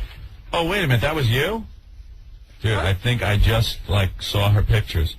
Really? Really? Bridget photos. Let me see. Please hold. Well, I mean, you don't have to do it, but Steve's in the studio. He's looking for more girls to send in pictures to the unofficial Opie and Anthony website. There's a section called The Girls of the O&A Show. Girls of the O&A. And so far, we have one skanky broad that's sending pictures.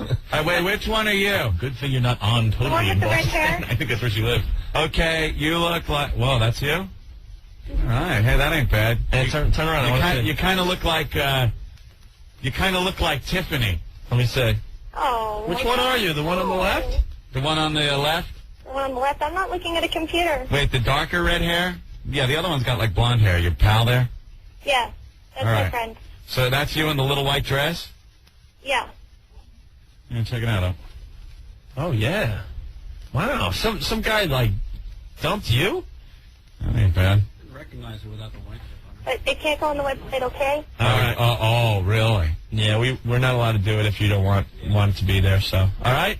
Bye, guys. I love you. All right, we'll talk to you soon, okay? Hey, bye. Bye. Let's finish up the show here. Kevin, what'd you learn on the show today? Yeah, how are you? It's just Opie or Anthony. Both of us. It doesn't matter who it is, says. The Rock's #1, baby. All right, very good. Just to prove we're not screening the calls today, because last time we were accused of that after The Rock left. Yeah, just push him down. Eric, what's going on? I learned that The Rock is a pebble. Have a good one, guys. All right, man. Just about done. Chris, what are you doing? Hey, guys, what's going on? I learned the best way to lose all your possessions is to get married. Yeah. That's really sucks. I'm never going to do it. Take care, guys. I got to go. All right, thank you. Steve, you're next. What did you learn on the show today? Hey, Opie and Anthony, one thing I learned today is definitely never get married. Yep. And number two, I got to call you guys jerks for not walking to the front of the line last night. You guys should have got in there, man. No problem. Now we tried. You guys are big time, man. Oh, yeah. We Never waited on line. Oh, we really felt big time last night. We went to the front of the line. No, They made us feel very welcome, very good over there at the WWF. Well, listen, I called restaurant. you guys once before. I'm a Stone Cold Steve Austin look-alike, and I got a great sign made up for you guys. So look for me at the Royal Rumble, all right? I hope you guys change your feelings towards the WWF because I still love them too. He's got his own music. What a tool. That's pretty funny. Jesus Christ, that's funny. That's very funny.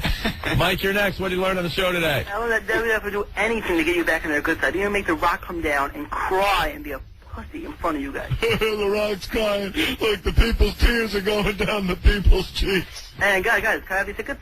No, we ripped up the wrestling tickets. Rip them up. None more tickets. Okay. All right, Mike. Can't blame you guys. Thanks. Bye. Let's end with one more here. Matt. Yeah, I learned that Opie and Anthony have got the balls to put the map of Hawaii all over the WWF. That, and you guys won't be giving away wrestling tickets anytime soon. No, that won't be happening. Nah, I didn't think so. All right. All right. Thank you, Matt. Later. Okay. Well, I think we're done, Ant, for today. Yeah, looks that way, huh? Crazy, crazy day. Opie, let me congratulate you. Yeah. On the 1999 New York Metro Air Award Best Afternoon Radio Show. Oh, that. Bravo. Now you kiss my ass and we're done. And congratulations to Anthony. Thank you. Thank you. For a job well done. I'm getting a back rub, that's why I'm distracted. I see that. Trying to congratulate you, but yes, the award-winning Opie and Anthony show. Much to the chagrin of the radio industry, we walked away with the Best Afternoon Radio Show, and boy, was the room pissed. I heard. Ben and Earl got up and accepted the award, and the people were just like horrified. It was like Adolf Hitler going up to accept the humanitarian award. Yeah, pretty much. They were just horrified. The CBS FM table, heads like in their hands. Right. Pissed. Thank God, because if they would have applauded and been happy for it, we would have known that we sucked.